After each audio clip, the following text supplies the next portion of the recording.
away. I think it's now. I think we can achieve HANSON. But don't play games. 11, don't play games 10, with this president. So 9, it's a scary idea, but I mean, that's the world we live in. 5, 4, 3, 2, 1. Victory feels life. All engine running. We have a liftoff. Did you get all of that? Life has become more complex in the overwhelming sea of information. The advent of computers and the subsequent accumulation of incalculable data has given rise to a new system of memory and thought parallel to your own. To monitor the situation means to watch history in the making. 5, 10, 15, 20 years away. I think it's now. I think we can achieve HANSON. But don't play games. 11, don't play games 10, with this president. So 9, it's a scary idea, but I mean, that's the world we live in. 5, 4, 3, 2, 1. Victory feels life. All engine running. We have a liftoff. Did you get all of that?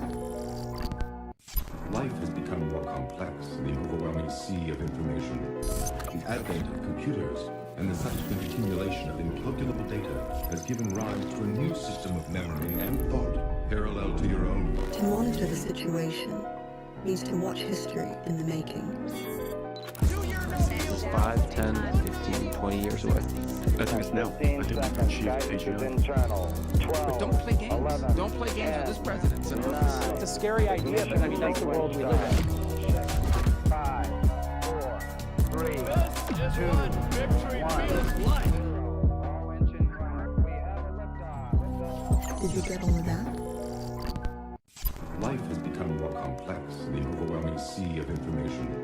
The advent of computers and the subsequent accumulation of incalculable data has given rise to a new system of memory and thought parallel to your own. To monitor the situation means to watch history in the making. 5, 10, 15, 20 years away. I think it's now. I think we can achieve HANSON. But don't play games. 11, don't play games 10, with this president. So 9, it's a scary idea, but I mean, that's the world we live in. 5, 4, 3, 2, 1. Victory feels life. All engine running. We have a liftoff. Did you get all of that? Life has become more complex in the overwhelming sea of information. The advent of computers and the subsequent accumulation of incalculable data has given rise to a new system of memory. All right, And we are live. We're live. We're so back. It's Thursday. Happy Thursday, everyone. We haven't had any It's So Overs this week, have we? No, have we? I don't know. Thursday is a good day because we still have one more day of streaming left. And then after that, we're not going to see you guys until Tuesday. Very sad. Monday is the Memorial Day holiday. So shout out all of our veterans. Shout out. Shout out. We have some interesting stuff, a lot to get into, a lot to talk about. Starting with Reddit TrueTide. If we can get that pulled up on the stream. Our favorite gray market drug. Absolutely.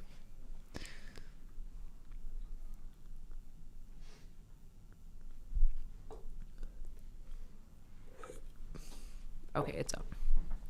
Oh, this isn't the Reddit. This is some insane anti-AI post I saw.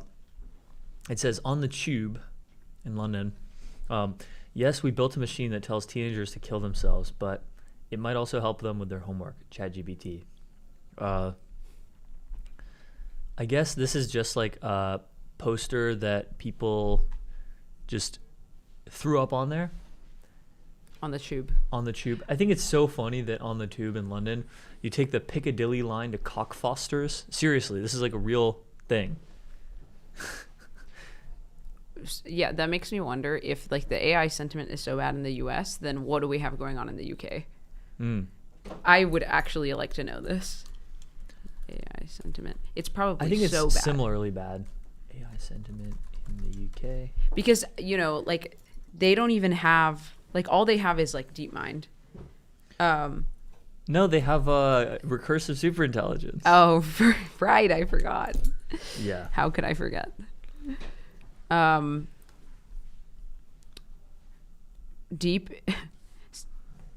Roughly 74% of UK consumers use AI in their daily lives and work. Interesting. Despite this heavy reliance, trust is lagging. Only 14% of the British public is comfortable with fully autonomous AI. Is this like the Gemma, like Google AI overview? Yeah, this is a Google AI overview. Yeah. I'm looking at the same one. Yeah, so only 14% are even close to being AGI pilled. Over half the population expects widespread unemployment due to AI, with concerns running particularly high among young people and Gen Z workers. Keep in mind, the UK has a lot of the same problems that the US has, but like way worse. So, like, for example, the US has a lot of genuinely quite affordable housing. You know, like if you want to live in Like somewhere. if you want to live in it's Houston, somewhere. Texas, like Yeah. you can get a nice house in Houston, Texas Yeah. for not a lot of money. If you want to live in California, that's another story. But the thing is, if you do live in California, there's lots of high-paying tech jobs that you can get where you could maybe afford a house. Not so in London, where the houses are just as expensive as they are in California or New York. And also, like, college grads get paid like $50K USD a year. So Yeah. it's, And that is like some of the, more lucrative careers. Like investment banking, probably that's the starting salary, right? Like 50 or 60. wait, let's see. Starting salary. Let's ask Claude. Starting salary for tech or investment banking for college grads in London Yeah. in pounds and dollars. Let's see what Claude says.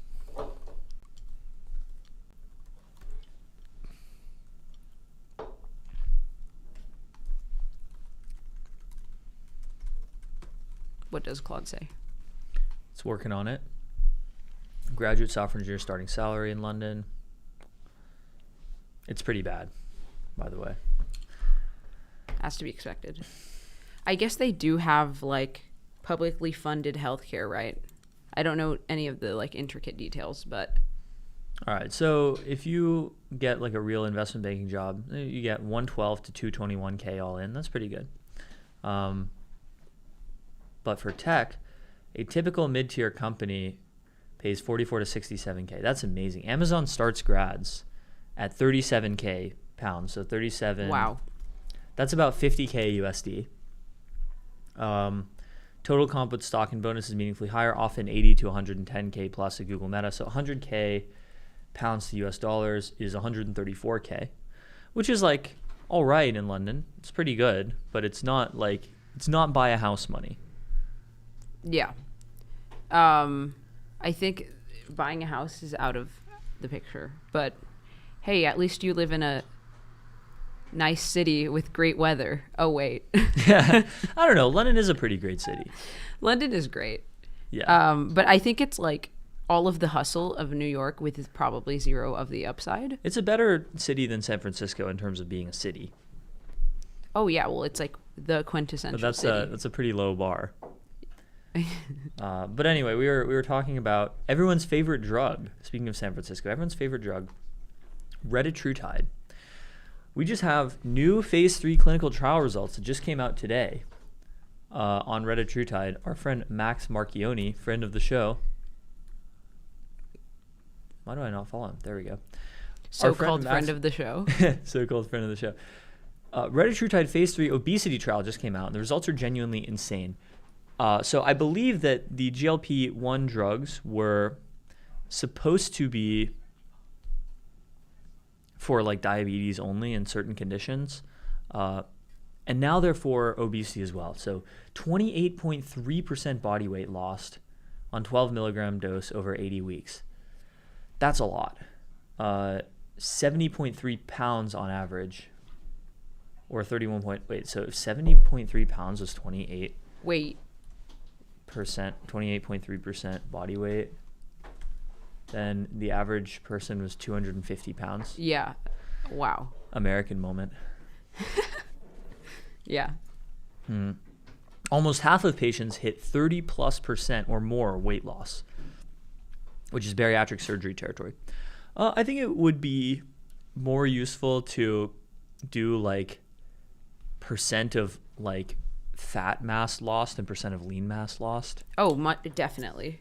Because But that's not that easy. I mean, You'd have to like It's body pretty scan. easy. You just DEXA scan people. Yeah, you could just DEXA scan people. I don't know why we even use like some of these metrics anymore. To Surely be honest. Eli Lilly can afford to DEXA scan people. That's considering, fair. Yeah. Like the marginal cost of a DEXA scan is like nothing. Yeah. You just need to buy the machine. So in higher BMI patients at 104 weeks, about 2 years, 30.3% weight loss, 85 pounds. This is actually like, is this just me or does this seem like not a ton of weight loss over 2 years? But I guess if it's just like completely Doesn't it effortless. just plateau though? Like No, I don't it's think a so. lot at the beginning and then tapers off. I don't know. I'm not sure. Is then you sort of like reach a point where you're like you eat a certain number of calories or whatever, and then that becomes your new BMR. No, I think at that point you just increase the Retta dose and then eat less. I guess. 2/3 of 12 milligram patients, which is a pretty big dose. Like most people when they start Retta take like 1, 2, 4 milligrams. So 12 is kind of a lot. 2/3 of those patients drop below the BMI threshold for obesity. 19% loss on 4 milligrams over 80 weeks. Wow, okay. So you lose almost as much on 4 milligrams compared to 12 milligrams with fewer dropouts than placebo. Yep, significant drops in blood pressure, triglycerides, non-HDL cholesterol, waist circumference, and HSCRP. HSCRP is like the inflammatory thing, right? Not sure. Yeah, so HSCRP is Measures low levels of C-reactive protein. Yeah. Oh, it's liver inflammation. Yeah, liver inflammation. No cardiac or liver signals. Yeah. So this is pretty huge, or should I say pretty skinny? Yeah. Retatrutide is going to completely overshadow tirzepatide and semaglutide and take the throne as the best-selling drug of all time. So I think, like, aside from AI, this is probably, like, the most important technology of the decade. Like, a drug that cures fatness. It's pretty amazing. It also is amazing how many celebrities whose identity kind of was that they were fat, like, no longer being fat because of this. Did you see Mindy Kaling? Oh, I thought you were going to say, yeah, I did see that. I thought you were going to say, like, celebrities that are, like, already healthy weight spamming this, which definitely does happen. Ariana Grande. See Ariana Grande, yeah. Mm-hmm. Do not let her find out about this. Yeah. Oh, my God. And Ariana was probably just using, like, tirzepatide. Imagine if she was taking Retta instead. Dude, exactly. Yeah, she's going to be the first person to have a size -5 waist. But yeah, like Mindy Kaling looks great now. Glad to see like more people becoming healthier with this stuff. And I'm not glad to see other people becoming less healthy with this stuff. Very reasonable take. Does she not have Twitter? No, like, I guess not. Mindy Kaling? No, Ariana Grande. I'm sure she has to, right? Ariana Grande grew up in my hometown of Boca I Raton, remember. Florida. Shout out. Yeah, this is a little scary thin. You can probably see all of her ribs. Not great. Also not a fan of the hand tattoos. Wait, I'm pro hand tattoos. That's kind of how you know you've made it. I'm just anti-tattoo in general. When you can get a hand tattoo, that's like, there's a certain threshold of like social acceptance you no longer have to cater to. That's how I see it. Ariana Grande has just become like every single race. This discourse has already been done before, but she just looks completely different in this photo versus this photo. I mean, yeah, she's like been through so many different phases. I think she's kind of like a identity tortured person. Yeah. I mean, like in this one on the left, she just looks like a normal Jewish girl from Boca Raton, Florida. This is what they, like a lot of them look like. This could be you if you locked in. This could be me. I don't know about that. But yeah. So back to Retta though. Yeah, so what are, let's see, percent change in body weight at 80 weeks from average baseline of 248.5 pounds. Okay. So yeah, minus 70 pounds in 2 years. I'm sort of interested in all of the like side effect discourse because some people claim that it really improves their quality of life because like they have less food noise, they're more focused, and it has all of these like clustered good effects. But then other people, like I had family members who have tried Ozempic and they were like, oh, it made me like the worst person ever. What? How? Just like mood nuked them. So maybe it could Did they be overdose maybe? I don't think so. I think it's just like It's possible that they it's going to be very like dependent on the individual. Did you see the clip of like Sam Altman talking about overdosing on GLP-1s? No. Is he on GLP-1s? He's a looks maxer, and we don't discuss this enough. Of course. He all, hard maxed. all gay men are looks maxers. I don't think Teal is a looks maxer. Teal is kind of a looks maxer. Well, then he's doing a very bad job. He's not doing a great job, but like his haircut, for example, is definitely like. Elon is not a looks maxer. Well, Elon's not gay. That doesn't matter. Jeff Bezos is a looks maxer. Jeff Bezos is a looks maxer? Yes, certainly. Even Mark Zuckerberg is a looks maxer. Is this true? Oh, that is true. It took him a bit to like lock in, but he did it. Gotta resize my window. There we go. Yeah, so it says taking enough of it makes you not have a desire for anything else. Few days laying in a hospital bed, staring at a white ceiling, thinking nothing, not wanting anything. Is this just like enlightenment? Buddha spoke of this. The Buddha spoke of this. So true. Yeah. This is what I mean. It's like it's sort of like psychiatric drugs where it's like entirely dependent. Like some people, the SSRI or the Adderall or the Vyvanse or whatever just like makes their life worse, and they just have to deal with that. That is true. So I think it's going to be very, very similar. I would be really curious if there was ever some technology that could sort of predict, based off of your physiology, what your response would be. But I guess everybody still has to keep experimenting at this stage. Surely this is a thing, right?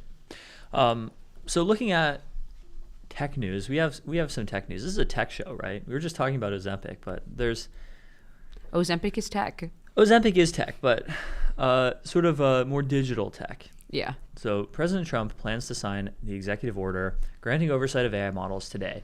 Actually, he's not going to sign it today. There's an Axios scoop saying that the ceremony was postponed. Yeah. So, psych, not sure.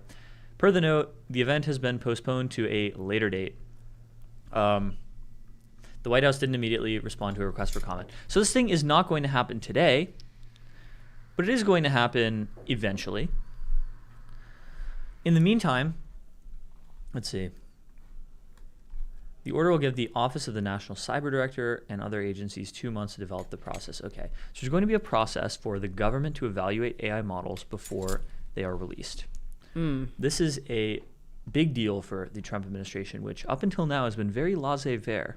There have been lots of people involved: David Sachs, Shuram Krishnan, Mark Andreessen. I love mysterious beeps. Mysterious beeps, who have wanted the admin to have a much more hands-off approach to the technology. And now I guess there are other factions in the admin pushing for a sort of more regulatory approach. So the White House has proposed that the major AI companies voluntarily share their models from 14 to 90 days before a public release. The final process could also include the creation of a vault for security vulnerabilities for companies and cybersec researchers to report vulnerabilities they find using AI models. So some people in the admin, most notably Treasury Secretary Scott Bessent, have been really pilled on AI. They've gotten really AGI pilled because of stuff like Claude Mythos. They now think it's going to be a super big deal. So there's a lot of internal division in the Trump admin over like how much should we care about AI and how much should we regulate AI. Another poll. You can imagine a political compass kind of quadrant thing where it's like AGI pilled and regulate it, AGI pilled but let it ride, Yeah. not AGI pilled and regulate it, not AGI pilled and don't care.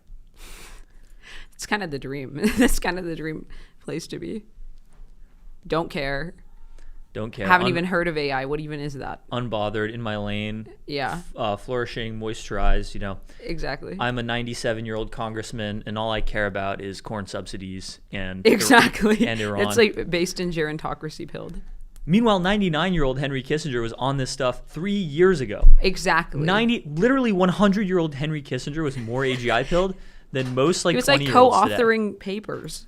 He co-authored a book with Eric Schmidt, the CEO of Google, and this other guy who was like the dean of MIT computing, Daniel Huttenlocher. So if you weren't reading this in 2021, then you are not AGI pilled. Yeah, I love like when just like vastly different domains get AGI pilled. Like Rick Rubin was not an obvious, fit for AGI pill, nor was the Pope, but they're just so goated. Well, we'll see what the Pope says on Monday, actually. We will be monitoring. Oh. We will talk about it on Tuesday. I wonder if we could get, low-key, do we have any connections to any Catholic priests who might have any takes on the matter? There was the one priest or pastor that like was an advisor on the Anthropic Constitution, right? Yes. So on Fox Business on May 6th, the White House National Economic Council Director Kevin Hassett said the administration was considering evaluating models so that, they're released in the wild after they've been proven safe, just like an FDA drug. Uh-oh. That sounds like not very laissez-faire at all. They're gonna FDA-ify AI. And then it would be so over. Yeah, that would be really over. I think, yeah. Imagine model trials. Like, you just like, oh my God. It seems like the regulatory state, broadly construed, has been a mistake. Like, it is good to not build, let's say, a coal-fired power plant in the middle of a major city. But it gets to a point where if you can't build an apartment building in San Francisco in the middle of a housing shortage, then you have a problem. Or it's like you don't want people selling like actual snake oil poison and calling it medicine, but it's probably a little excessive if every time you develop a new drug, it takes 10 years and costs $1 billion. So basically, as always, our takes are correct and everyone else's takes are wrong. Yes. There's another AI executive order being signed today by California Governor Gavin Newsom. So he just signed this executive order, I think just minutes ago, mandating state agencies work with academics, labor groups, and the AI industry to study how to subsidize companies that keep employees rather than replace them with the technology. Oh man, that's not the way. Mr. Newsom. No, that's a terrible idea. You shouldn't be subsidizing companies for keeping employees in unnecessary jobs. You should just be giving people income and or capital. Like, this is sort of how to mandate inefficiency. Like, imagine a world where you have, let's say, what would be a good example of this? How about people who used to have the job title of computer, right? So there were people who used to like literally sit in a big room and do calculations. Beep, boop, beep. Yeah, with pencil and paper. And their job title was computer. So imagine a world where the government paid companies to keep employing people as manual computers, even as automatic computers did better and better and better.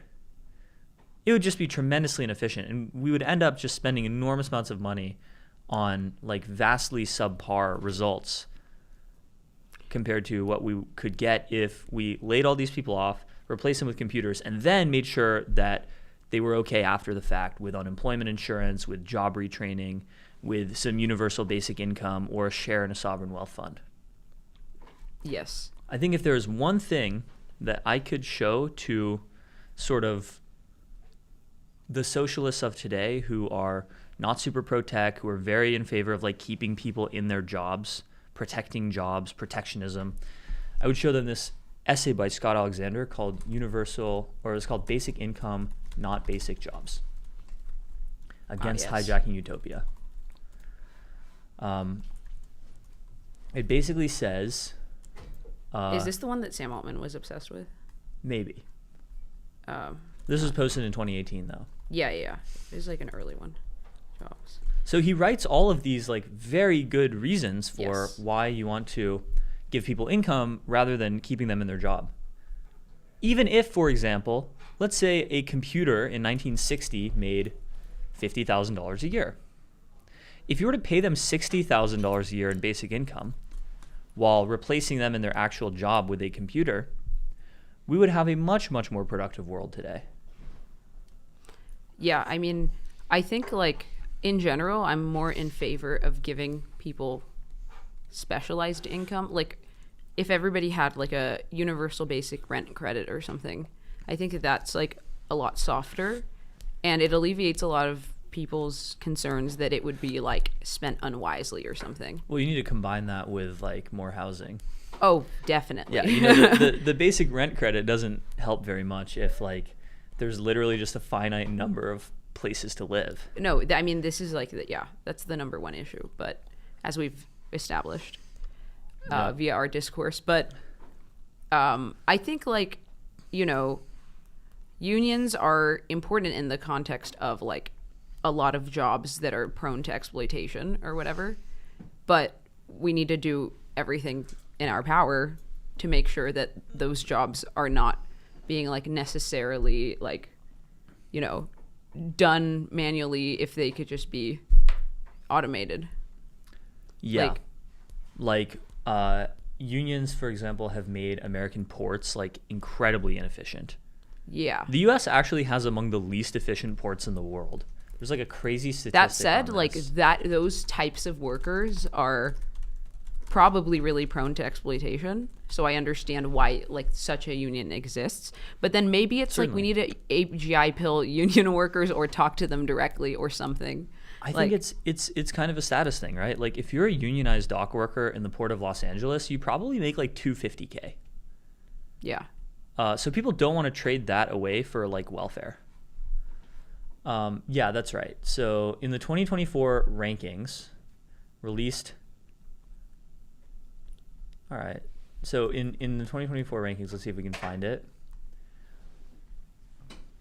U.S. container ports ranked terribly. So out of 403 container ports worldwide, the port of Los Angeles ranked 359 out of 403. The best port was the port of Philadelphia, but let's see if we can just see the data. Port performance index, more like the poor performance index for America. Wow. Got him. Hilarious. Okay, bro, give me the numbers. Give me the numbers. Okay, top 20. I mean, the origins were like in the the 1860s. Look at this. So, like, China, Egypt, China, Morocco, China, Vietnam, China. Egypt is like an incredibly dysfunctional country, and they have the third most efficient port in the world. So what's our excuse? New York, New Jersey is 139th place. The best performing U.S. port was Philadelphia in 26th place. In 2023, no U.S. port made the top 50, and LA and Long Beach were 373rd and 375th. yeah.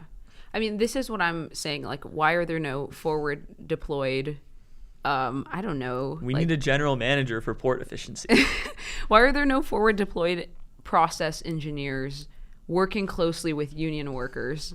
You know, like getting kind of all sides of the, like seeing basically how they live, like what they're paid, what the conditions are, what is needed to be improved. Like what are we doing? It would probably be good to I don't know about good, but like I wonder if it would be net positive to literally just like guarantee all of the union workers their income for the rest of their lives and then lay them all off. That's a good question. Yeah. That's honestly a good question. Yeah, but it feels like it's just like these union ties were made very, very long ago for a very, very different environment. Mm-hmm. That was like, you know, it was brutal. Like in like the 1860s. Yeah, I can imagine it was brutal, and there were probably like, you know, tons of issues. We finally got our screen up in the studio. It's beautiful. It's So incredible. now we can finally look at ourselves and get distracted. Yeah. So we have another story from the information. Anthropic is in talks to use Microsoft design AI server chips. Ooh. I didn't even know Microsoft designed their own chips. I did not know that either. Oh, okay. I think they are beginning to do this. Microsoft Maya chips. So it's Microsoft's version of TPUs or Trainium. Oh, this is a cool graphic from the information. Getting chippy. So of chip designers, OpenAI, Anthropic, Meta, Google, xAI, Microsoft, and Amazon are all customers of NVIDIA. All 7 companies are only customers of this one chip designer, NVIDIA. Meanwhile, I don't know what not applicable is. Oh, I see. So apparently OpenAI designs chips that Microsoft is in talks to use. That's interesting. I love how messy all of this is, just like drama. It's like Microsoft is now going to partner with Anthropic or whatever, but then they were, you know, the XAI, or not XAI, the OpenAI affiliation they had. Like, it's really just that thing of companies sending money back and forth. Yeah. Or Amazon is a chip designer. OpenAI, Anthropic, and Meta all use Amazon chips. So OpenAI uses NVIDIA, AMD, Cerebras, and Amazon. Anthropic uses NVIDIA, Google Trainium, or Google TPUs and Amazon Trainium, and now maybe Microsoft Maya. Interesting. Google uses NVIDIA and AMD, and of course TPUs as well. And Microsoft uses NVIDIA, AMD, and maybe OpenAI chips. Yeah, Anthropic has differentiated itself from other AI developers by renting a variety of chips to develop and run its technology, so it isn't dependent on NVIDIA.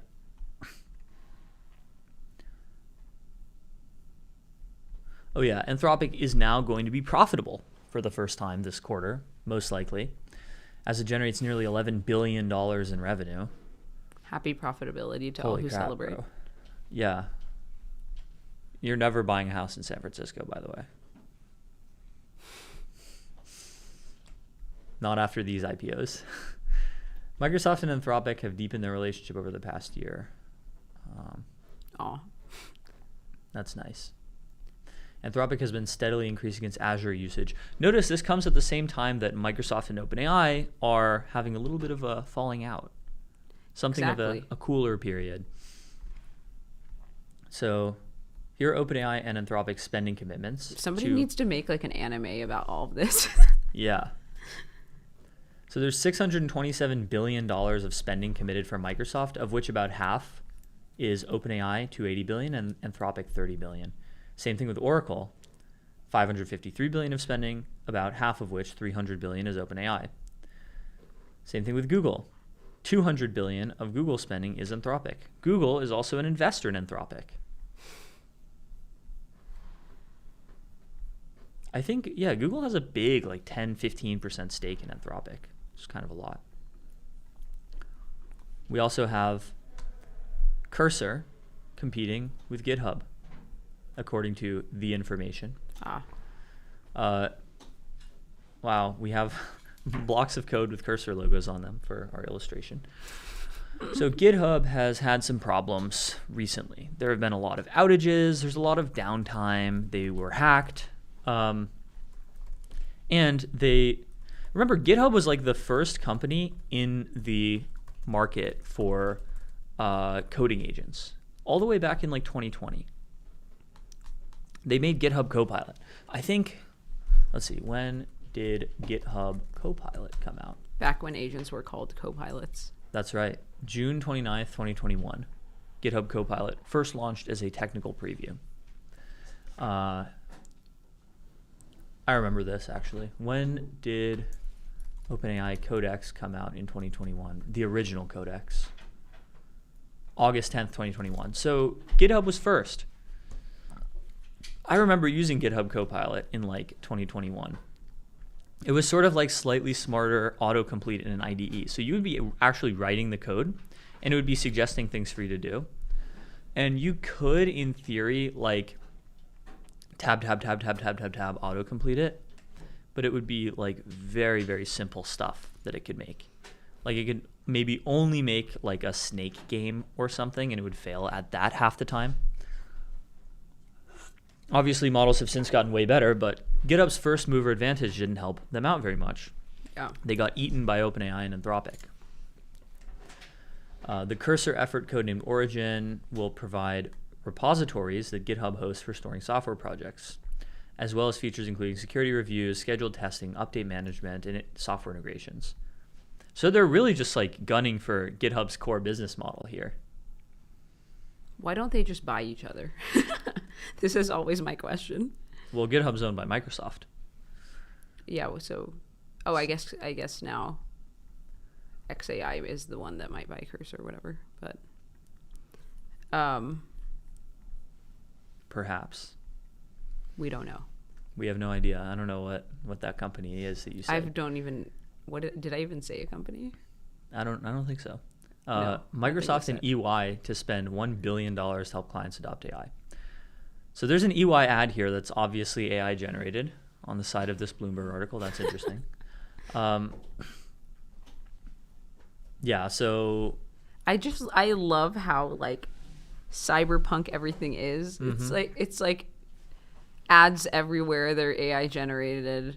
I can't wait until we get holographic ads or something like on the, imagine Times Square with like holographic ads like in Blade Runner. I know. Then at least things will look cool. Why are they still writing this garbage? 2025 MIT study found that 95% of corporate AI projects had failed to deliver a return. This is like not really even true anymore. Very cringe. I don't know. The Lion doesn't concern herself with traditional consulting companies. EY is consulting, right? Yep. So OpenAI and the same EY ad. Is this article sponsored by EY, bro? It probably is. Yeah. So OpenAI, Anthropic, and Google have all done the same thing with deployment ventures for deployed engineers. These joint ventures to encourage companies to adopt this AI technology. And now Microsoft is doing the same thing. Yeah. The deployment company rush is interesting. We should start a deployment company.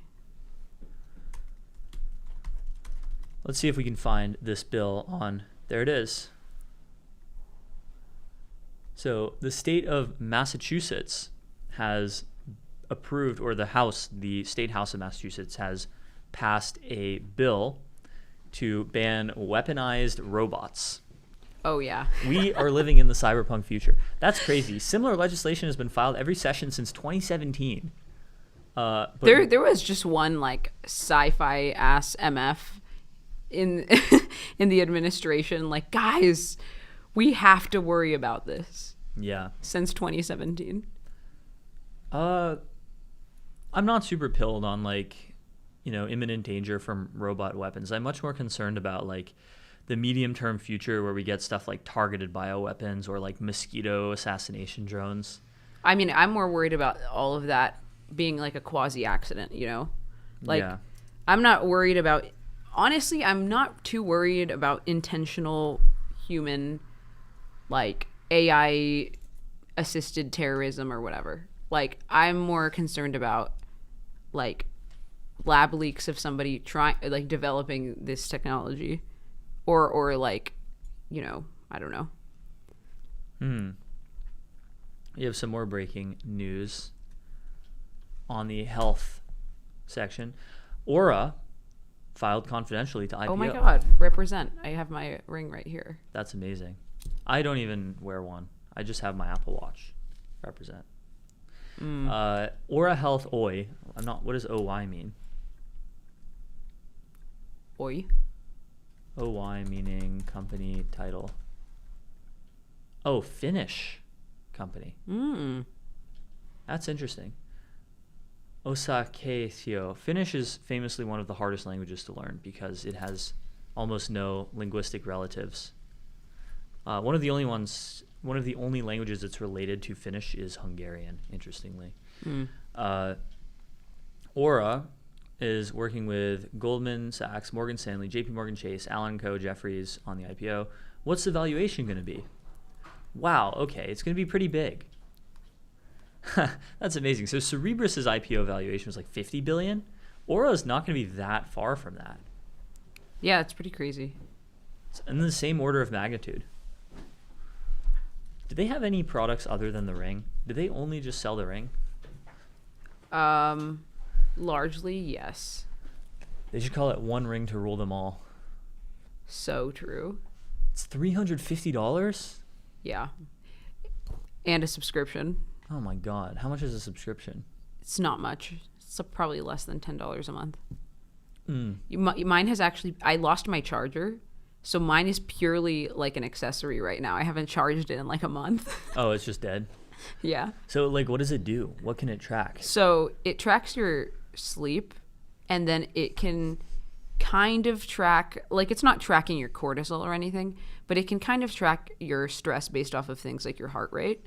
And the technology is actually like, it's interesting because it's actually like a LED or like an optics problem. So like there's certain molecules it can detect in your bloodstream or something, like based off of the light that it shines into your finger.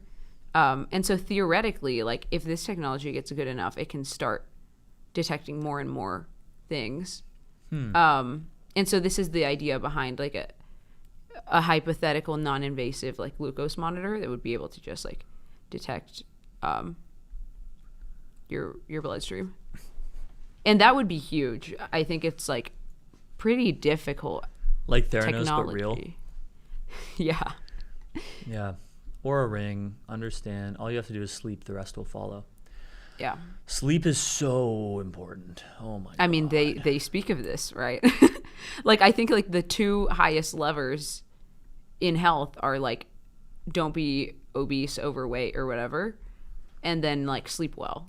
And so the existence of like GLPs and Aura is so huge. I'm so bullish. Cremieux also has a tweet about this. Friend of the show, Cremieux Recré. Where is it?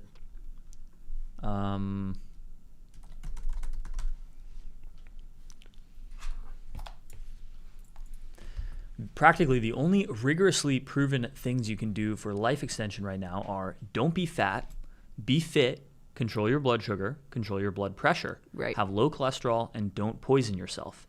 Almost everything else is speculative and dubious.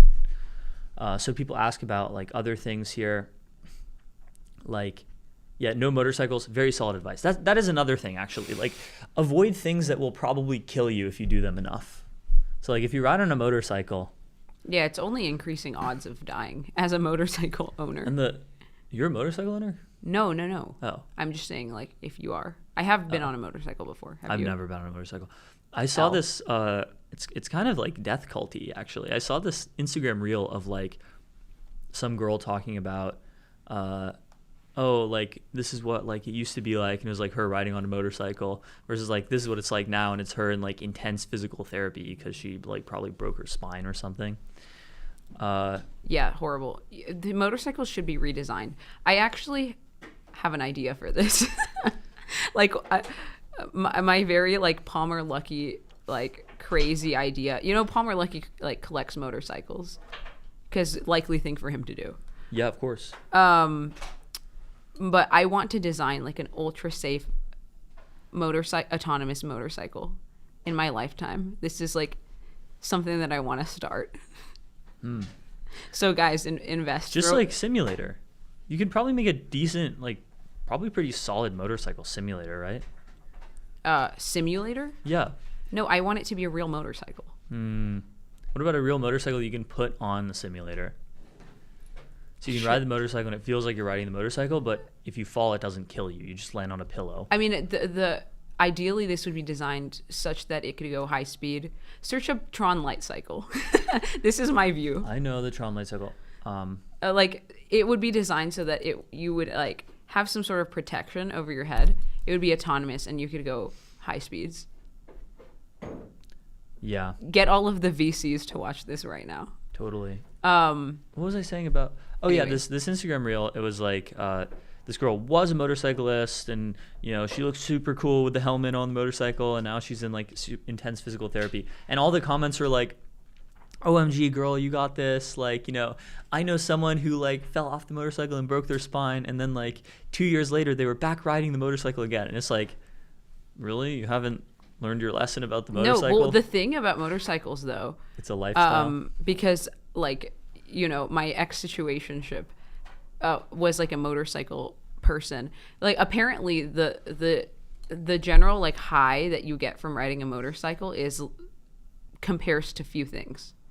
Mm-hmm. And so like these people actually would rather risk their life than cede their motorcycle. Yeah.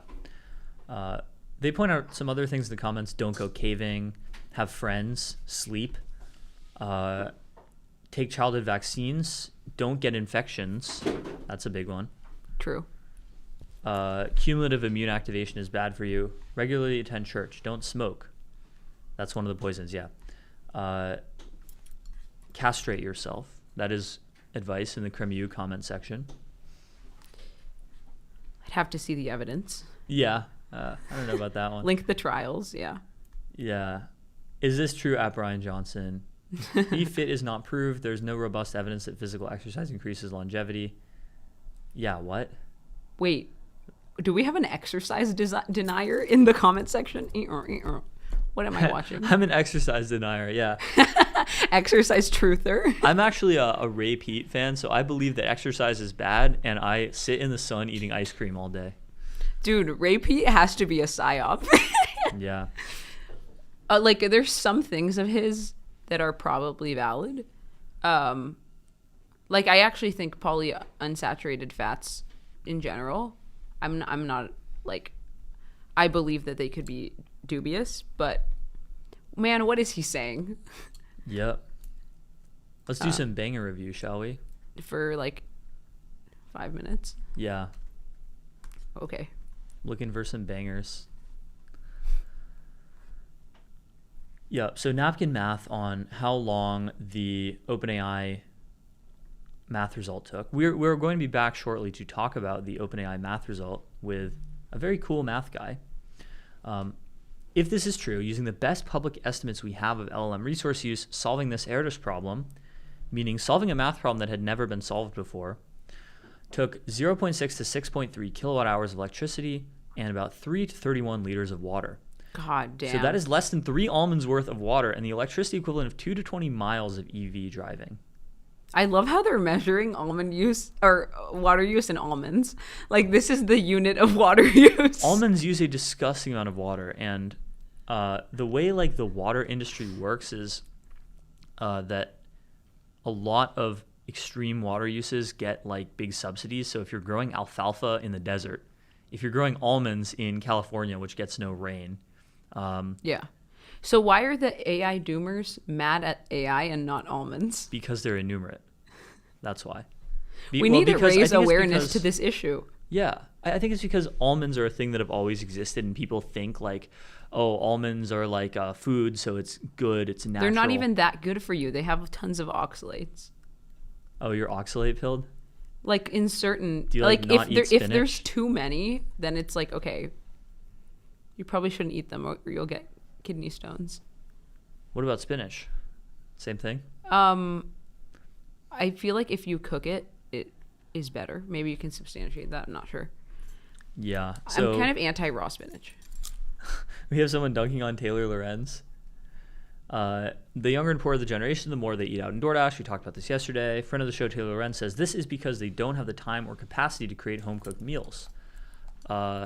And then someone says, guy with 10 hours of screen time voice. Yeah, I just can't seem to find time to cook. It's either capitalism or the immigrants. True. That's funny. Yeah, I actually have to DoorDash everything because of capitalism. Yeah, because of capitalism and immigrants. Because capitalism waves fist in air. Yeah. How dare they? Looking at some more bangers. Oh, this one is true. Werner Zagrebi points out, as summer comes into view, always remember that more Europeans die in heat waves than Americans die in gun violence. Is this true? Yes. And more Europeans die of gun violence than Americans die of heat waves. Yeah, this must be a statistical anomaly of some sort. No. How did they even record heat wave death? Like deaths from heat stroke and stuff. I don't know. I think like Nature magazine did a study on it. I think it is also interesting, like a majority of temperature related deaths come from cold and not heat. I yeah. And then we have another banger from Growing Daniel. Every day there are new facts. We're blessed from God's bounty with a never-ending stream of odd metal shapes to chew on. Just found out Martha Stewart dated the guy who invented Microsoft Excel for like 15 years. Just tremendous. Who is this guy? Shout out Excel. Charles Simonyi. Imagine coming up with Excel. Wow. Like you're just like sitting in your room and you start cooking up Excel. That's amazing. He dated. I don't understand how people date for 15 years without getting married. And then, later that year, he married someone else. Okay, buddy. Interesting. Oh, he lives in Medina, Washington. That's where Bill Gates later lives. that year he married someone else? That's Yeah. Brutal. Brutal. I'm so sorry, Martha Oh Stewart. my God. Sorry, girl. He doesn't deserve you, queen. Yeah. Yeah. Well, we like Microsoft Excel. We like software. We especially like the software that comes from our sponsors.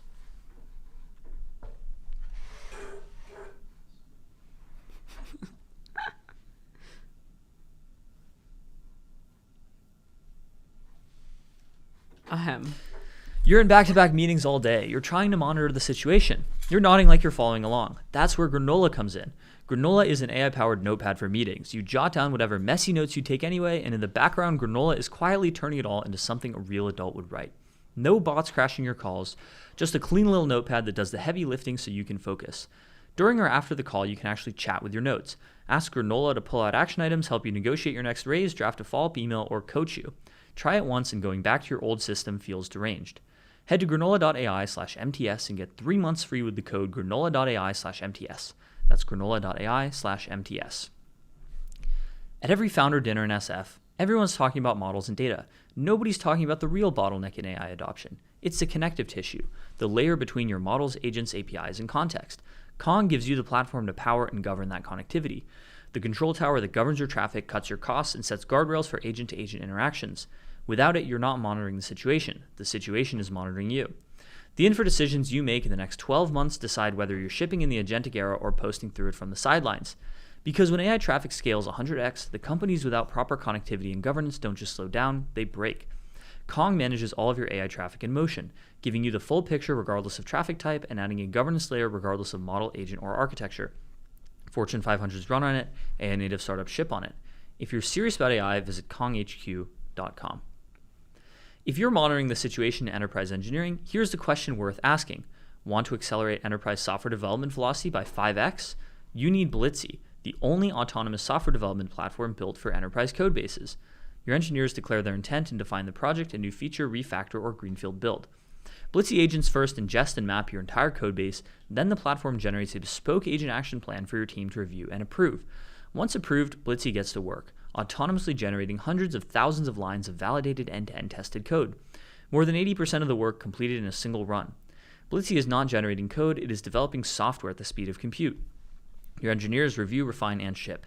This is how Fortune 500 companies are compressing multi-month projects into a single sprint, accelerating engineering velocity by 5x. Experience Blitzy firsthand at blitzy.com. That's blitzy.com. This episode is brought to you by Merge, the connective layer for production AI. Look, I DoorDash Chipotle probably more than I should, and the thing I've come to appreciate is that I never think about what's happening behind the scenes. I tap a few buttons and a burrito shows up. That's the bar. That's exactly the problem with building AI agents right now. The hardest part isn't the agent itself, it's everything around it. Connecting to the tools your team and customers rely on, letting agents take action with the right permissions, and keeping everything reliable and cost-efficient once you're in production. Merge handles all of that for you. It connects agents to thousands of tools, handles permissions and LLM routing, and lets teams move faster without building it all themselves. OpenAI, Dropbox, and Ramp use Merge to move fast and build AI right. Visit merge.dev/MTS to start building for free. Quick word from our friends at AdQuick. I'm just trying to monitor the situation online as much as I can. Between the pop-ups, the autoplay video ads, and the sponsored posts, it's a miracle any of us see anything at all. That's why marketers are turning back to out-of-home. AdQuick unlocks the benefits of out-of-home advertising in a way no one else has. It's built for marketers with the engineering excellence you've come to expect from the internet. Out-of-home is one of the best ways to build brand awareness, reach new customers, and reinforce your brand message. It's just been hard to scale. With AdQuick, you can plan, deploy, and measure campaigns as easily as digital ads. Buy from 1,700 plus media owners in one place. Modernize your marketing at adquick.com. That's adquick.com.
All right, we are live in the Situation Room with Sandra Yang and Elliot Glazer. Elliot led the development of Frontier Math, which is one of the top AI math benchmarks when he was at Epoch AI. Now he's working on something else. And there was a very, very interesting development in math and AI yesterday, of course, which was OpenAI had an internal model that disproved a very long-standing conjecture on a major problem in mathematics that had stood for like 80 years. So Elliot and I have been DMing each other for a while about this. I've like sent him every new advancement in math AI that has happened, and I ask him, is this it? Is it real this time? And he always tells me, no, this isn't it.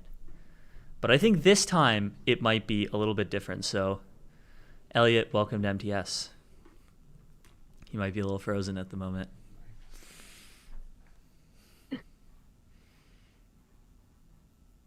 Oh. R.I.P. Elliot. R.I.P. Elliot. Let me pull up Alexander Doria's take on this while we wait. Yeah.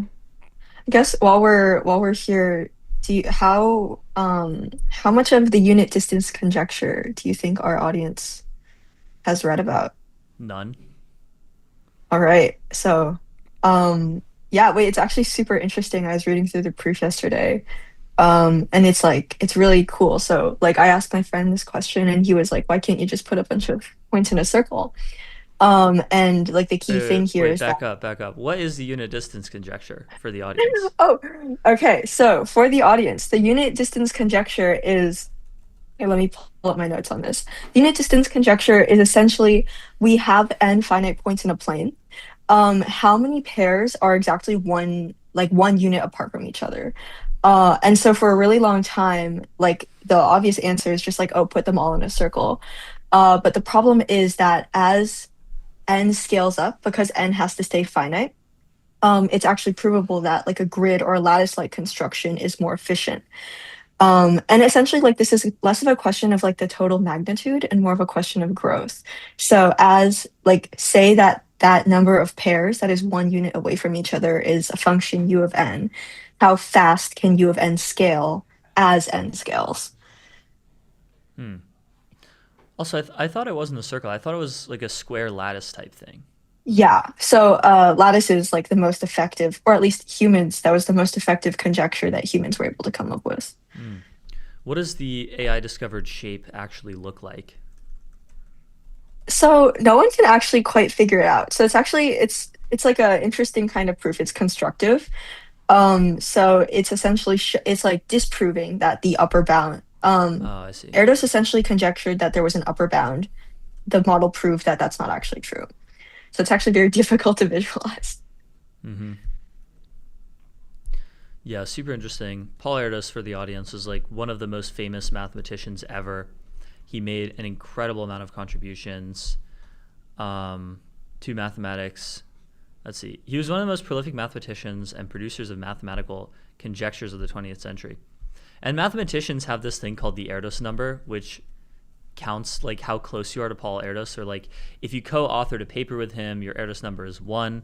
If you co-authored a paper with someone whose Erdos number is 1, your Erdos number is 2, and so on. Yeah. So it's like 6 degrees of separation, but for Paul Erdos, because he was so prolific and wrote so much. I don't know what mine would be. Looks like Elliot is back now. Elliot. No worries. That was the last time that happens. Hopefully. Yeah, we were just introing you and then explaining to the audience the unit distance conjecture. Yeah.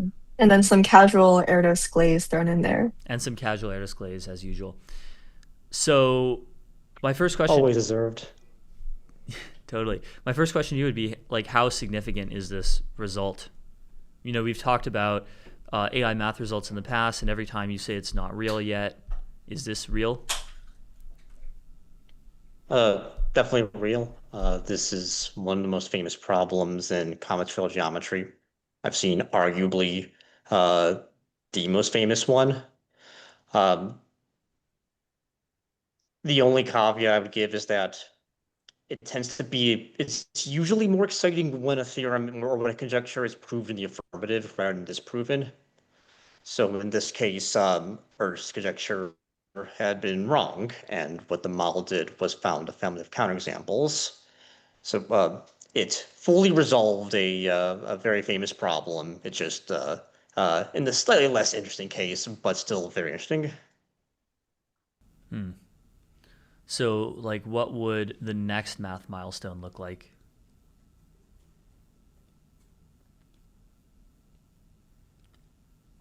Oh man, like I feel like we're at the point now where it's like, you know how you go through college and math is like in a linear sequence of courses that get harder, and then eventually you've reached like the end of your degree. And research, it's like it's so multidimensional. Uh, I don't think it makes sense to really think in terms of a next achievement, but rather like, okay, like this is the current tier of greatness, and hopefully we will start to see similar AI results in similar caliber problems across other fields. And it's hard to predict how close we are to those milestones from this one, since each field has their own set of skills, and the model demonstrated like a very particular set of skills that are very good for this problem. It's not obvious that like for a arbitrary famous problem in my own field, set theory, that has made much progress on that. But it's also not necessarily the case that it would be more impressive to have one of my conjectures resolved than one of the famous combinatorial geometry conjectures. Do you think there's anything about the field of combinatorial geometry that makes it somehow more accessible for AI problem solvers, or it's just hard to predict this stuff?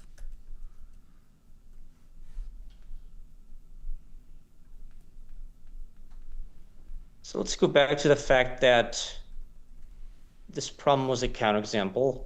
I think it's like largely agreed that finding counterexamples or very constructive solutions is something that AI has a comparative advantage over humans in. That it's a lot easier for them to consider all the possibilities and strategies and grind them all against a problem until it breaks. So I think like the first really technically research level AI achievements were from AlphaEvolve over last summer, which had a similar character. But to be clear, like this is definitely a lot more impressive than those. Like, for example, it wasn't like literally just like one drawing on a piece of paper. It is a parameterized family of solutions that isn't even fully explicit in the solution. So it has similar characteristics to previously existing achievements in AI-generated research combinatorics, but it is quite a bit more advanced than we've seen before. But I do think, yes, combinatorics does lend itself to this type of progress.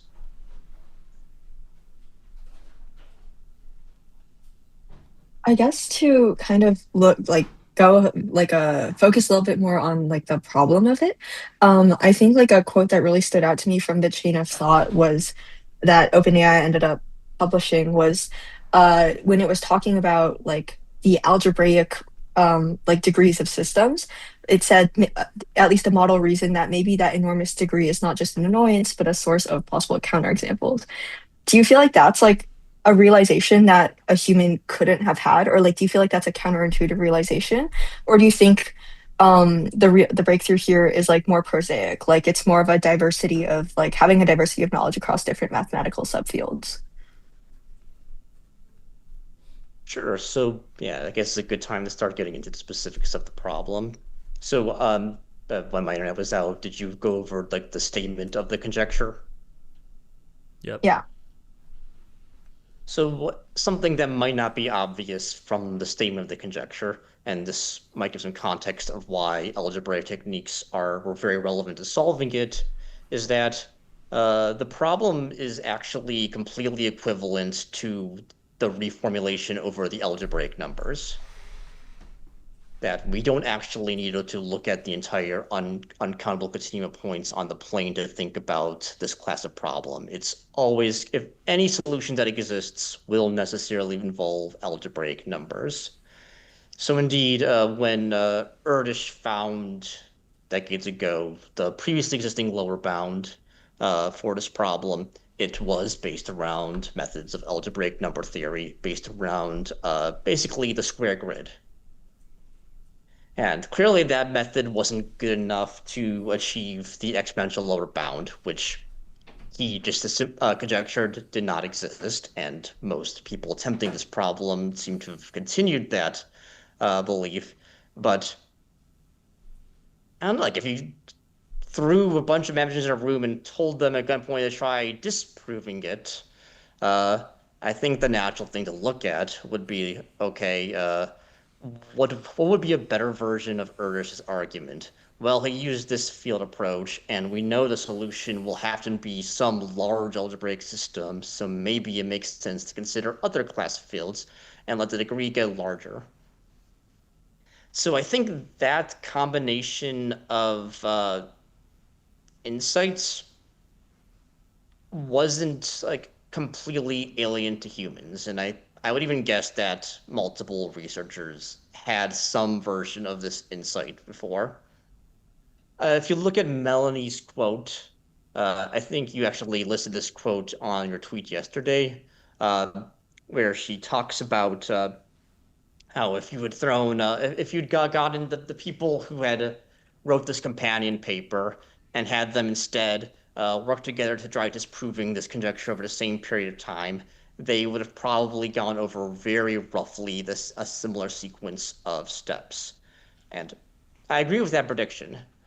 And she also points out, though, like why that had not actually happened in real life in the decades prior, which is like a combination of one, that's like a lot of human capital, two, it's hard to find to put in the willpower to like furiously tackle a problem if everyone doesn't even believe that going for the right answer. Like if people think it's true, that kind of demotivates pulling up your sleeves and attempting to execute a strategy for refuting it. So I think, I guess, what ultimately, like, what this shows to me about this is that, like,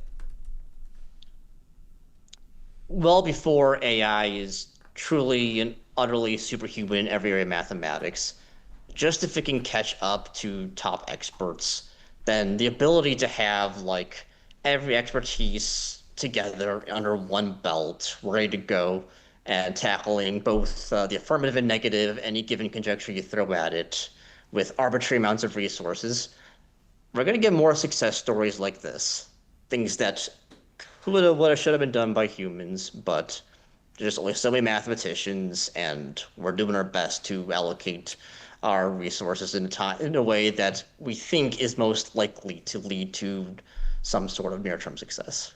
So speaking of mathematician, like how will results like this change the day-to-day workflow of like a math researcher in the short term and in the longer term? Like what parts get automated first?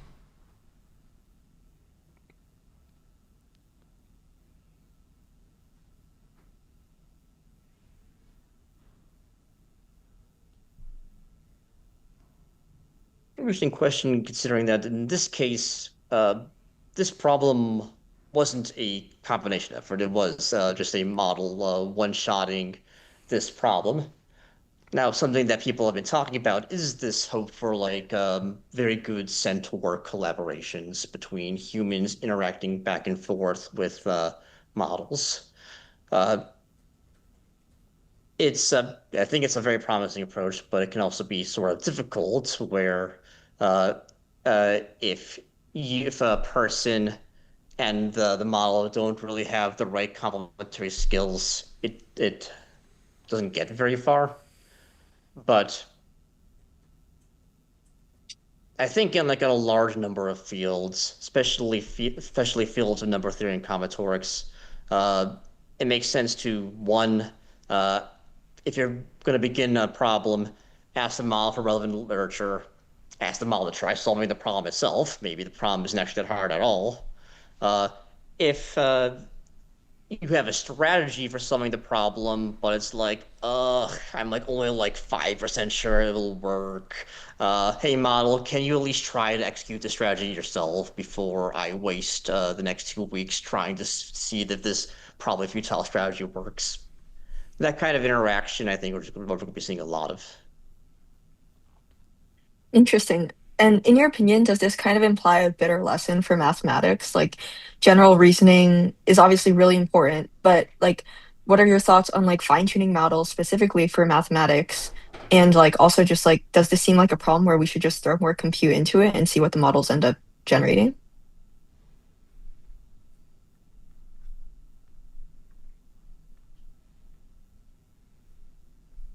So it's hard to speculate here on this specific problem since so little is public.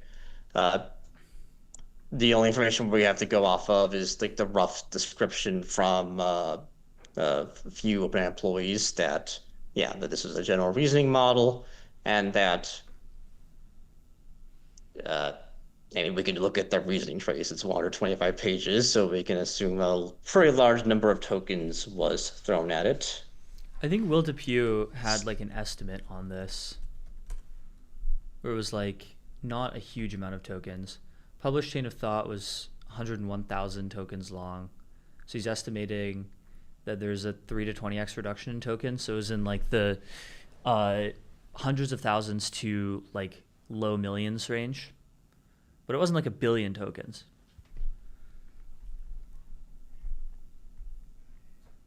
Well, in any case, yes, that's, I could believe that.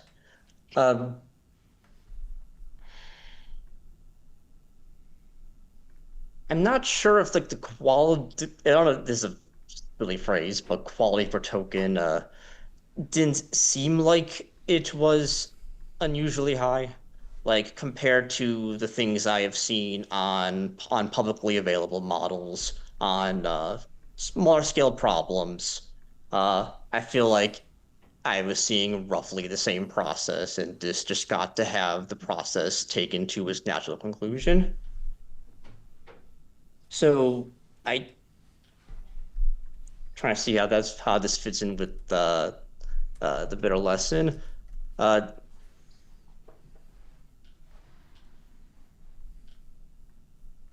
think this is simply a case of we got to try, or like the model got to try all the relevant techniques. And like there's like a matrix here, there's like all the relevant techniques, and also presumably this wasn't the only problem it tried. It was presumably trying like a bunch of problems, and it turns out that one of the problems it was looking at on this day happened to be amenable to some of the techniques that was available to it, and it landed a hit. So scaling up a number of such attempts is going to lead to these occasional cute successes. The buzz phrase you're going to be seeing a lot over the coming discourse is probably going to be the difference between problem solving and theory building, where sort of the thing that managers will go to dismiss this kind of progress is, okay, you solve the problem using a bunch of techniques, advanced techniques, but very much pre-existing techniques in the human literature. That's problem solving. We have not yet seen models engage in theory building, coming up with powerful new definitions and techniques that create really great breakthroughs that have ripples across the field.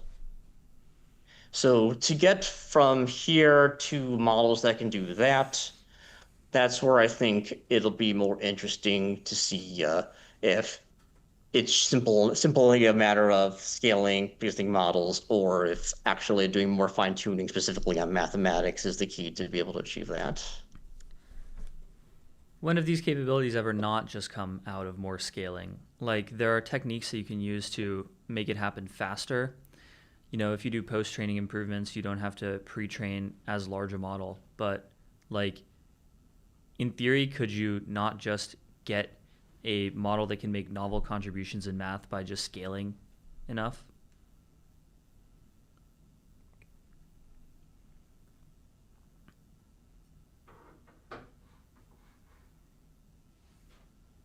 I mean, what does just scaling mean?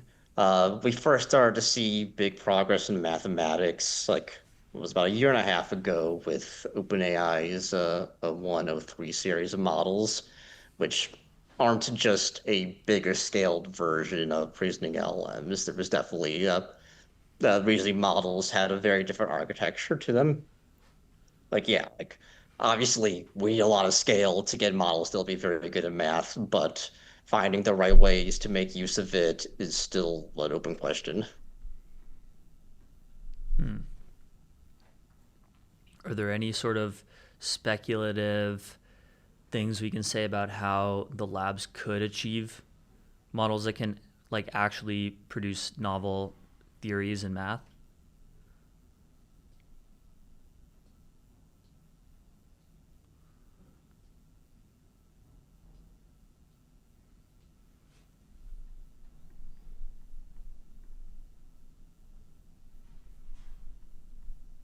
It's hard to, it partially depends on what they've been trying currently, which isn't necessarily super public. I mean, you can sort of split this into a few categories. Improve the scaffold, do some fine tuning, or like actually like fully pre-train a math model from scratch. Uh, it doesn't seem like the latter one, pre-training a math model from scratch, is something that is on the horizon at any of the labs. As far as I can tell, everyone is trying to work towards making their most general reasoning possible. And yeah, kudos to them. Like clearly that has been quite successful thus far. Like this is something that OpenAI very much emphasized with this announcement, right? That it's a general reasoning model. So they were not there was only so much specifics that was being done for math. Uh, I'm guessing that there was some sort of scaffold on top of it. Gnome said it is not a scaffold. I don't know fully what to make of that phrasing. It does seem like it's strategic enough that it does seem like some amount of harnessing was done to lead the model to think about the problems this way. But yes, like so far, OpenAI is making great strides using just general reasoning scaling and lots of test time compute and a reasonable agentic harness. But yeah, I don't think we're seeing any of these companies try the pre-training strategy. Well, really interesting. This is just an incredibly exciting time for math. And we're grateful to have you on to talk about it. So thanks so much, Elliot, for coming on MTS. Thank you, Elliot. Bye-bye.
All right, we are live in the Situation Room with Logan Kilpatrick, official Logan K, on Twitter, member of technical staff at Google DeepMind, and sort of DeepMind's unofficial like DevRel guy, a representative to the Twitter community. So Logan, welcome to MTS.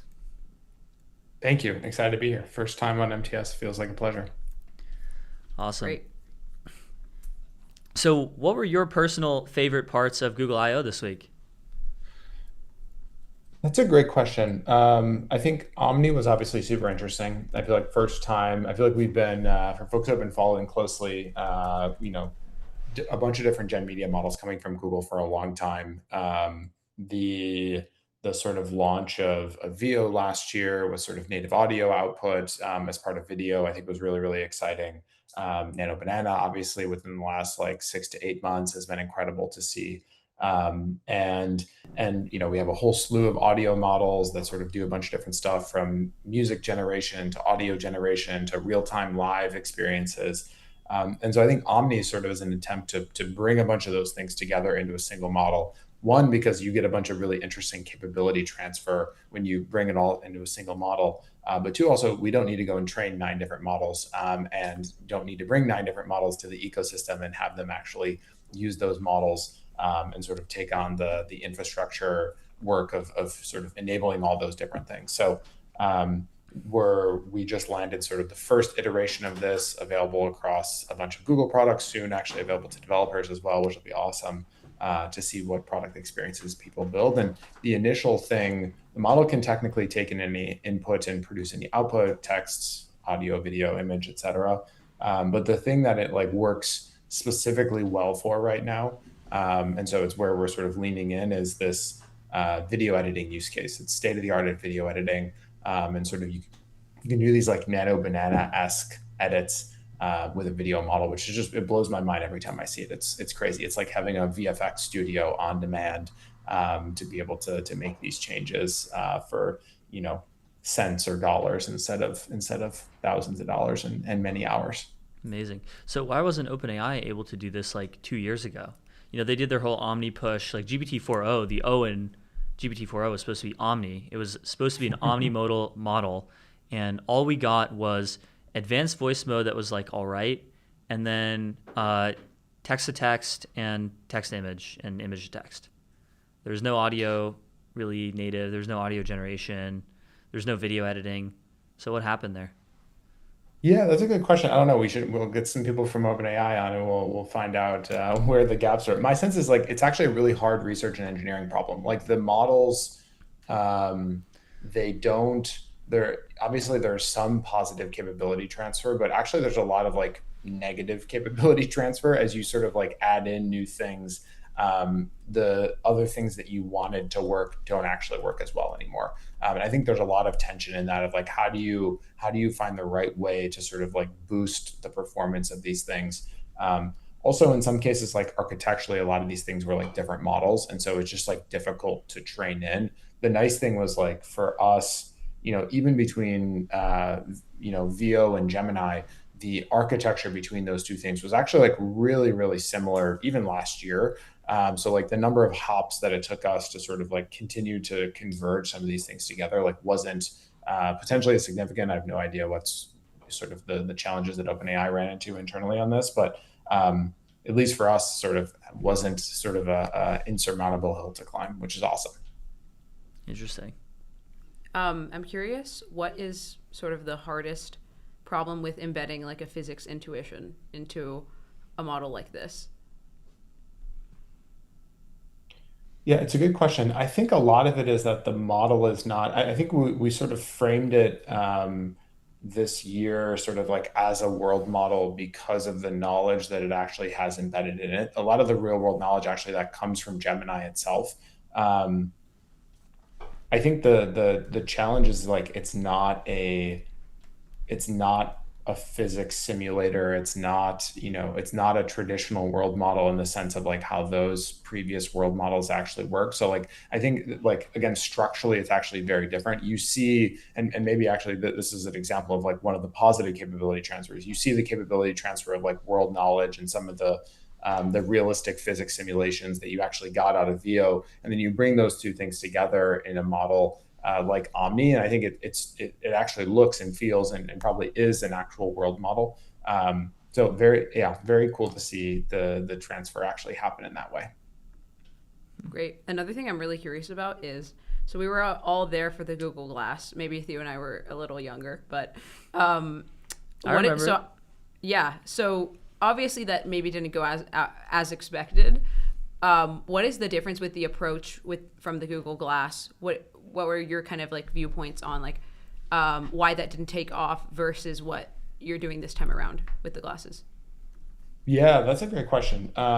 I mean, for one thing, like Google Glass was a very long time ago. And if you sort of look at like even just like the wearable ecosystem at that point, like it probably would have been like the first wearable. Like nobody was actively wearing any level of like advanced technology. Like, you know, Apple Watch hadn't happened. A bunch of like maybe even like Fitbit hadn't happened yet at the time that that Google Glass was unveiled. So I think, you know, the sort of next time around with a bunch of the Android XR stuff that's happening, I think we benefit from the fact that there's just been like 15 years of like pretty rampant technology progress. And so it makes like the use cases and sort of the form factor and all those things like much more akin to what you would want out of that product experience. This is actually where like the Gemini Live models I think are really, really exciting. I think if you start to see like the experience you would ideally want is the ability to just like ask questions on the go and sort of actually not even need a bunch of interfaces like visual interfaces, and just being able to use voice and have video streaming real time with your consent to be able to sort of ask questions about the things that you see. Like all of that was like so far in a way not possible, you know, more than 15 years ago when Google Glass originally came out. And we're sort of like just now on the cusp of that actually working from it. Like probably like literally within the last 8 months, the models and the infrastructure got good enough and fast enough to enable those use cases. So it does feel like we're at the right place in the arc of the technology, in the curve to sort of build a product that people will actually be able to use. So I'm super excited. I don't know, there's no secret pre-order list right now, but I keep harassing all those teams every time I see them to make sure that they get me a pair of the glasses when they actually become available. I'm going to start wearing glasses just so that I can use and try out some of the stuff. Also, people forget that the original Google Glass was $1,500 in 2014. Yeah, in 2014. It's crazy. Yeah. So, I mean, another thing benefit is like the cost of technology has gone down significantly, like to build, you know, the infrastructure to build hardware like that has gone down, which is also really cool. So it's going to be great. I'm excited to see people get their hands on them. So I'm very excited about Gemini Spark, which seems to have flown under the radar more compared to like 3.5 Flash and Gemini Omni. But it seems to be sort of like a vision for an AI agent that acts on your behalf and understands your preferences. Could you talk a little more about like how that works and what the experience will be like for the average user? Yeah, it's a great question. And I think there's many things that have happened in the last 6 months. Obviously, OpenClaw taking the world by storm. Peter and that team have done an incredible job. It's an amazing open source project. But it's actually also like really difficult. Like the average user, the average person who's not like deeply in the tech ecosystem, like is not going to OpenClaw and like having a great experience with it. It's like very complicated to get set up. It requires a lot of context and sort of like developer muscle, if you will.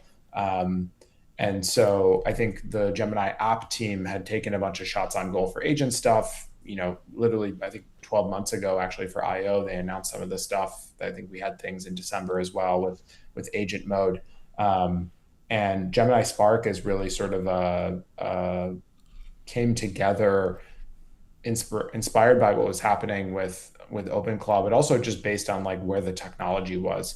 I think there's this thread of like actually a lot of these questions of just sort of the product story being guided by what's possible with the models. And like we just like, you know, the startup ecosystem are like sort of customers of the models and being able to sort of find, you know, what are the new product experiences that are sort of like on the cusp of being possible. And this for Spark, it's this 24/7 always on agents sort of doing things on your behalf, where you can sort of throw work over the wall to the model and have it sort of take the work and sort of run with it.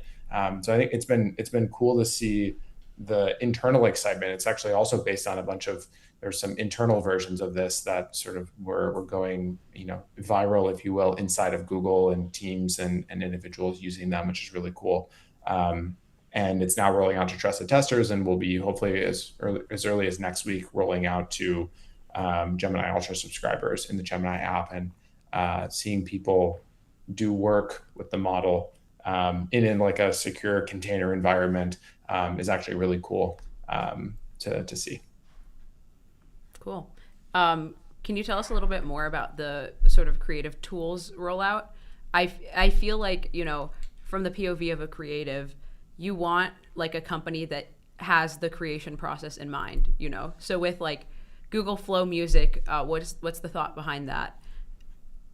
Yeah, no, that's an awesome question. I think Flow and Flow Music have actually done a really great job, and Labs in general. And I think Josh Woodward, who leads Labs, sort of has a bunch of, I don't know what the exact direct quote from him is, but it's something about like, if you want to make a product for filmmakers, you should probably make sure you have filmmakers on the team, and you should probably make sure you're talking to filmmakers. And so I think the Flow team and Flow Music team have done a great job of like knowing who their audience is, and actually going to try to make it so that like that is genuinely who they're not. I mean, you could kind of use the product if you're anybody, and they're trying to obviously lower the bar. And they launched this week this sort of like assistant director agent in Flow to sort of help you, produce stuff, and you can sort of describe what you want, and it'll sort of do all the heavy lifting. But really, they're also building for this like advanced customer who sort of like has deep requirements and taste and knows what they're looking for. And I think you actually end up with a right product for the long tail of people, because you're like embedding that. You get closer to the creative process, to your question, when you actually work deeply with the sort of experts in those fields. So I think Labs has done a great job of this, not just like across Flow, but like even like Notebook LM. I think a lot of the magic of Notebook LM was like finding those initial power users who really had a perspective on like what a great experience would look like. And it was like a lot of authors at that time. And it's cool to see that flywheel continues to work for Labs with all these new products that are rolling out. Are there any like ways that you've seen Flow used, maybe even like internally or externally, in creative ways? Yeah, I'll make a small comment about this, which is I think the thing that brought Omni to life for me, and folks were using Flow to do this, was like taking it actually on my own content. And so if actually for you both as part of this show, it was actually really interesting to like take sort of these like intro sequences that are like two people sitting behind a camera with microphones and headphones on, and like bring them to life in a way that like wouldn't have other like would have either like cost too much money, would have been like physically impossible because of the constraints of the real world, whatever it is.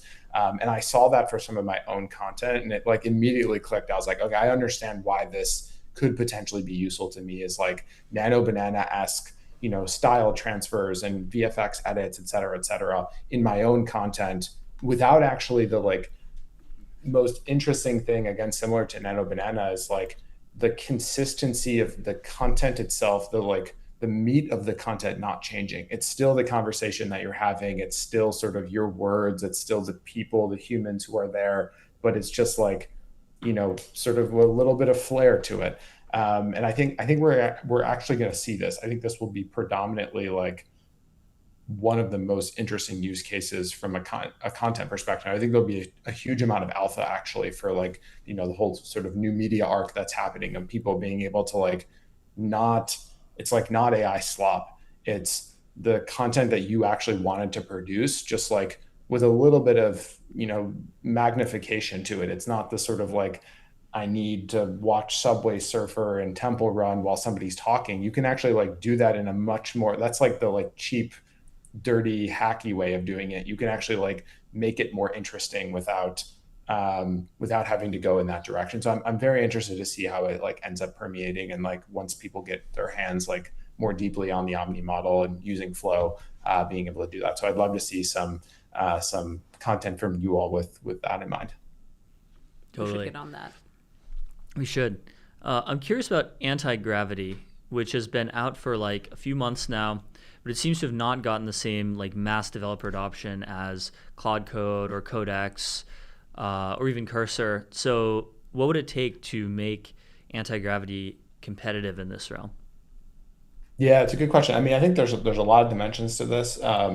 One thing is like it's definitely early, and so the thing that I appreciate most is like, or at least personally, what I enjoy doing is like ship early, ship often, keep iterating. And I think that's what that team is going to do. So they'll keep iterating, and the feedback is very much appreciated. I think a lot of this is grounded in like if you sort of look at maybe not for Cursor, but I think for Codex and for Claude Code, like what actually sort of made those product experiences successful was like this model product harness symbiosis. I think Claude was probably the first sort of product model lab, whatever you want to frame it as, to have that sort of model product harness symbiosis. And I think when you have those three things, like the experience is incredible. And so that's sort of the work that we've been doing behind the scenes, is like try to get to that point. Gemini 3.5 Flash powering a bunch of the anti-gravity experience is sort of our first rev of the model harness product symbiosis story.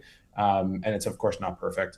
And so there'll be many more shots on goal that we'll take as part of that. But the important thing is like we've been building the infrastructure, we've been sort of doing that work so that there is that flywheel. And it won't just impact anti-gravity actually, which is great. Or it won't just impact anti-gravity, because that harness that's powering the anti-gravity experience, that model that's powering the anti-gravity experience, is actually the same harness and model that's powering Spark, as an example, or the vibe coding experience in AI Studio, or a bunch of stuff I'm sure that'll happen across other Google product experiences. Actually, Google Search announced that they're going to be using the anti-gravity harness to do a bunch of sort of on the fly, like visual dynamic widget creation for users who are asking more sophisticated questions in Google Search. So we're really betting sort of on those horizontal layers to power a bunch of the different parts of the product experience. And anti-gravity, sort of the anti-gravity 2.0 developer focused product will benefit from that. But actually more broadly, lots of Google products will benefit from it, which is it's great. It makes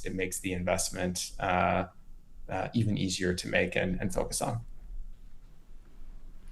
How do you think that Google like Workspace, or well, first of all, could you give us a recap of like updates to Google Workspace, and how do you think that people's needs for the traditional workspace tools are changing now? Yeah, I mean, first of all, like as somebody who uses all the workspace tools every day, I'm excited to see Chandu, who runs Workspace, who you all should chat with sometime. I love is an incredible, and he's super plugged in and like following everything that's happening, and a user of all the tools, which is awesome to see. I think the big one, and I wasn't super close to this, just I'm a user of Workspace and a fan of Workspace. I think they launched their like Pix, I think is what it's called, product, which is sort of using a bunch of the Nano Banana models to sort of do image editing and creation, et cetera, inside of Workspace, which I think is really cool. That was the main one that I remember off the top of my head. And I think in general, the way that I think Google is sort of set up is that we have a massive incentive to have great models, because we have all these product surfaces where having a great model just like makes so much of a difference. And actually, I think like we showcase this, we were talking earlier about like the live audio experience, and sort of what does the live audio experience look like in Google Docs, like this sort of product that we're all familiar with. We've all used Google Docs or some product like Google Docs to sort of create, written words. What does it look like when you make sort of, the rambling chain of thought that we have as humans sometimes audibly into something that's like coherent in a written form? And I think lots of cool, interesting product experiences to be built there. And the Workspace team is like definitely pushing super hard to make that possible. Actually, I think the other one they announced was around bringing AI Inbox more widely to people, which they originally announced a couple of months ago, the AI Inbox feature, which I use all the time. It's very helpful because I can't keep up with my emails. And so AI Inbox tells me, hopefully, what are the most important emails I should actually be answering. And so yeah, lots of continual iteration and shipping happening, and it's cool to see there's a deep partnership between the Workspace team and the Google DeepMind team, which is awesome.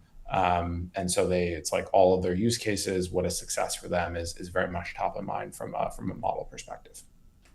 Totally. Used to be on DevRel, I believe, at OpenAI.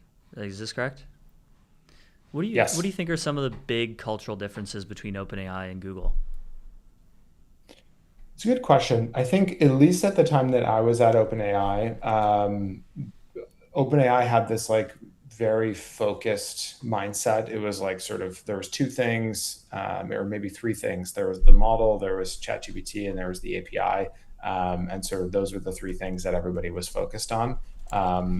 And I think that actually served them well in getting those products off the ground and sort of bootstrapping adoption. I think Google, the biggest point of tension, I think, is like there's tons, Sundar mentioned this actually at the keynote 2 days ago, like Google has 13 billion plus user products.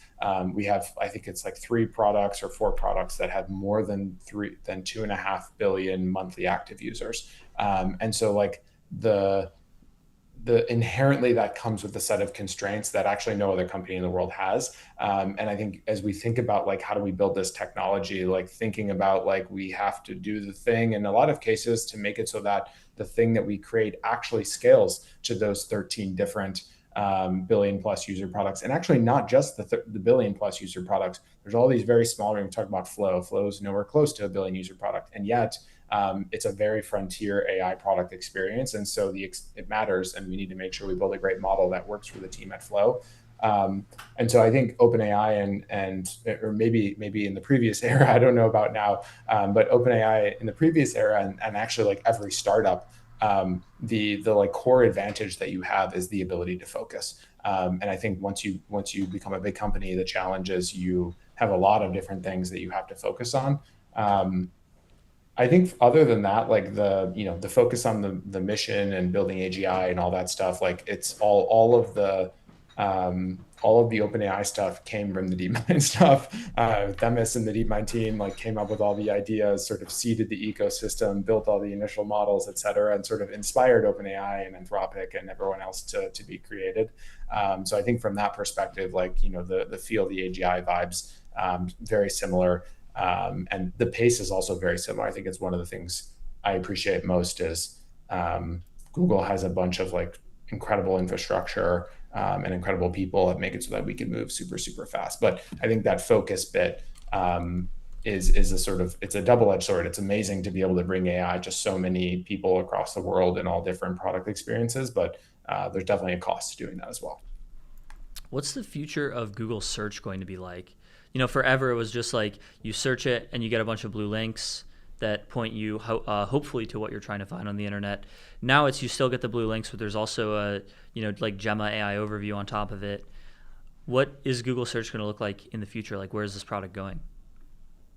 Yeah, that's a great question. I think one of the interesting things is sort of grounding that question on like, what are people asking Google search to do? And I think the search team has actually done a great job of like, of using that as sort of one of the guiding lights. And they sort of have seen this natural shift over time in conversations with folks like Robbie Stein, who leads a bunch of the AI stuff for search.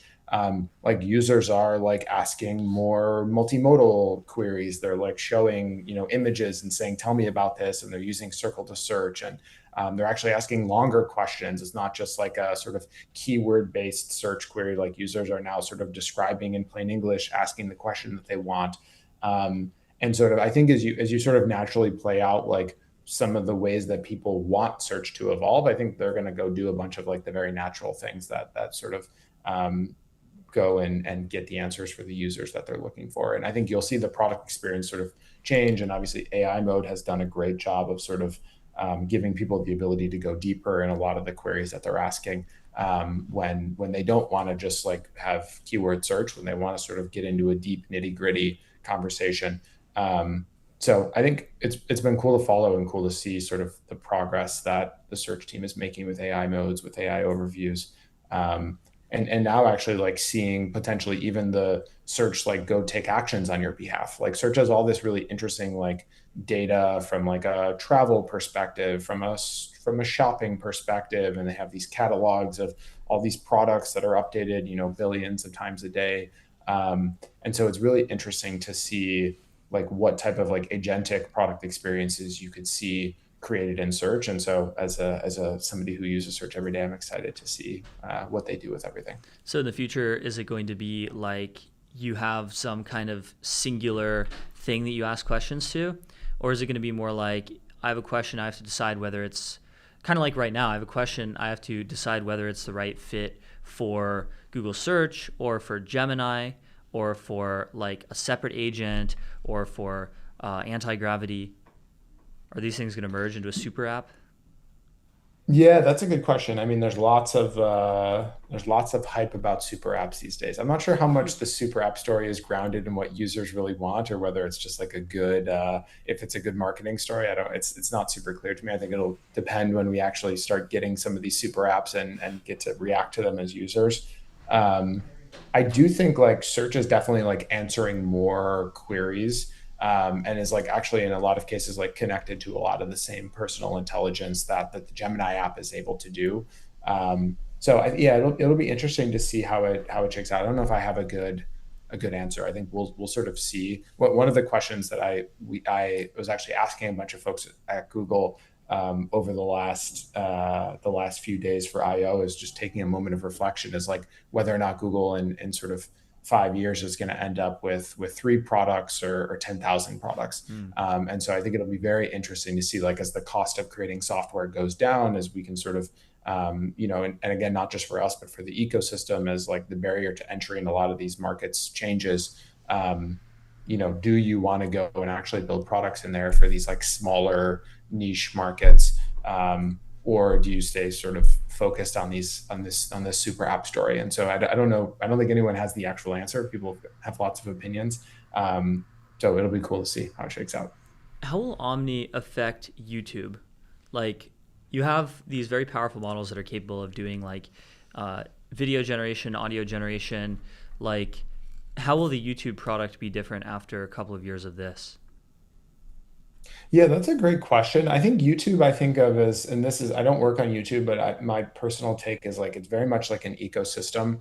And so I think you'll see it grounded in a lot of the ways that like the ways people's content changes in the next few years. And I think I made mention of one of those things, which I'm super excited to see this, like, democratize access to the VFX studio. And so, you don't need to be Mr. Beast or whoever it is, or, on the A16Z new media team in order to have access to like the resources in order to like go and do a bunch of this stuff. Like, you could just be a random person who like has an idea of a story that you want to tell, and YouTube and Flow and the Omni model can sort of help you actually go and tell that story. And I think that's super exciting. And it will probably take time to actually go and deliver on bringing that to the world, because the model's expensive. You got to build the right product experience around it, et cetera. But I think more people being able to like continue to democratize that storytelling, I think is exciting. And the same thing is actually happening in parallel in software. I think this like YouTube era of sort of enabling everyone to be a creator, whether you want to be Mr. Beast or whether you want to just like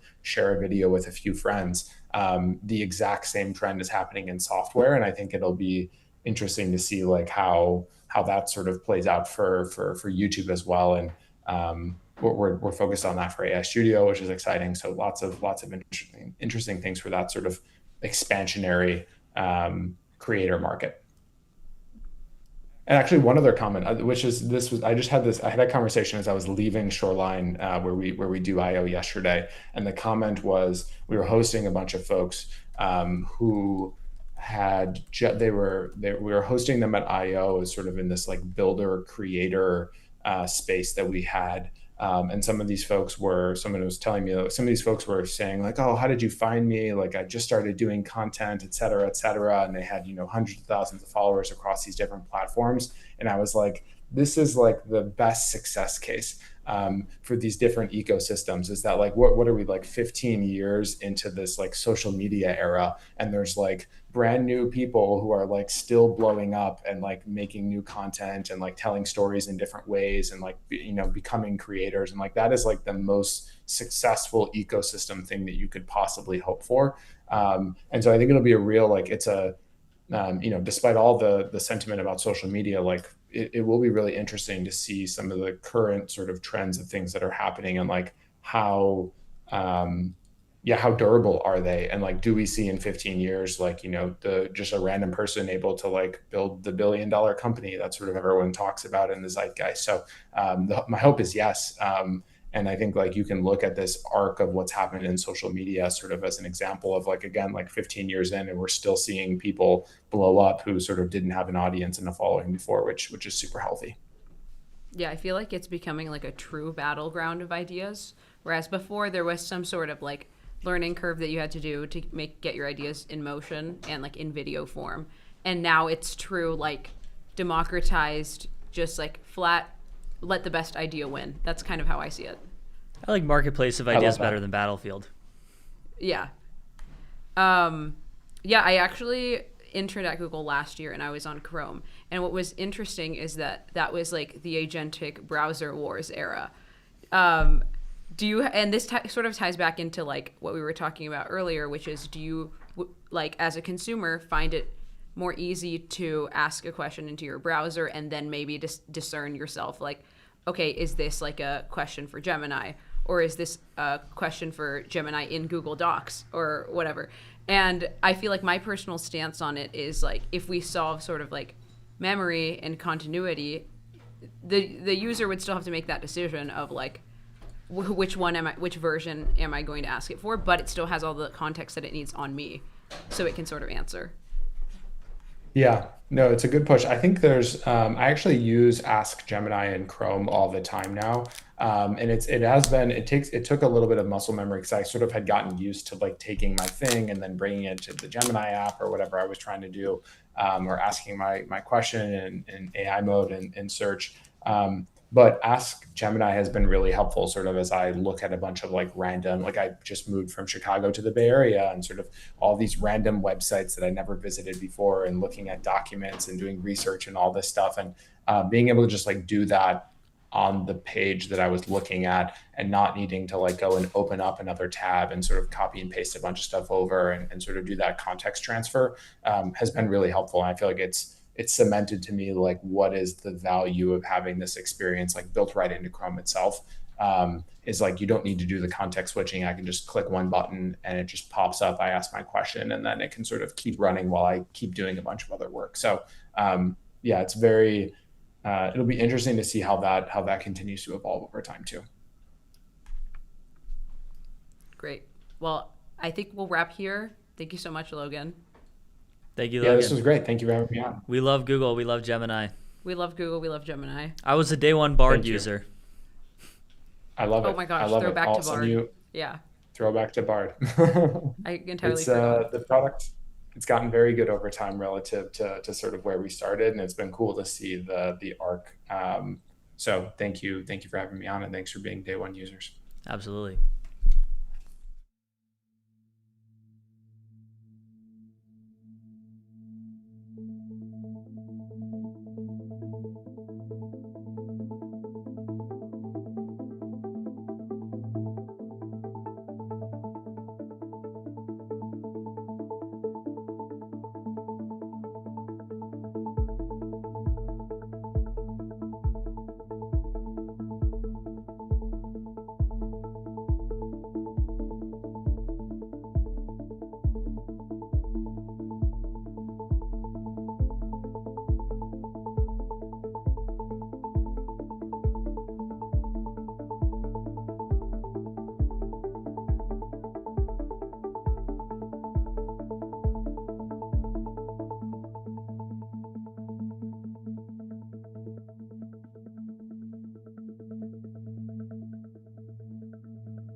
We're so back to talk about cod, believe it or not.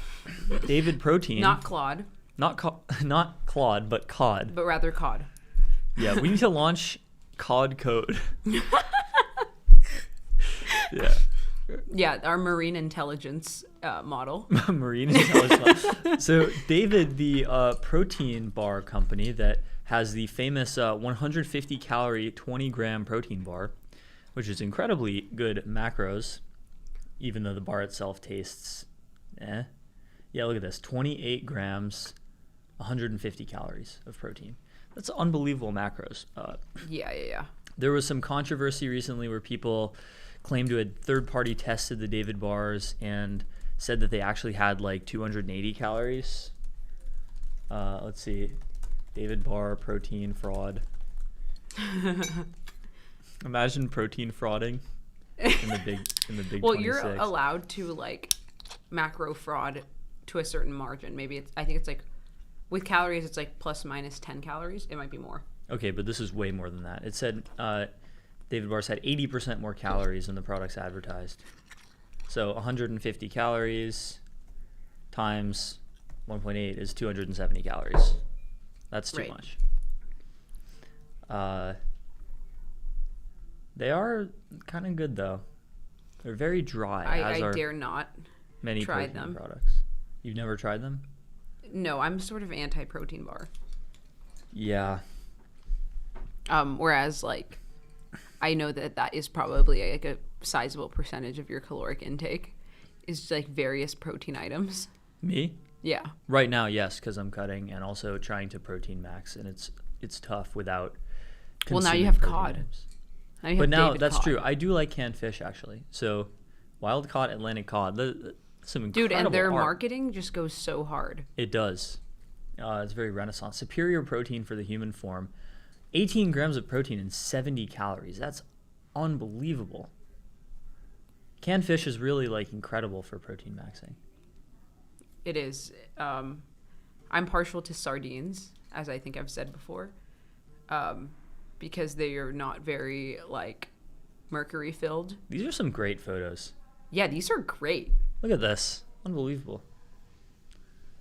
This is like creative, true creative, like this is a cut clarity glove. and vision. Mm-hmm. They really understand what they're going for here. Yeah. Another amazing photo. Toss some lime or lemon, salt, and what is this, thyme on it, and then you have a whole meal for just 70 calories. Dude, it's great. We're inventing new anorexia technology in 2026. Anorexia tech. Yeah. I saw a tweet earlier that was like, breaking news, Patrick Star from SpongeBob has become anorexic or something. That's crazy. Patrick Star is on ED Twitter. We have some real tech news to talk about as well. Right. Anthropic's new consulting venture has made its first acquisition, Fractional AI, a SF firm that designs and develops software solutions. So OpenAI already bought a company called Tomorrow for this. Tomorrow, Tomoro, that does basically this already, like forward deployed engineering for other companies. And now Right. Anthropic is doing the same thing. So let's see, Let the best fractional.ai. FDEs win. Yep. It's the battle of the FDEs. These are all the companies they have worked with. I've never heard of any of them, except for Zapier. Nope, not a single one. I think naming your company super intelligent is so lame. It's like naming your company like Cancer Cure. Okay, that would go hard. I heard of Change.org. Especially if it wasn't like a biotech company. Yeah. It was just completely unrelated. Here's my new lemonade stand. We sell lemonade and it's called Cancer Cure. That goes hard. I would buy. Mm-hmm. We also have a tweet from Pangram Labs.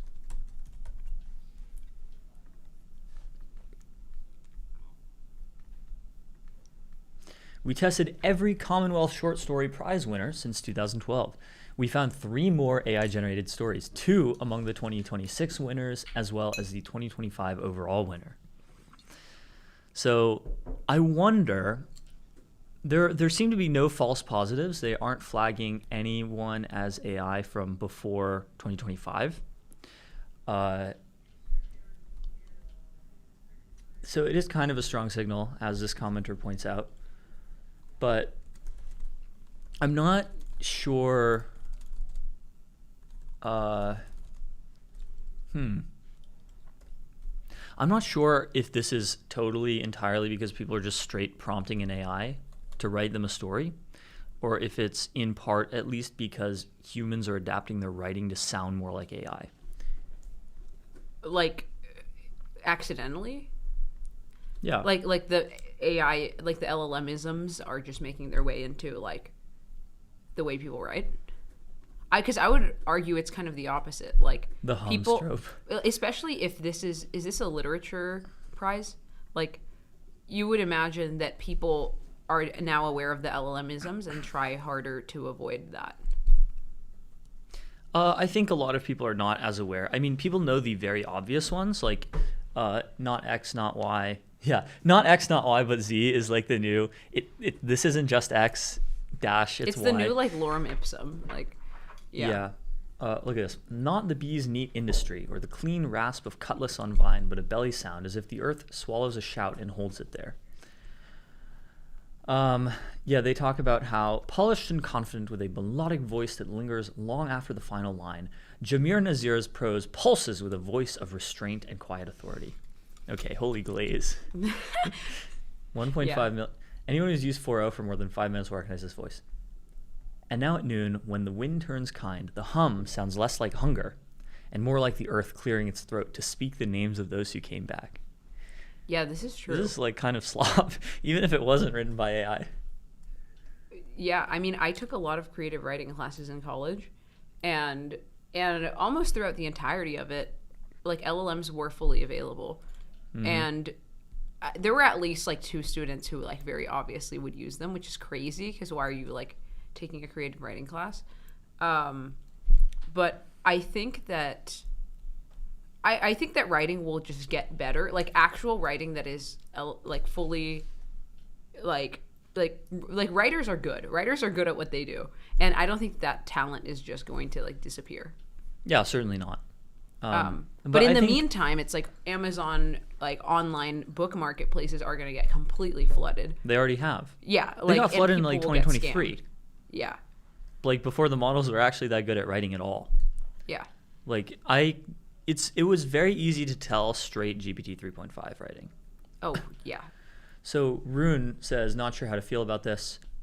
Rune famously works on creative writing at OpenAI, so this is like what he does. Yep. Not sure what his takes are on how good current models are on creative writing. Let's see. Examining AI use in Commonwealth Prize winners. Pangram ran every story through and found that's amazing. 2 of the 5 regional winners of the Commonwealth Prize were completely AI generated, according to Pangram. What? I mean, somebody had to still come up with the premise, or like, including the overall winner. Yeah, I agree. So it's not like terrible.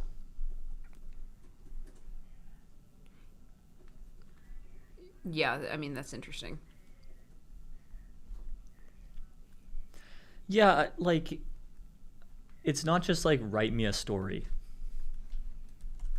I remember, like, with the older models, if you asked write me a story, it would always talk about like a girl named Ilara who lives in a magic forest. Wait, can we try? Let's ask Opus. Yeah. I'm just gonna say write me a story.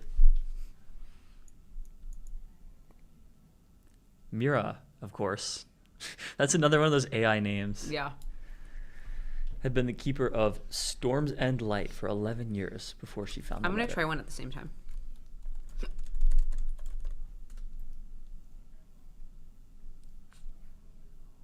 Oh my god. It gave me the same one. What, Mira, the last lighthouse keeper. Yeah. Wait, but this is kind of interesting because what if it's trying to tell us something? Let's ask Haiku. Haiku 4.5, write me a story. A much smaller and older model than... Oh, look at that. The Lighthouse Keeper's Secret. And instead of Mira, Wait, it's this is so it's insane. Marina. This is like... Why isn't anyone talking about this? Okay, wait. Let's ask... what does it all mean? Let's ask Opus 3. Write me a story. Opus 3 is a great model. The platonic ideal of a story is this lighthouse keeper. The old grandfather clock. Oh, I see. This one's a little different. With loving care, he had shaped the wooden frame. Recently, the clock had started to lose time. Okay, so Jared is fixing the grandfather clock. What a nice story. What about Sonnet 4.5? I'm going to say, write me a story where the main character is Theo Jaffe. Okay. Oh, it's prompting me to ask it more. What Okay, about oh my god, I'd be happy to write you a story, but I want to flag something first. Theo Jaffe appears to be a real person. What? A writer and podcaster. What? Wait, does the model know who I am? I think it knows you, bro. Hey, wait. What model is this? This is Opus 4.7. Okay, wait. We're evaling live. What was your exact prompt? Write me a story. Write me a story where the main character is Theo Jaffe. Claude knows that my name is Theo, so I wonder if this will confound it at all. That's funny. Okay. Oh, okay, wait. It's talking about podcast. Exactly. So it does it's know talking about scaling laws. Okay, so the model actually does kind of know who I am a little bit. It might have memory. Do you have memory enabled? No. Okay. Ask it about me. It definitely doesn't know who I am.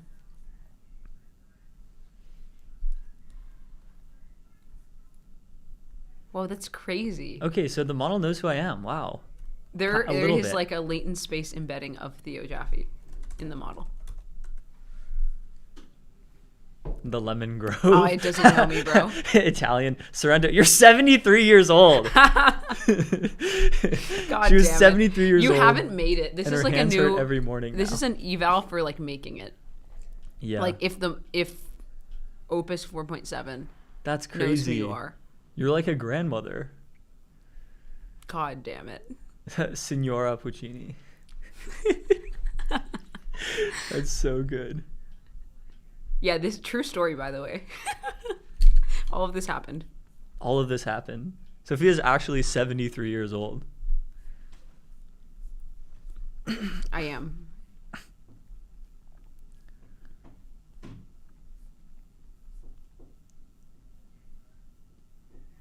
Oh, that's good. The Eastern Terrace is not going to finish itself. Want me to take it in a different direction? Younger Sophia? Maybe. I asked GPT 5.5 Instant, write me a story. The main character is Mara. So, Rune, we are evaluating you live. Yeah. Very close to Mira. Very I'm close gonna actually to ask Marina. it, why do you always use characters named Mira or Mara? I think it doesn't know. In your training data. What is in your training data, bro?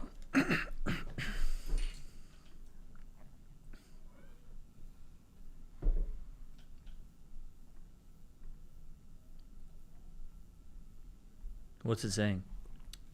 It says it doesn't know, but Mira specifically shows up in a lot of literary fiction, has an appealing meaning in several languages. Oh, so maybe it's like Mira is one of the most interpretable names across languages. Like it has like a unique meaning in a lot of languages. Something like that. What does Mira mean in a lot of languages? I don't know.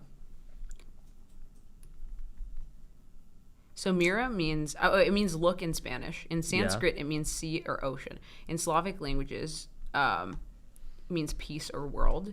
In Latin, Miras means wonderful or wonder. In Hebrew, Mira can be a variant or short form of Miriam. Yeah. So maybe it's just a meaning dense name, but I think there would be more meaning dense names. I don't know. There are probably some, but maybe this one is the most meaning dense. This is the most name ever. It's the namest name. It used to be Alara. I don't know. People don't remember this, but it used to be Alara. Looking at some more bangers.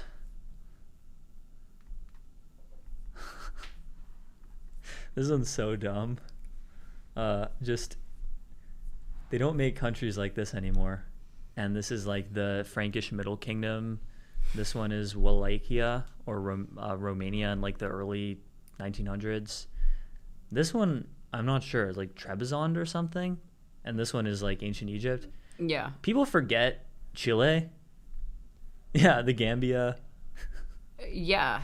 The Greater, wake up.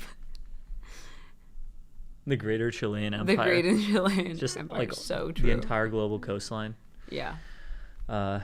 Croatia, the Gambia, Malaysia, the Republic of Venice. Very silly post. Rob Wiblin of the 80,000 Hours podcast. AI companies will never turn a profit. I continue to insist as I slowly shrink and become totally irrelevant. Yep. I think like there were a lot of people like a year ago who were like, wow, I'm very smart and I'm observing that these AI companies sure are spending a lot of money on this new technology. And the big brain studies that I'm looking at are saying that this new technology isn't getting that good of a return so far. Well, it turns out the technology actually is starting to get returns now. Anthropic is experiencing like unbelievable growth, like growth that has never been seen before in the history of business. And they are going to have a profitable quarter in June. So amazing. Profit deniers be like, must have been the wind. Yeah, literally. If they actually make a profit, they better pay royalties to the copyright owners of every newspaper, scientific paper, book, photo, blah, blah, blah. Okay. All right, buddy. I don't know what the legal status quo of this kind of thing is going to be eventually. Anthropic on track for first profitable quarter. Yep. They're arguing. There's like companies that actually have never been able to turn a profit. Like, this guy says in 2027, Spotify or something. Will people be prepared to pay $200 a month for Claude when they can get last year's model much cheaper? What about in 2028/2029? The answer to that is consumers that pay $200 a month are not the bulk of Anthropic's revenue. The bulk of Anthropic's revenue is enterprise. Yeah. And enterprises are willing to spend a lot more money for better models. We are nowhere near like the peak of what these models are going to be able to do. So like, for example, you can't fully replace a software engineer with a model yet, but when you can, companies are going to be paying a lot of money for them. Because what does it cost a FANG company to employ a mid-level software engineer now, all in? Probably $500,000 a year. So if they can instead pay $100,000 a year to Claude, that would be a hell of a bargain. So companies that are either unprofitable or like only recently profitable is actually like Uber and Lyft. Like Discord as well, which I think we've spoken about. They're not profitable? Discord has never had a profitable year on a GAAP basis. Oh my God. I'm so sorry, gamers. Wasn't Discord Maybe IPOing you guys need to just go buy Nitro and support your local gaming business. Discord might IPO this year. Yeah. I've heard. Not financial advice. Put on the hat. Not financial advice. Yeah. Spotify was only profitable 2024. Reddit was profitable in 2024, Q3. Pinterest was unprofitable from 2018 to 2023 and then swung to a net profit in 2024. Snapchat has essentially never had a profitable year. Oh God. We know Snapchat's this. Cooked. Yeah. Yep. Here's another post in the vein of DoorDash discourse from yesterday. Just made Richard Nixon's final lunch and it was horrible. I feel sick. Richard Nixon, on his last day as president, had a lunch of cottage cheese on top of canned pineapple and a glass of warm milk. That's so gross. It's just vile. Jesus Christ. So this is the kitchen cells. This is the kind of stuff that people used to eat. Like, whenever people say like, "Oh, white people don't season their food" or whatever, like this is what they're talking about. I think like the culture of Northern Europe and America prior to recently-ish did not value taste in food very much, unfortunately. Yeah. We are banger browsing at the moment. Allow us to banger peruse. Take a stroll down banger lane. Today, after 6 months of constantly using the term, I finally learned what blackpilling means. Turns out it means the exact opposite of what I thought it meant. That's funny. What did they think it meant? I guess white pilling? Alex Emos, by the way, runs AGI Economics at Google DeepMind and has a really good Substack. alexemos.substack.com. Check him out. We love Alex Emos. He's great.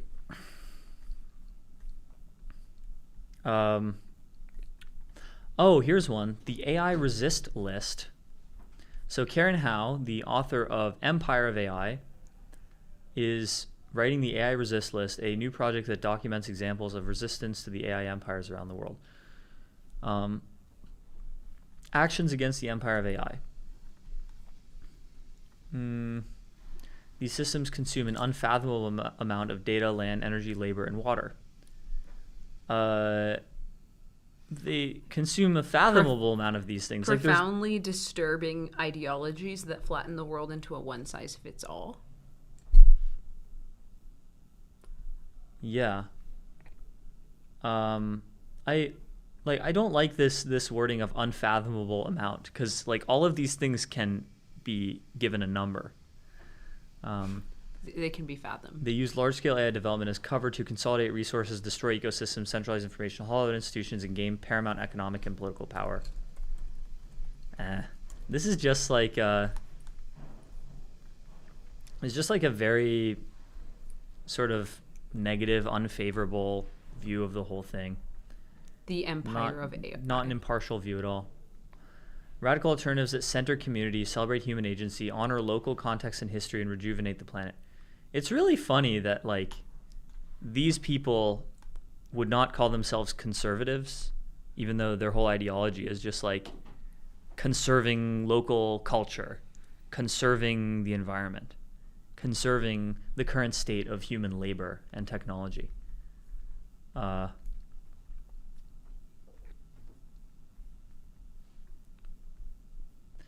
is another word that people coined for this that I guess preservationist might be a better word that's less value loaded. Resist, call out the hype. The empires run on myth making and hype about what AI is, what it can do, and what they need to build it. Okay. Memes and stickers to challenge through ridicule. Memetivism is a series of hands-on participatory workshops that ask its participants to explore the environmental impact of the AI industry through meme making. Wow. We're gonna destroy ChatGPT with this. Okay. Yeah, you stand no chance. Yikes. New data center in Texas. Yikes. Okay, so what are some of these memes? Sam Altman, after systematically inflating the price of water threefold in rural Iowa. Is this like a real number? Probably not. Who knows?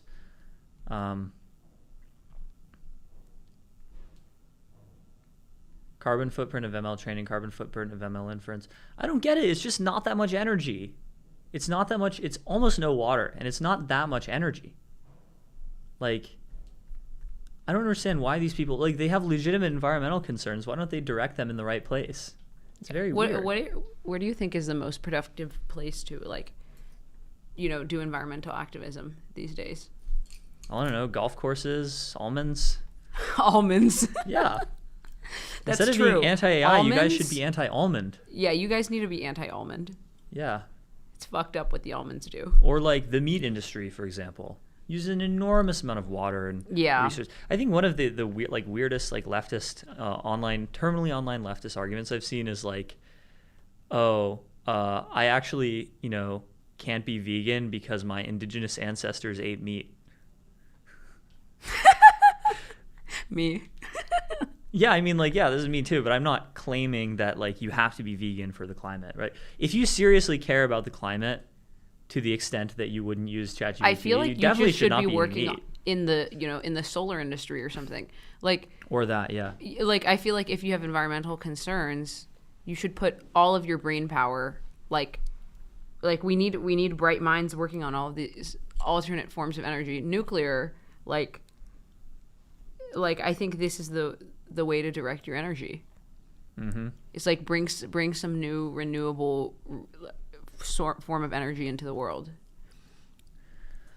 The empires seek to secure an unparalleled amount of computing power in the form of data centers and supercomputers. Without such scales of computing power, companies would be forced to find more sustainable, less extractive methods for AI development. Do you think they're not trying to do that? Like, do you think they want to spend gazillions of dollars on data centers? Yeah. Combat resource I extraction. do think there's like something that can be done with regards to data centers. Like, if you're putting a data center in like a small town or something, it would be good if there was some sort of investment in the town out of goodwill, or like there's like public works projects that could probably be done to like, first of all, don't put the data center next to anyone's home, but like I feel like it's going to be something that supports the economy of the local town or whatever, so why not just lean into it? This one is literally a South Park episode. Quilly.ai. The people of Quilicura, Chile asked users around the world to submit prompts as they would a chatbot to a website that instead connected their query to someone in the community. This is literally the plot of a South Park episode where like people are afraid of getting their jobs replaced by Amazon Alexa. So they like made an agreement with like the town to like become Alexa, and they were like sitting in everyone's house like like answering questions like Alexa would, and it's crazy. Possible futures. We have the power to collectively imagine better tech futures rooted in justice and regeneration for people and the planet. It's very just sad that they consider technological progress and, quote, regeneration as opposing goals when really they're like the same thing. I just think it's like everyone needs to talk to each other. The fundamental issue is that all of these groups don't talk to each other. Like, who are these people who made this website? Karen Howe. This is just like woke anti-AI. Yeah, like, okay, should we talk to her? Like, I feel like if there's no exchange of perspectives and it's just like these like ideological cults, then how is anyone gonna come to agreement about anything? I don't know.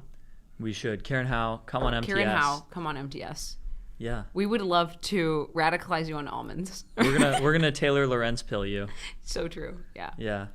All right. Well, that's our banger section for the day. We'll be right back with Sriram Krishnan. We will. Be right back. Peace. With him.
to the show. We have Sriram Krishnan with us right now. He's the founder and GP of Kearney Jackson, early stage venture firm based in New York. And Sriram is an investor, an advisor. He works with Figma, Notion, and many other companies we know. And he's been honestly putting out some really interesting content and posts recently on the token economy and specifically AI economics. And so the token economy is very much top of mind for all of us in Q1, and even more so with the SpaceX S1 filed yesterday. How do we think about the token economy? How do we benchmark it? What metrics matter for companies? How do we understand sort of the impact of inference usage and demand over time? And Sriram has come up with a couple of different frameworks. So we thought we would just walk through it and talk about it. So Sriram, take it away. Yeah, let's do it. So thank you for having me. And it all started many weeks ago when I was trying to make sense of everything that's happening around us, especially with OpenAI, Anthropic, XAI. And I spent about a few days digging into, there's so many ways to slice and dice everything that's happening. And I thought, hey, why didn't I start with, what makes us human, which is our usage, and then take it from there. And I settled onto this pretty, what I thought, simplistic, but also interesting framework or view of the world and everything that's happening. And I just kept it to myself. And whenever I was in conversations with friends or founders or other investors, I would casually share it. And the more I shared it, the more it reinforced as I continued to share it. And when XAI made the acquisition, made the Cursor/partnership acquisition, and when they leased out the GPUs for Anthropic, it made total sense to me, right? And then all of a sudden, my friends were like, well, why did it do this? It didn't make sense. But I was like, hey, listen, it's actually pretty straightforward. This is why. And then it occurred to me that not many people were able to make sense of what's happening. So I thought, hey, why don't I just share that framework, right? So that was the TLDR and how it started. But fundamentally, if you want to talk about the framework, it comes down to looking at these individual labs and what they've done thus far, right? So OpenAI, they've got millions of users. That's fantastic. They've got enterprises as well. Great. Now, Anthropic, their lead is, we've got a lot of these Fortune enterprises on board. A lot of people use in different variations of their product, and that's great. And then XAI, recent entrant, built out this huge supply with Colossus 1 and 2. Fantastic. But ultimately, when you sort of unpack the situation, you realize that it presents a completely different demand profile for these labs. And ultimately, if you're a lab, you care about the utilization of your GPUs or your supply, because ultimately that's what's going to make you revenue, right? So, and the proxy for usage is tokens on the supply side, and on the demand side, the proxy is obviously revenue. So I dissected that and went a little bit deeper, and I realized that as humans, we wake up at 8 a.m., we sleep at 10 p.m., and our usage will generally follow the Monday to Friday, morning to evening patterns, and it'll drop off, which means the GPUs that are utilized for inference will be underutilized when we sleep. So they're sort of provisioned for peak usage, but won't be utilized when we're all sleeping. But if you look at the agent usage, now agents can run overnight. They can run without interruption, most of them. And some agents can also spawn other agents to do a lot of work, right? So they're a little bit time agnostic. But what that also means from a GPU utilization perspective is they can work while we sleep. So the utilization of agents will be higher. And as a result, the enterprises that are using all these different tools are more likely to use agents. And if they're more likely to use agents, the GPU utilization will be higher. So I figured that's a very interesting framing starting from usage. And then unfortunately, and then there was XAI. And XAI, if you follow this line of thinking, it kind of makes sense why they acquired Cursor, because ultimately, at the end of the day, they need to monetize their GPU supply. And between us, I don't know anyone who's using XAI, and either on the enterprise side or on the consumer side. So the only way they could get into, improving yield is through an acquisition of Cursor. Now I'll stop here and I can jump into, any direction that you want, but I'll say one thing. In my part 4, I also sorry, Ed, you want to say something? No, No, just gonna note, I think like you had a really interesting chart in there somewhere about the shift from sort of human-led inference consumption, which, as you said, follows our daily kind of working habits, right? The peaks and troughs, versus once we're transitioning to the agent economy and agent-led work, period, right? Then obviously the overall demand for inference increases. But also, like, the types of spikes that we could potentially experience have nothing to do with human initiated tasks, right? So the demand pattern, if you will, changes with agent-led workloads. Absolutely, and it's only starting, right? If you look at human workloads, and by the way, these are all directional numbers, and I just had to, pull something out of thin air. But if you look at agent workloads, I can get into GPU, CPU usage, but forget that for now. But GPU utilization, for agents, if they're run overnight, it's typically consistent. It bounces between the GPU and CPU, so it's pretty much consistent. But this is only the beginning, and it doesn't really take into account agents, spinning up other agents to do a lot more work, right? So it's a lot more consistent. I'm talking about inference here. We're talking about training. Obviously, within a smaller period, you get consistent usage of the GPU. But it's fascinating because when people talk about robotics, the impact on robotics is actually on the GPU supply only applies to the cloud, and so robotics is also another layer that I don't think we've even scratched the surface, because a lot of the training that's happening for robotics is has been happening the past couple of years, but I think we're going to see a lot more of that moving forward. But I don't think we've seen anything on the on-prem or on the on-device side of the inference yet. So this is where NVIDIA, there's a bunch of different players. But again, I can jump into that, but it's pretty fascinating. Yeah, because like, what do you think that demand and inference profile looks like for robotics versus agents? I think you had it at the bottom. For robotics, the mere fact that you have a moving device on a factory floor, and then you have a larger cluster on the factory, and you need a data center to support. You're talking with robotics, you're talking about 3 different inference needs that are all very constrained by different types of hardware, right? So the robots at the location doing the work will have to decide between, oh, that's a cute little cat, I can't bump into it. Oh, I need to turn left, I need to avoid the wall. Now that requires inference. But the hardware that's supplying that inference, it's going to be very tiny. And the memory that's attached to the inference is also, that GPU is also going to be very small. And the model that you can use for that inference is going to be relatively smaller compared to the model that you're going to use, or the GPUs or the memory that you're going to use at the factory floor or the hospital wall, right? So the inference that's running on the factory floor or the hospital wall, they're more coordination.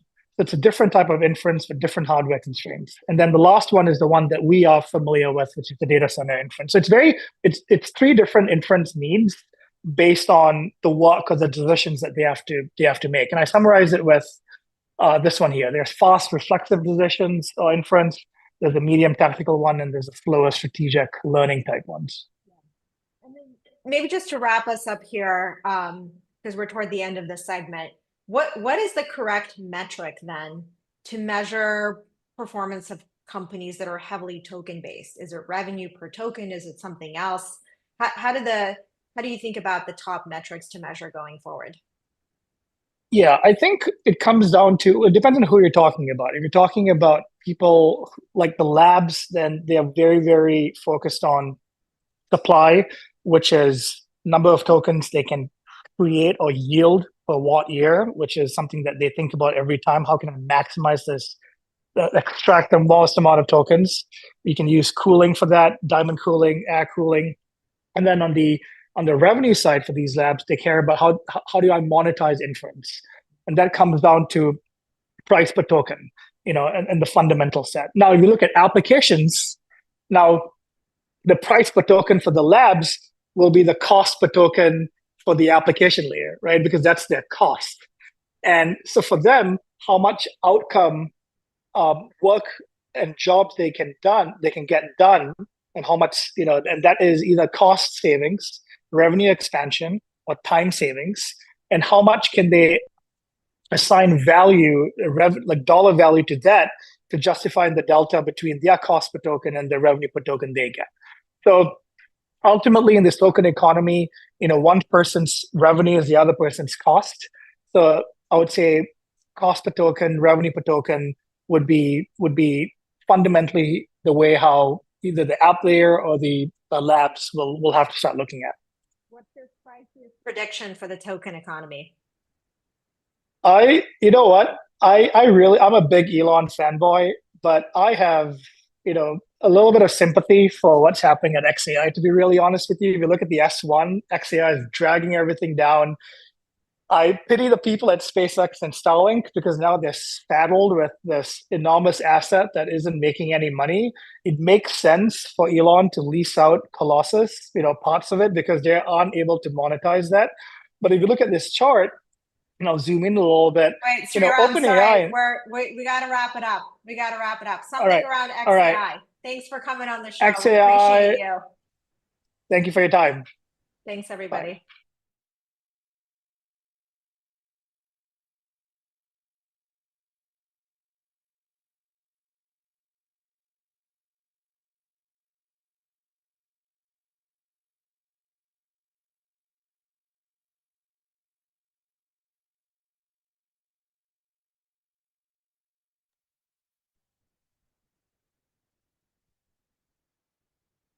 You missed me, didn't you? Yes, definitely. So today we wanted to talk about the new law in Minnesota, which makes it a felony to operate a prediction market in the state. Specifically, it is a felony to create, operate, or advertise a prediction market, and violators are facing up to 5 years in prison for this. Minnesota is the first state to pass such a law. The CFTC, part of the federal government, recently sued to block the law's passage, but as far as I know, it remains in force now. So how could this have happened under our political system?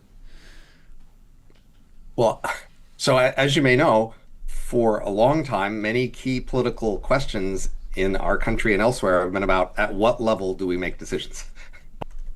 Most people often want them to be national level or local level, depending on where they have more support. And recently we had a regulatory ruling at the national level that allowed a lot more of these things. And that was a problem for, say, many people who did sports betting regulated by the states.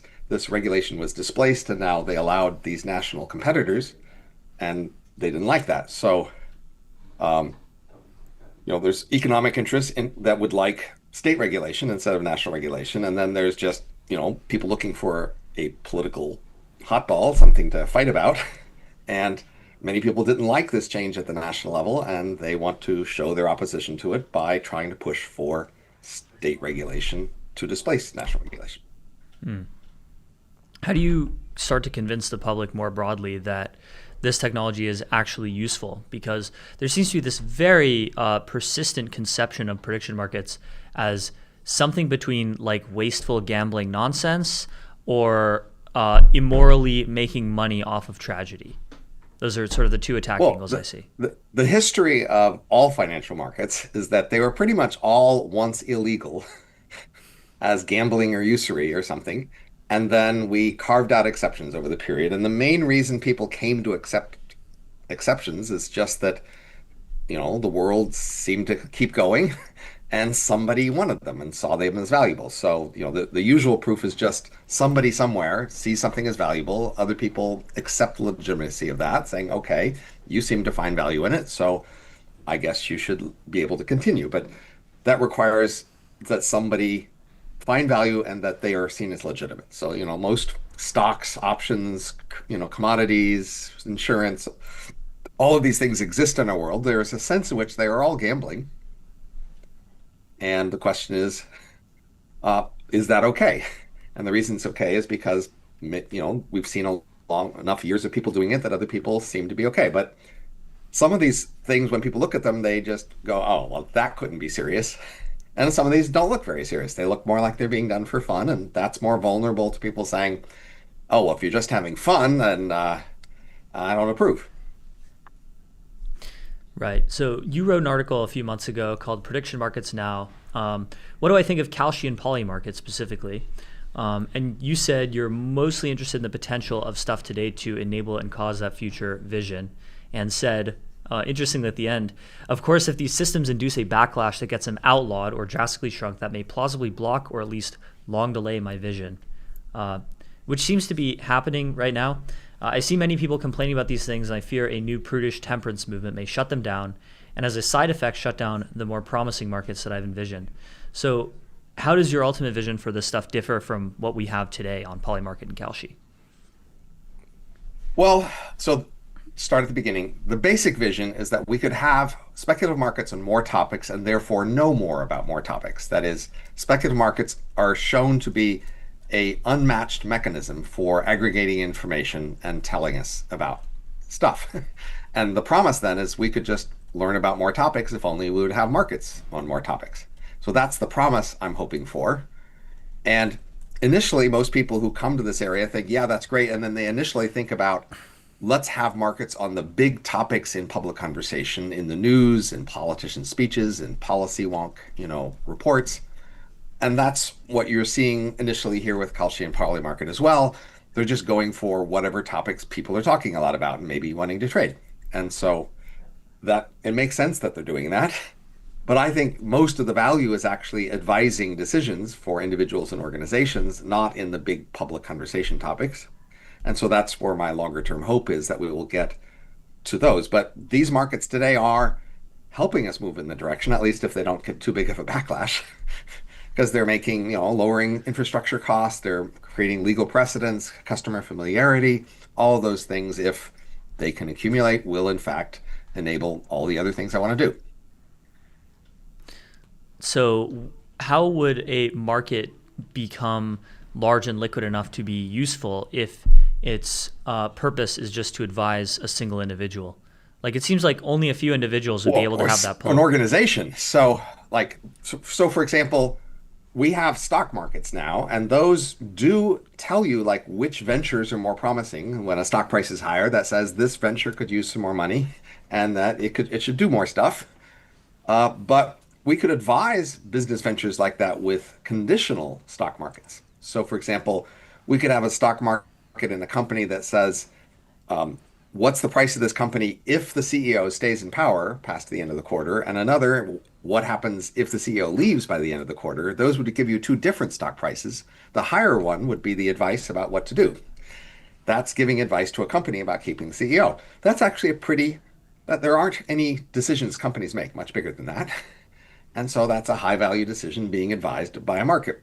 And many other decisions that companies make, mergers, restructurings, raising more capital, all of those sorts of decisions could be advised by markets like this. So we're talking some pretty big decisions. Big government decisions could be advised this way.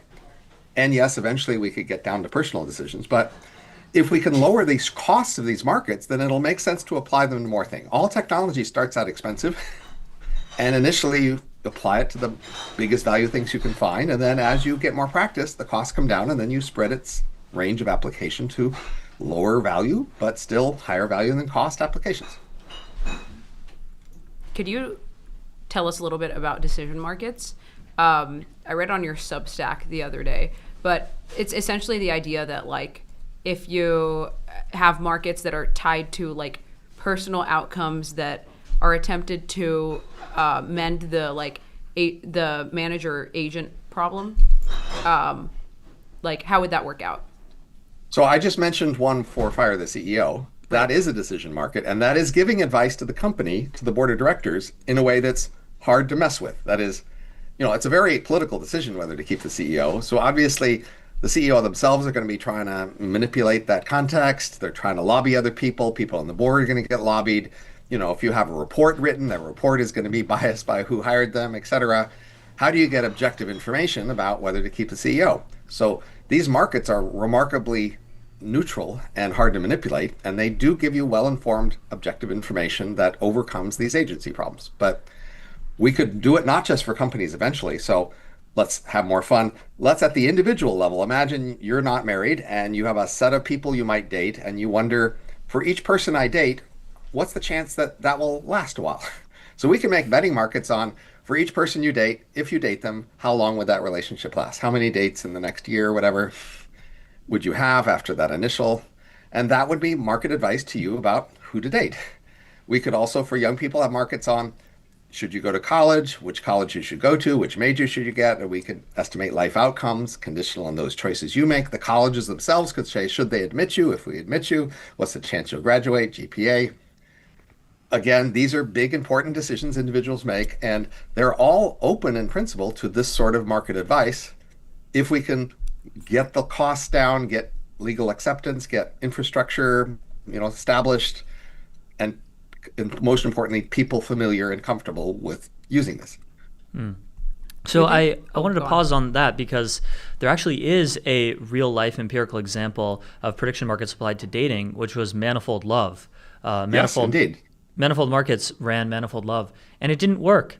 They had to shut it down because the amount of people for a given couple who had context on that couple and could reasonably infer how long their relationship might last was so small that it wasn't enough to make the markets liquid. Well, I think in all innovation, what you have to notice is you have some abstract ideas, and then you have lots of more specific instantiations that are possible. And most innovation's about searching in the space of the more specifics to make the abstract idea work. So what you saw is that a particular thing didn't work at a particular context at a particular time, but that doesn't mean something like that won't work later. History of almost all innovation is littered with precursors that didn't quite work out. And then eventually something takes off and manages to find the right combination of stuff. And so that's where we are here. So this general idea has been around for quite a while, and no particular attempt should you have high confidence in. What you should have more confidence in is the exploration of a large space of possibilities, and let's figure out what works. So what do you think is the value, if any, of like very arbitrary markets that seem to be just based off of pure chance? So for example, weather markets on, Polymarket or Kalshi, sports, which accounts for like 80. So the weather, in fact, in this Minnesota case that we were just talking about, the reason why we're talking is Minnesota said, oh, we don't want prediction markets. They passed a bill banning it, and then they passed an amendment right after saying, oh, well, we've got to allow weather markets because they got pushback from people in Minnesota who use weather markets, and they want those markets to hedge and get information. So that's actually substantially economically valuable. Right. I think, well, with weather markets, I'm not super familiar, but I assume it's similar to like, it's basically like you have to invest a lot of time to become profitable in such a market. But with sports, it's something that's fairly arbitrary. Like, what do you think is the value, if any, of having a sports market? Like, do you think that this is like an inevitable emergence? Whenever you have free markets, there will always be some sort of like casinoification. I'd say, a technology can be used in many different ways, and then different people have different purposes. So like, stickums, the little yellow stickums, that's bad glue. People were trying to design glue, and they came up with a kind of glue, and they go, this doesn't work very well. And somebody else thought, well, yeah, but bad glue can make good stickums. So the world is full of things that can be used in many different ways, and the thing is to understand the different ways it can be used. So speculative markets are an abstract thing that can be used in multiple ways. Right. So obviously, we've been talking about the information function. They can help people learn and get information about things. Secondly, they can hedge risk. That much of financial markets, the standard, regulatory rationale is that they help people hedge risks. But there's other things people get out of these things in history. For one thing, people have fun. What sort of fun? Well, they like action. They like a chance to prove themselves. And that's long been a reason why many people have had betting markets. And it's also been a reason why many people trade in financial markets. Many financial market professionals, exactly. Many financial market professionals got in there because that was an adrenaline rush. They wanted to have the action and a sense that they were good and they wanted to prove themselves. And that's attractive. And I mean, that's not only fun, but people like complementary fun. That is, when you're watching a sporting event, it is more fun if you're betting on it. You are more involved in the sporting event when you're betting on it. That makes that event more interesting and more engaging to you. That's a value, and that's what some of these people are achieving. So we have many kinds of fun in the world that we have disapproved of. So the world has often shut down fun and say fun should not be allowed, and maybe there's good reasons for that, right? But our world in the last century or so has been more pro-fun than the world used to be.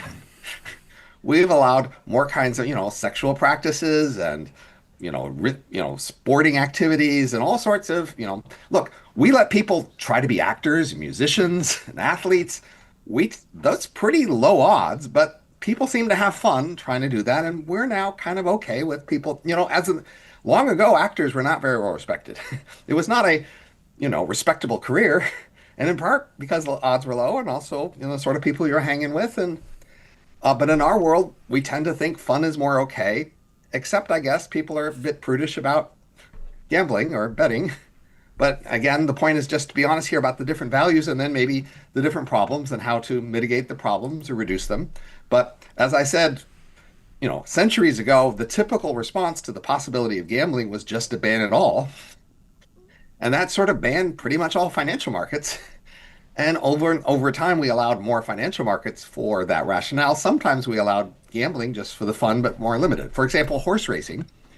The idea was that for military capabilities, it was good if the public understood horses well, and especially which ones were strong and could race, and could be strong in a contest situation of having to do a lot fast. So it was believed that allowing betting on horse racing was good for the military capability of a society. And that's why there was a lot of horse racing where there wasn't a lot of other gambling allowed. That was a reason for horse racing, right? Yeah. So you can imagine like drone betting. For sure. As a way And to you can imagine, accelerate like, yes. military technology. Right. You might imagine we create more sports related to new military technology so that people could, and sometimes people said video games. Some video games are good for that. There are video games that the military has often thought is good for training people and selecting people for the military. Right. And they're fun, but they also have this other purpose. Right. Have you thought much about the societal origins of games? Like, games seem like to be pretty inherent to like the human race and the human experience. Well, I've been a big board game fan for many years, so I've always pondered why I like them and what was different. But since then, I've learned a lot about the literatures. So basically, humanity often just creates subworlds that have set of rules, and then we manage things by having separate rules with subworlds. So for example, ordinary polite conversation around a Thanksgiving dinner table is a subworld with a separate set of rules, and we learn those rules and we play that conversation according to those rules. And we manage that by saying not all conversation moves are valid here. In this space, only these moves are valid. And we make a lot of worlds like that. Humans just do this a lot. We create many different subworlds with their different rules. And this is much of how we actually manage our social world.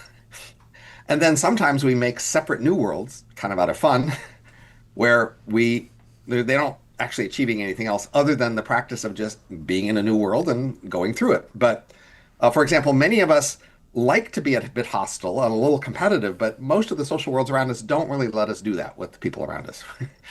Right? Most of the conversation worlds or polite worlds don't really let you want to take the other guy down and try to be overt by that, right? And show your competition and you think you're better. And games often do that. That's one of the charms of games is they put this boundary around a space. Okay, in this world, you can be more aggressive. You can be competitive. You can try to win. And as long as it's within this limited scope of the kind of means you use and the kind of outcome you get, go for it. We like that. Because in fact, we like to be a bit hostile and aggressive. That's actually a deep need we have that we actually don't get to express a lot in a world that shuts down everything as a potential, threat to as a crime or something. So yeah, and that's part of the appeal of finance and betting markets is it's a place where you get to be aggressive, you get to risk, take a chance, prove yourself, maybe lose it all, but people like that chance to prove themselves. Why do you think sports gambling has just dwarfed everything else combined on prediction markets like Polymarket and Kalshi in terms of trading volume? I think it's 90% of Kalshi. Yeah. And everything else is 10%. So for a long time, sports has been one of the biggest areas that we allowed aggression. That it was okay to sort of express your aggression and physically express your aggression, and then fandom near sports also really enjoyed that aggressive competitive element that I'm for my team, you're for your team, the hell with your team, my team's better. You know, people liked even being in fans of sports to join that sort of aggressive stance. And that meant that sort of making sports bets was a natural thing to do. People for a long time have wanted to prove themselves by betting on something and betting on something they're already taking an aggressive stance toward and feeling an allegiance toward and like doing a fair bit of investment and thinking about. That all just all fits together. So I don't think it's at all puzzling, given the kinds of things people have been doing near sports for a long time, that they would want to bet. And in fact, they have bet. So I don't know if I mentioned this last time. If you go back a century ago in the United States, there was more money bet in the US presidential betting markets at the time than there was in the stock market at the time. Wow. Stock market was really small. It's grown a lot over the last century. So, betting goes way back. And, as you know, people a long time like to play cards, like to play dice. People have liked to play games where they risk money as part of making those games fun. And the fun about, say, betting on sports or something is now, a game is this whole hypothetical thing that's just made up, but at least a sports is like a bit more real. Mm-hmm. Right? These horses racing in a horse race, if you're betting on that, you're showing something about your knowledge about something that actually matters more than throwing a dice in a game. Because you might think, why is that so disconnected from the rest of the world? I'm going to say, look, sports is actually more connected to the world than most gambling in terms of, dice or cards or things like that. Totally. I'm curious, in your article, My Best Idea Decision Markets, you said decision markets are not my deepest, grandest, most beautiful, or hardest won insight, just the one with the biggest expected impact. So if not decision markets, what insights do you think are your deepest, grandest, most beautiful, or hardest won? Oh, you want me to brag? There's a norm against that. I encourage you. Norm Go against for it. bragging, and so my usual move is going to try to, as best as I can, avoid this opening, so as that I show that I'm supporting of the usual norm against bragging. Right? I'm pointing out the usual social game has me supposed to make that move here, right? But I guess I'll be ironic. I have this book, The Elephant in the Brain, that I'm pretty proud of here, where I tried to understand. I guess you could take away the screenshot you're showing of this other. We can see you on page. stream. Okay, because I'm just seeing the other. Okay, never mind. Anyway, that basically that we are just wrong about why we do lots of things, and this was a big insight to me. And I was surprised that I was able to figure out something that basic that we didn't understand very well so far. That we're just wrong about why we do lots of things. A couple of years ago, I dug into the sacred, and I thought I had a good insight into what the sacred really is in a way that previous theories hadn't explained. I did this work on grabby aliens, a follow-on to my previous Great Filter analysis, where I explained where aliens are in space-time. I still think that's a best account. Last couple of years, I've been focused on culture and how we seem to have broken humanity's superpower. And that's going to be hell to pay over the coming centuries for that. And that's what I've been focused on the last few decades. So, but, when you're trying to understand the world, you're looking for things that we misunderstand, deep questions, etc. And as an intellectual, those are more celebrated. Changing the world, however, doesn't necessarily require deep insights. It requires maybe clever or unseen insights. And that's what I think prediction markets here or decision markets are. They just have a potential to remake the world. And I can be proud of having that insight, but it's not that deep. It's not sort of uncovering stuff. It's just noticing something that people didn't notice. I noticed you didn't mention Age of M when talking about your greatest insights. Which is my personal favorite Robin Hanson arc was Age of M. I think it was like incredibly prescient on the development of AI as we're seeing it now. Right. So the message there is that I've been a futurist for a long time, and many people say that it's just really impossible to see the future. That there's just too many complexities that you couldn't really ever figure anything out much about the future. Now, I learned otherwise a long time ago because I was part of the group that invented the World Wide Web before there was a web. And, right after the web appeared, many people said nobody could have seen that coming. And I said, but we did. We saw it coming and we were trying to make it. And people kept saying after that, see, here's an example of something no one could have seen coming.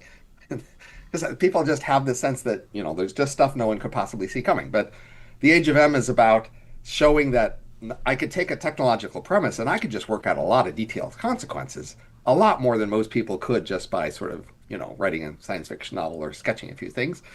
And I actually crammed it full with more details than most people want. People say, gee, I would rather not see all those details, Robin. Couldn't you tell some stories or do something more fun? I was trying to show you could tell a lot of details. You could actually take a technological premise of the future and work out a lot of detail about what would happen in order to tell the world, look, you can do a lot more futurism than you're doing. It's possible to do futurism. Maybe you don't want to, maybe you're not interested, but look, you can. That was my message of Age of M. I'm proud of that as a demonstration.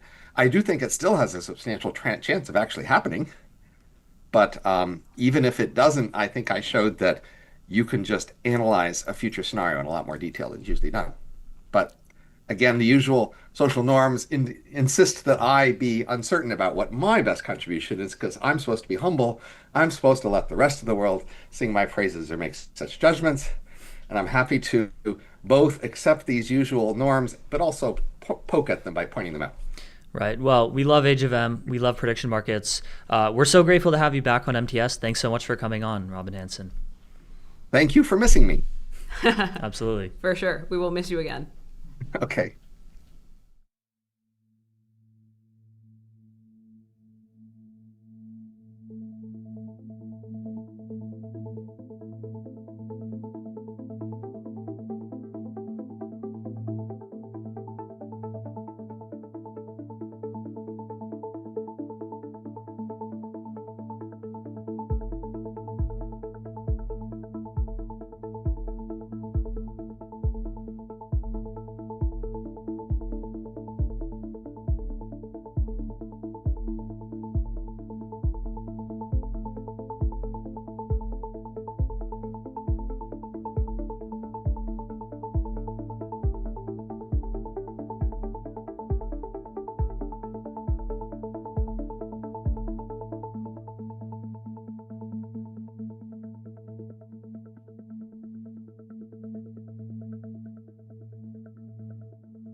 Welcome back. We are live with Max Marchioni of Superpower. Welcome, Max. Great to see you guys again. Yeah, the news that breaks today is retatrutide clinical trials. So you had a tweet this morning about the matter. So retatrutide phase 3 obesity trial just came out. 28.3% body weight loss over 12 milligrams over 80 weeks. Can you tell us a little bit about your thoughts on this trial and what does this mean about getting this to mass market? Well, it means that what all the kind of peptide apostles have been suspecting is most likely true, which is that retatrutide is going to be the best-selling drug of all time. We had GLP-1s, one receptor, Ozempic. We had GLP-2s, two receptors, tirzepatide. And now we have, let's call it GLP-3s, three receptors, retatrutide, which means more body weight loss in less time. Now, the kind of live question is that going to come at the expense of muscle? And is that going to come at the expense of other things? And I think we're yet to see. So have you like had personal experience or have friends? Like, what is the sort of like word of mouth of lean mass versus fat? I've seen such mixed views, right? Like some people say the GLP-1s are not actually catabolic. They don't actually cause muscle loss. It's really the restriction of calories that results in muscle disappearing. And that's kind of what you expect whenever you're restricting calories. I've seen some of those same people say that GLP-1s can be anabolic. Mechanistically, they actually support muscle gain, but when you're reducing calories that amount, they cause muscle loss. The probably more interesting question here. So we know GLP-1s in general, when someone is on one, they tend to lose muscle because they lose fat, right? So the kind of interesting question is which ones have the best ratio of the amount of fat loss to the amount of muscle loss. Basically, you want a lot of fat loss and you want a little muscle loss. And again, we're yet to see. My hypothesis is that tirzepatide is probably going to be the best at that ratio, followed by retatrutide. The thing that retatrutide does is it increases resting heart rate, right? It increases thermogenesis by binding to the glucagon receptor. And that helps with weight loss, right? It's part of why we see almost 1/3 body weight loss in, I think it was 80 weeks. But that same mechanism, plausibly, could result in muscle wasting away faster. So TBD, I think for the people wanting to preserve muscle, we're going to see tirzepatide be common. I think the reality is most people want to lose weight with the fewest side effects and as fast as possible, and therefore reta will become very common. Early prediction is reta will be more popular than tirzepatide. They'll have the similar profiles on muscle loss, but neither are going to be the holy grail of maximizing this ratio.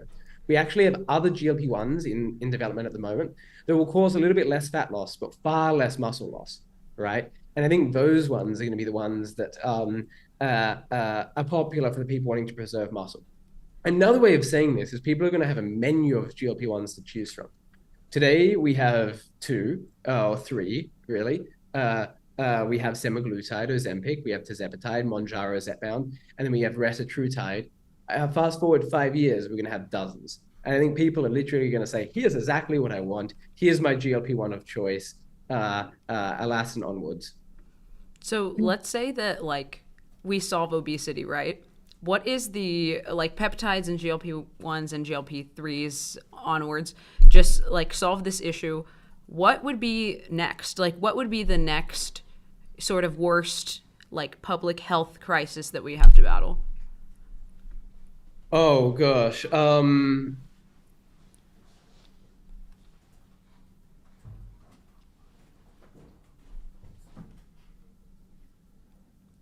Here are the things I want. Here's what I want for muscle, for skin, for energy, for sleep, for longevity, for energy, for weight loss. And output of that will be, here are the peptides you should take.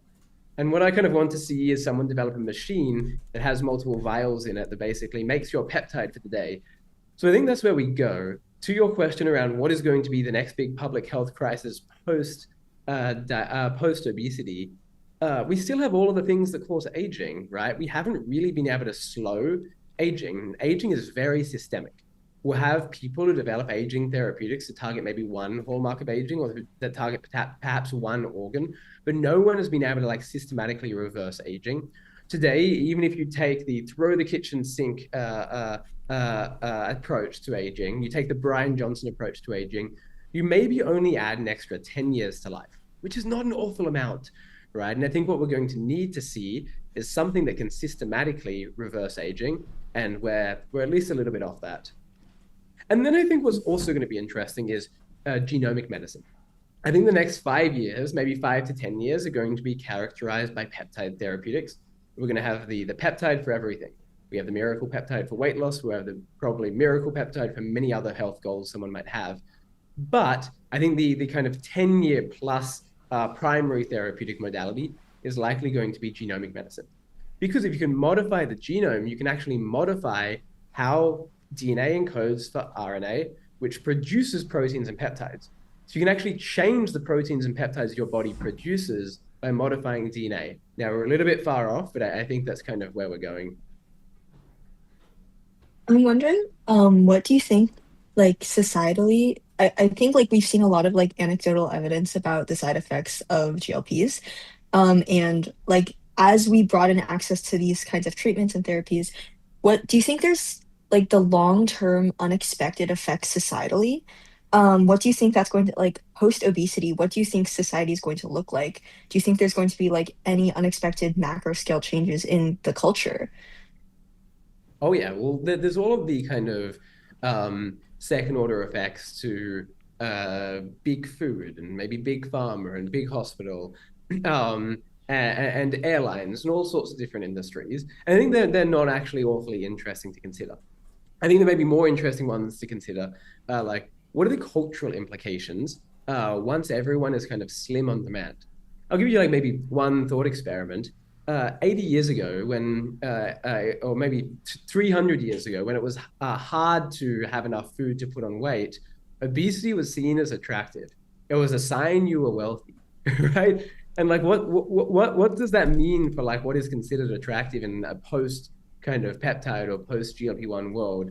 I still think it's going to be slimness, but we will see. Other things might be valorized. I think we're going to have a far more like an attractive population. Now, what I don't know. I think dating is kind of messed up in the modern world.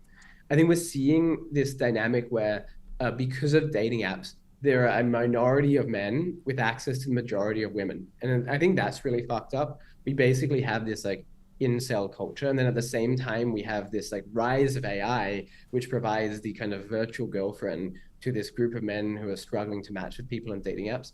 I think GLP-1s probably contributes to that problem more than helps it. I think they reduce desire. They could reduce desire, which might have flow-on effects to that. So yeah, I don't know, hard to say, but I think there are going to be more cultural implications than people are currently pricing it. I want to think through them. We'll see more and more of them emerge as time progresses. So you had a tweet earlier. Bezos is definitely on peptides.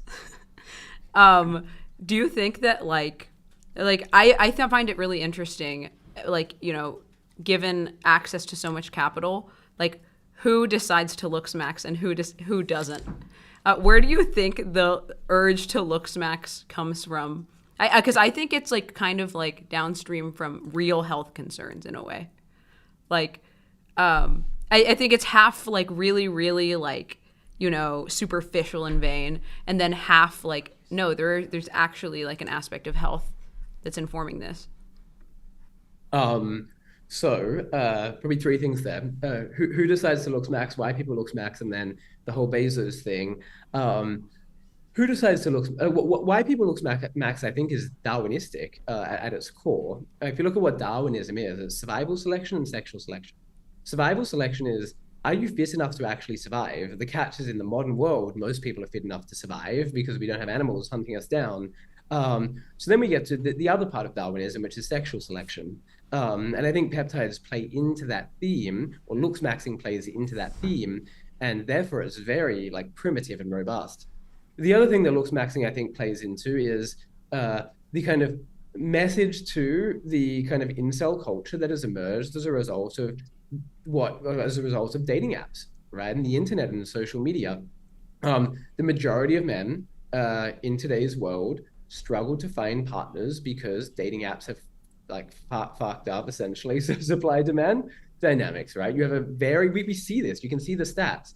It's like a very small number of men on dating apps get most of the matches, which means the looks maxing message applies to 90% of men who right now are struggling in dating markets. And that makes it a message with a massive TAM.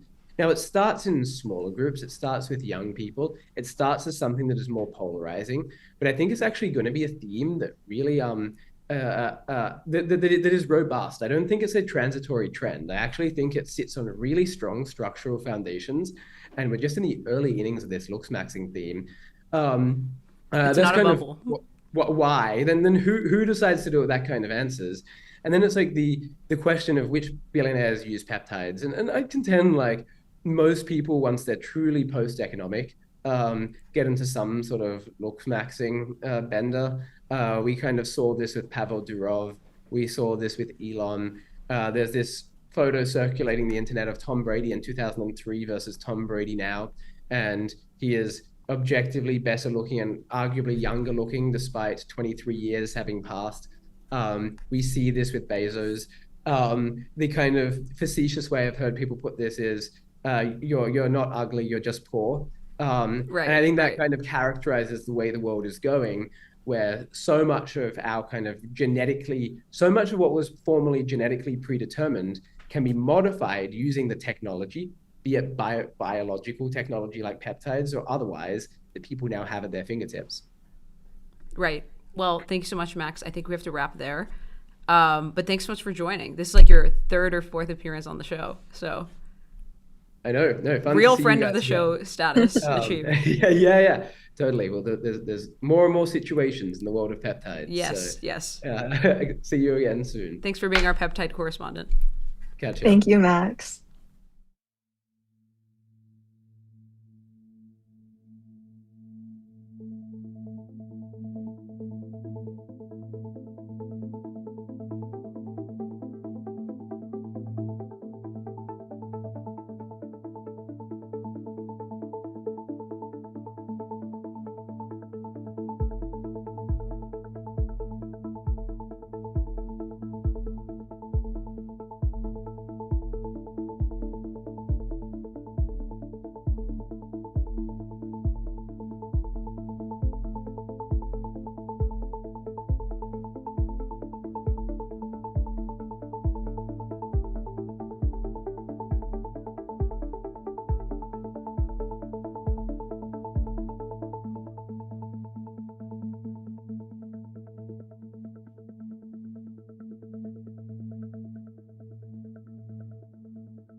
We are live in the Situation Room with Darian Shirazi, who's a general partner at Gradient Ventures and an early investor in Aura, which just today, Bloomberg reported that they are planning on going public soon, which is very exciting for Aura rating customers everywhere, like Sophia.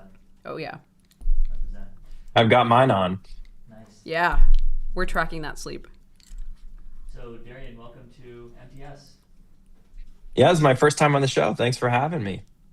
Absolutely.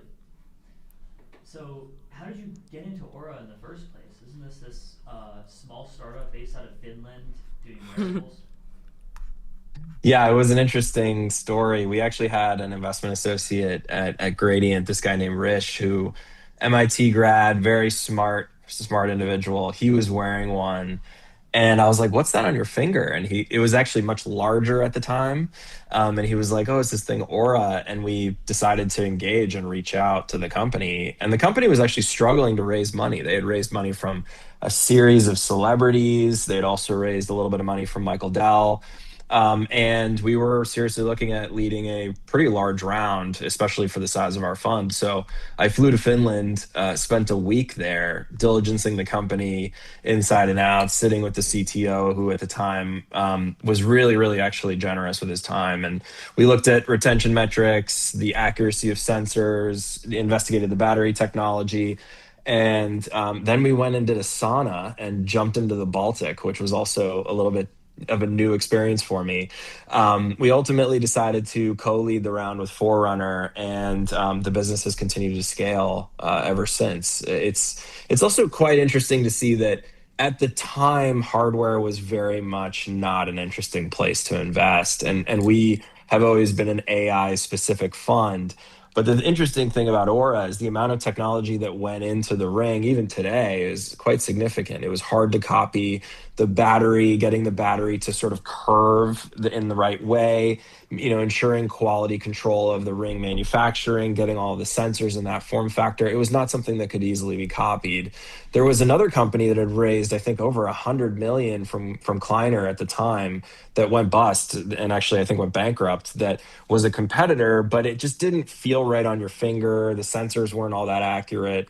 And we were, I was blown away by the quality of the team. And funny enough, I also linked it to a trip to Estonia where some of the manufacturing took place. And there's a sort of interesting disparity. Like in Finland, you really experience Western Europe, and then in Estonia, you experience Eastern Europe. And so, you see the differences in the cost of manufacturing between those two countries, but they have the same language. And so it was an interesting cultural experience as well.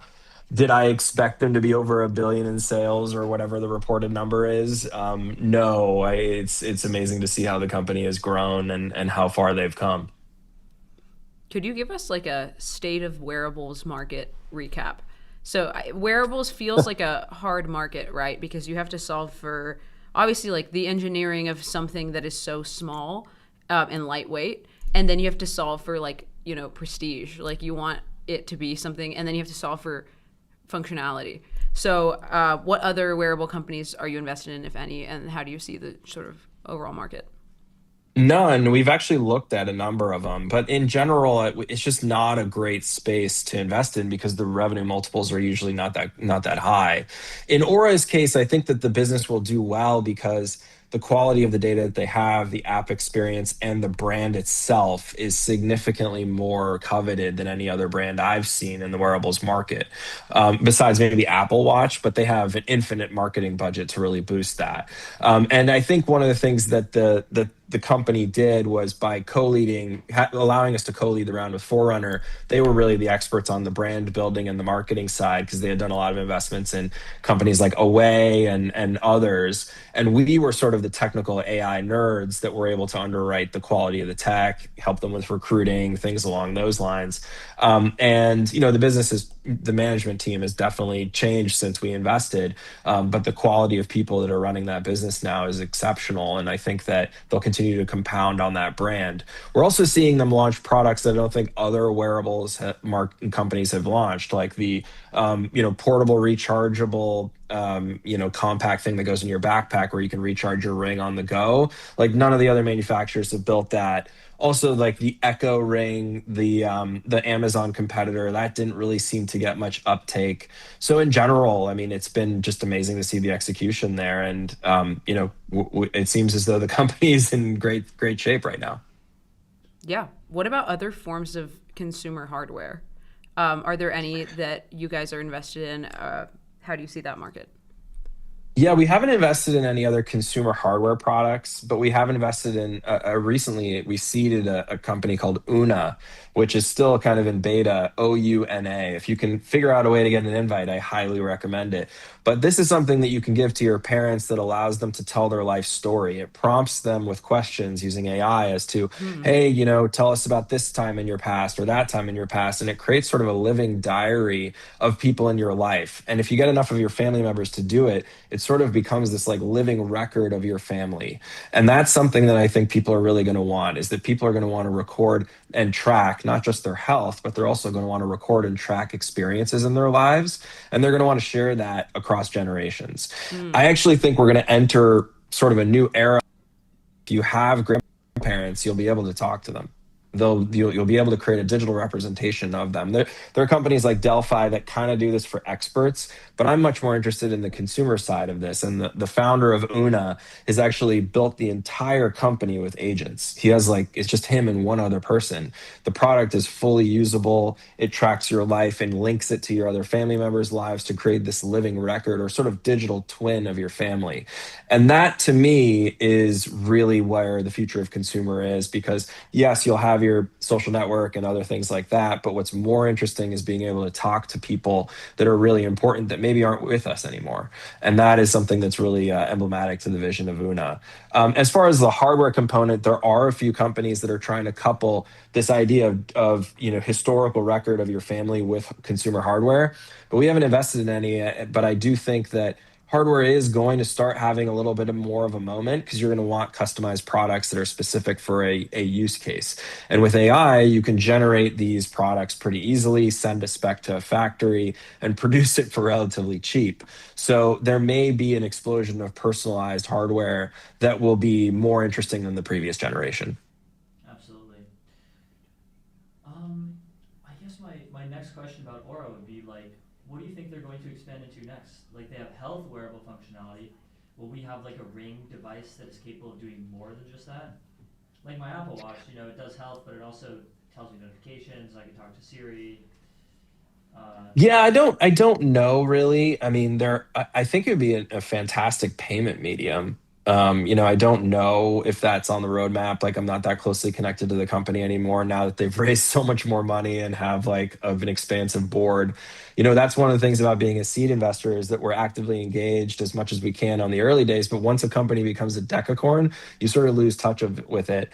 So I think that one of the things that I would love to see in it is sort of like a payment mechanism of some form. I'd also love to see more sensor capability. As far as notifications, I'm trying to reduce the amount of notifications in my life. So I kind of like the fact that I've got a device that doesn't have a screen on it. But that's sort of at least my perspective on my wish list of what could happen next. That's pretty awesome. Well, we're all rooting for Aura. We love Aura. My mom actually has been a long time Aura user. She seems to love it. Health moms love it. Yeah, so true. So thank you so much, Darian, for coming on MPS. Yeah, for sure. Great to see you. Thanks.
MDS is brought to you by Macroscope.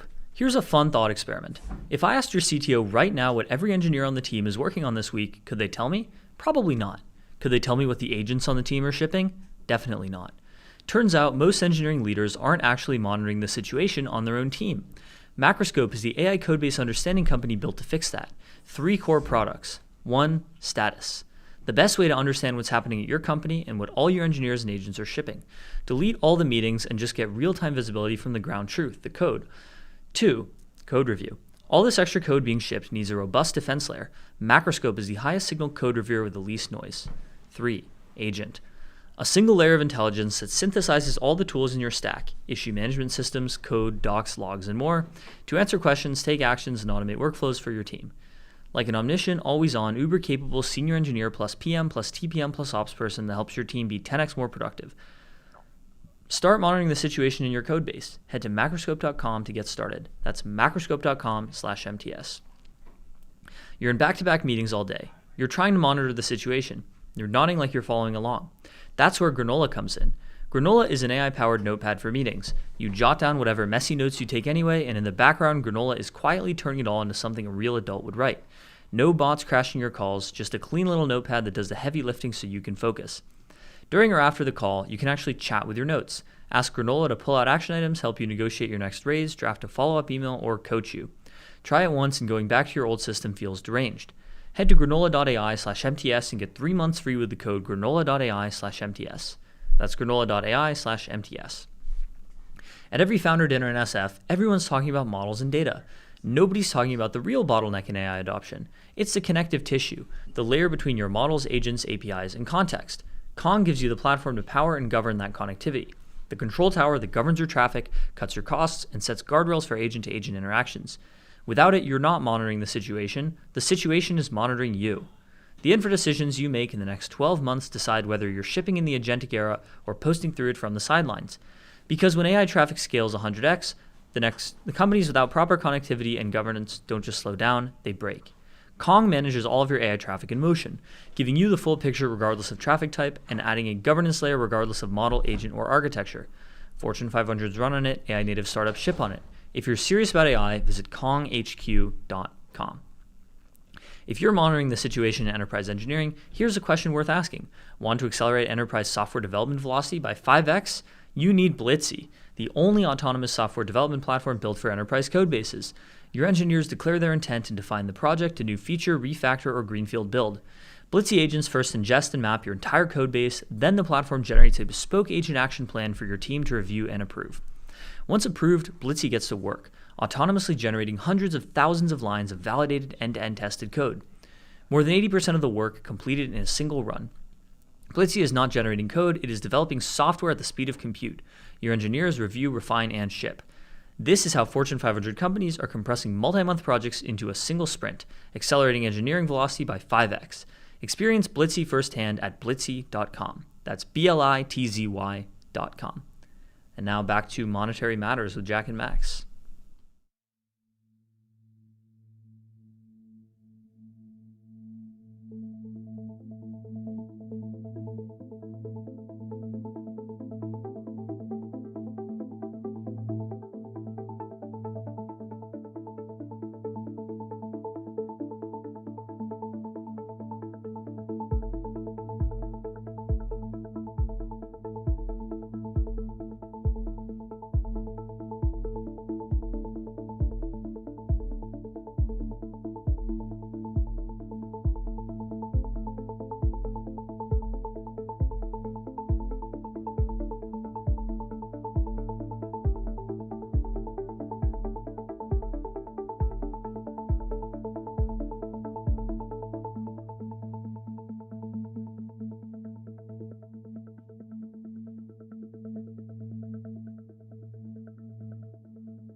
Hello, everyone. Welcome to Monetary Matters live on MTS. I'm Max Wheaty. I am joined today by Kush Bavaria, CEO and co-founder of Orn. Orn is bringing GPU futures to the market. We're going to get tradable compute thanks to Orn and ICE, actually. You just partnered. Thank you for joining the show. Max, thank you for having me. All right. So this is something that people were speculating about just a few months ago. It's already here. You guys have applied for approval. Where did we start? How do we get here today? It's funny enough. So we started the company back in September with this thesis of helping unlock intelligence for everyone. Our goal was always that financial markets help unlock intelligence for all sorts of different resources. If you just look back in time, I think the best example we like to use is farmers wouldn't plant corn unless they knew they could sell corn for a certain price a few months out from now. And so as a result, Wall Street created futures market to help solve that problem. And today you got to think of the same problem with data centers, right? Data centers, no one's able to sort of plant data centers without knowing what they can forward sell capacity for a few months or a few years out from now. So helping create this financial market will help increase the supply of compute into the world. So obviously there's the data centers who want to be able to sell into the future. What about the traders? You come from a trading background.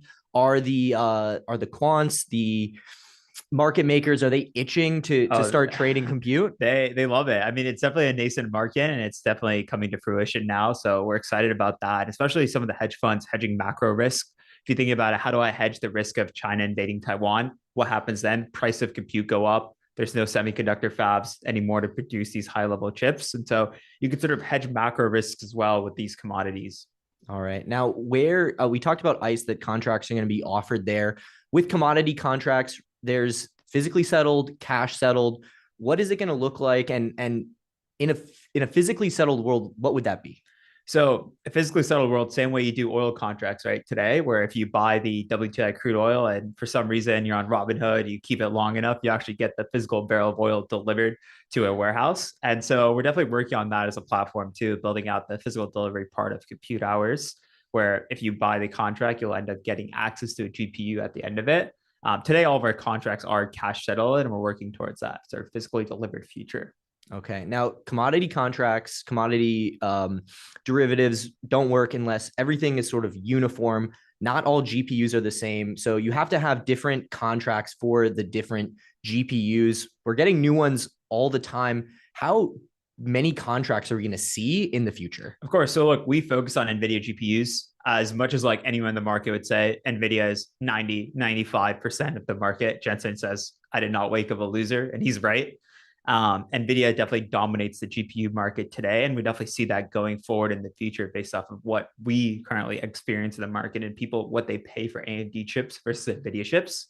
And so on the NVIDIA chips themselves, we also separate between different types. Obviously, if there's an H100, H200, B200, B300, there's different varieties of them. And then within those GPU types, we have a minimum grade or above sort of methodology where we only track GPUs that have a certain grade and that are verified. So we know that when you buy these contracts, this is what exactly the contract represents.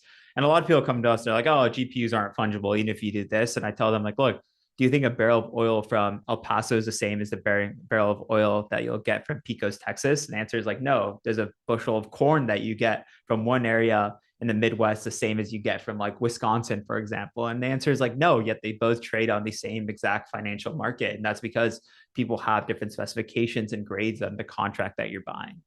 Okay. Now, what about the OTC market? So you're trying to get onto exchanges, but you guys have been doing trading OTC for a while now. What does that market look like? Who's playing? So there's definitely different players in the market. So we would say one side of the market's a lot of these data centers that want to hedge their commercial risks that they're taking on. Hey, I'm building out a few megawatt site. I don't know what the price of compute will look like in the future. I don't know if this project's going to make me money. It's like, hey, there's a way to do this. On the other side of the market, we have different hedge funds, market makers, and different AI companies as well that want to hedge their compute risks, right? So a lot of companies and inference providers that are buying on-demand GPU hours because they don't know what demand will look like in the future, and they need to hedge that price going forward. So they use these contracts to do that. All right. Now, what about retail?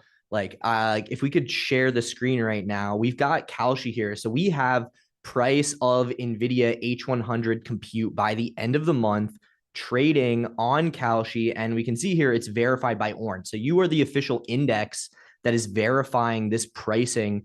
like when you think about event contracts and the trading this stuff on Kalshi, why would somebody trade it here versus going on exchange? I think Kalshi is definitely an incredible platform, and Luana and Tarek have done a great job. And I think Kalshi helps hedge different type of risks that you would on a ICE or different exchange, right? These are binary contracts and they're delivered in a certain way that helps hedge the risk that, hey, if I have this number in my budget, if the price goes up or down, it's very like an easy way to hedge that. I think another reason that we chose to go with Kalshi is they're an institutional player in the space. I think Kalshi is the one of the most regulated markets that we work with. And so they've been an incredible partner so far.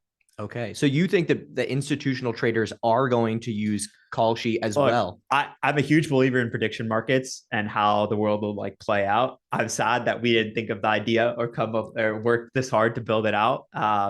We're 5 years too late, but I think they're going to do an incredible job. And I think prediction markets are going to be, well, going into the future. All right. So you just announced the big partnership with ICE. You're awaiting regulatory approval, likely to proceed.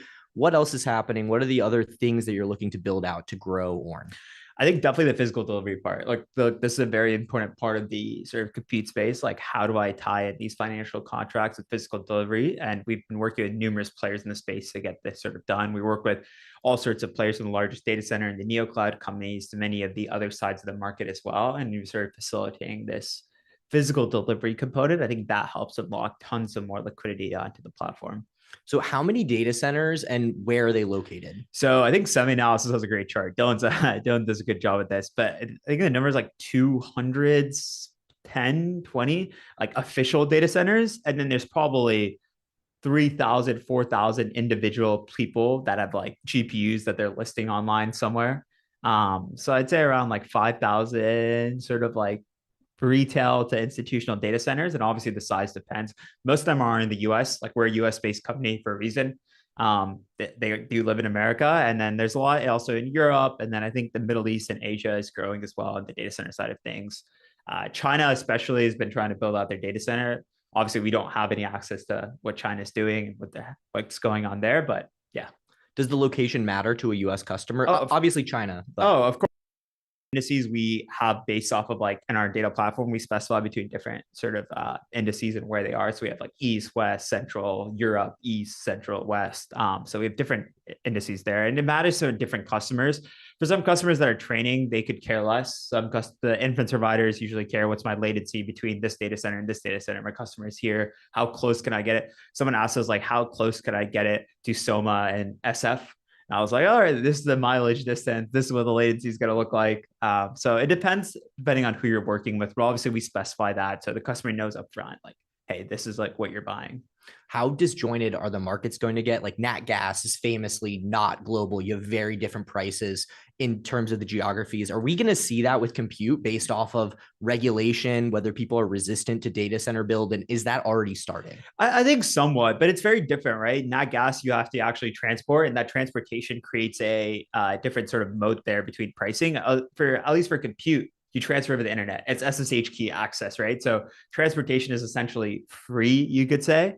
So I think the pricing is going to be less dependent, but I think obviously like latency and certain things matter in certain regions that people care about. Hey, if we're working with the government, the data center has to be in the US, for example, and things like that. So, well, what about the energy side of it? Obviously, people are talking about how much energy it consumes. If you see differences in the energy prices in these regions, is that going to result in major differences in the GPU pricing, or is it really just the overall GPU demand that's driving pricing more so than cost? Yeah. So based on our data, we think 30% of the cost of GPU hours is based off electricity pricing regionally. And if you look at electricity markets today, you could see volatility in electricity prices increase just recently in the last 3 or 5 years. Electricity trading used to be the most boring thing in the world before the last like 3 or 5 years. And once data centers started coming into play, we've almost like, I think the answer was like quadrupled the amount of data centers. Don't quote me on this. Quadrupled the amount of data centers in the US. And so that's definitely led to electricity prices spiking between different nodes and different regions.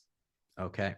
Now let's talk about what's happening in the market. So I'm just going to share my screen again, and we'll just start with the H100s. So just looking back 3 months, we've seen a huge rise, almost a 100% jump in the price of H100s.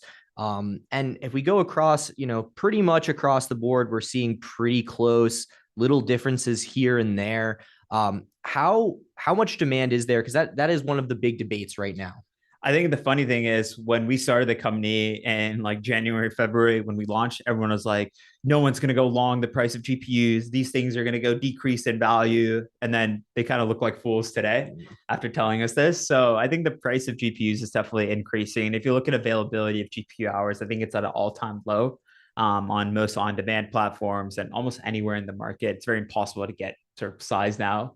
And so prices are, as a result, increasing because you just have a natural demand and supply curve here. Yeah. And we were actually just talking about this. We'll share. He's been a guest on MTS before on our program. This is Warren Pies. He does a great job of tracking GPU availability. And yeah, we basically aligning perfectly with the price rise that you guys saw down at 10% there. So pretty spectacular lack of availability. But look, we do see, like, if we look here at the H200s, like we do see some volatility there. So when you see volatility like that in a period, what's causing it? I think it's a lot of people will buy a large cluster for training, and then they'll use it and then let go of it. And so people are willing to pay premiums for, hey, I need like this many GPUs for just one day. And so people will pay a premium for that. All of our data, like we don't touch it. It is purely based off of what happens in the market. It's transaction data. And we're the only index that has real-time transaction data that's actually been on a regulated CFTC exchange, such as Kalshi.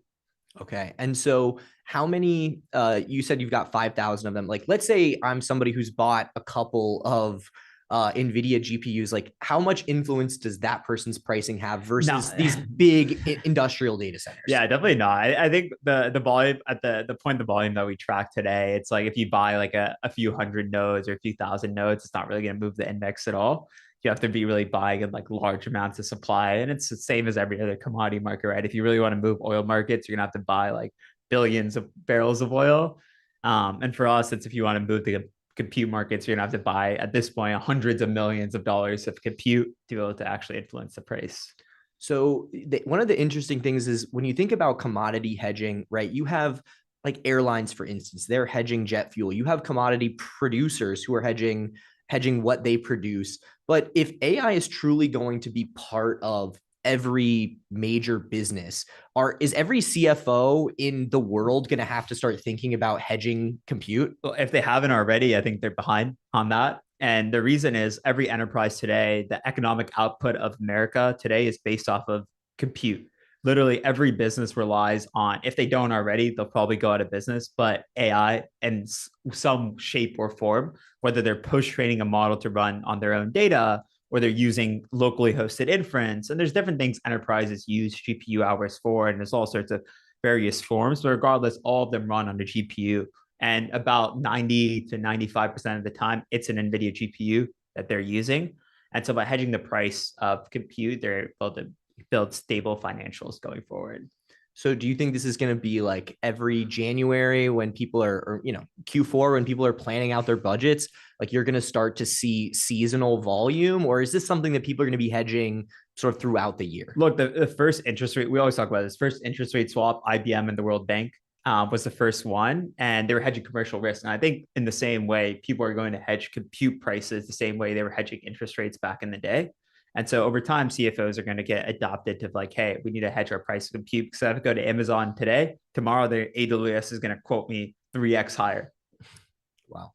And so the sellers though, so those are the buyers, the people who are out there who need to secure compute for their agents, for their employees. What about the sellers, the people who have available compute? How much in the commodity market, right? You have this sort of like cowboy producers that are like always in the spot market, sort of like perma bulls, and they get huge benefits in these periods of shortage. And then you have these businesses that, they hedge pretty consistently a lot of their production. What are you thinking the market is going to look like from the compute providers? I mean, look, I think there's going to be tons of more compute providers. It's funny, like we say, everyone is becoming a compute provider. The funniest one is like Allbirds is now a compute provider. But there's literally every single sort of enterprise in the world is going to have either their own data center deployment, or they're going to have to get GPUs from somewhere. And so you definitely have the likes of the neoclouds today expanding capacity across the US and also across the world. There's going to be more and more GPUs. And as time goes on, this becomes more and more of a liquid market. You start to see that these people are hedging their compute risk. Okay. What about the crypto Bitcoin miner data centers? How real is that? You're seeing a lot of speculation into these. Are people buying compute from them? I mean, did you know CoreWeave is an ex crypto miner? Crusoe, Nebius, Iron, TerraWolf. I can go down the list here. I think Vulture as well. All of these large sort of neocloud players today. I think the top three largest, Crusoe, Nebius, and CoreWeave, all are ex crypto miners. They literally started mining Bitcoin and then realized like I can just hot swap these for GPUs and have now obviously made very successful businesses as a result. And I think more and more, a lot of these crypto miners are going to transition into being data center companies if they're not already. What is that going to do to crypto? Obviously, the miners are sort of important for setting a floor for the price, right? Like if it's more profitable to go and be to sell compute, what's that going to do? Look, I don't know too much about the crypto markets, so I can't really comment specifically on it. But as you could probably tell, like I think mining for crypto will go down, but that also means supply of cryptocurrencies goes down, right? There's not new supply coming into the market consistently, which could also mean that prices go up for many of these products. If we see the same amount of demand that's going on right now, I think supply decreases. And there's obviously been numerous sort of advances in the crypto world as far as legislation goes, even recently. So I'm very, very also bullish on the crypto space, given that it's a very hot topic right now. And it's increasing business. So. Okay. Now, what about the demand between the sort of generations of chips? A lot of people think like, okay, I want to throw as much compute at a problem. I need the most advanced chip, but people are starting to get more cost conscious. People are being sort of like rate limited. Naturally people think, oh, I want to be exposed to the newest, most advanced chip. Is that what you're actually seeing in terms of the market? Where is the demand going? Look, I think the funny thing is everyone wants B200s, B300s, so the GBs, the GB2s, 3s. And then they go online. There's the B200 price if we can pull this chart up. Yeah. And they go online and they find out they're like, yeah, so I can't afford this anymore, which I would have been able to afford a few while back. And so everyone's moving down to the Hoppers and even the Ampere series, like the A100s, if we have those, if we want to pull those up. Even A100s are around 6 years old now, even 7 years old, I believe. And the AWS ones are still being rented at the same price that they were 6 years ago. And so a lot of people investing in data centers are like, hey, like, what is the price going to be in 3 years from now, 4 years from now? I don't know what the GPU, like, I don't know if this is a good investment. It's like, here's the evidence. 6 years ago, these were considered old chips, and now they're increasing in price. Okay. So yeah, we're up to $1.30 for the A100s. And if we go back here, $3. So yeah, clearly the B200s at $6. There's if you can run it on an A100, quite the amount of savings. Yeah, exactly. Like I think a lot of people think their workloads are worth the B2s and the B3s, but not everyone is OpenAI and Anthropic, XAI. I think my workload is A100 quality for the most part. I think the funniest thing was Karpathy, I think, tweeted, he's like, I was going to make a tutorial. I forgot what the exact tweet was, but he's like, I would have failed the first step because it was buying a node of H100. So I think capacity right now is just like there's no capacity available, even for like H100s. Okay. So do you think there's been a lot of talk about the depreciation schedule for these assets? Do you think everybody who was a skeptic saying they're pricing in too much life is being proven wrong by this, what you're seeing here? I mean, just if they really believe in that schedule, I would just challenge them, go in the market and try to buy a GPU for what you believe that the price is or what your model said the price should have been today. And if you can find it, congrats. But I'm like 99% sure no one's going to sell you a GPU for that price.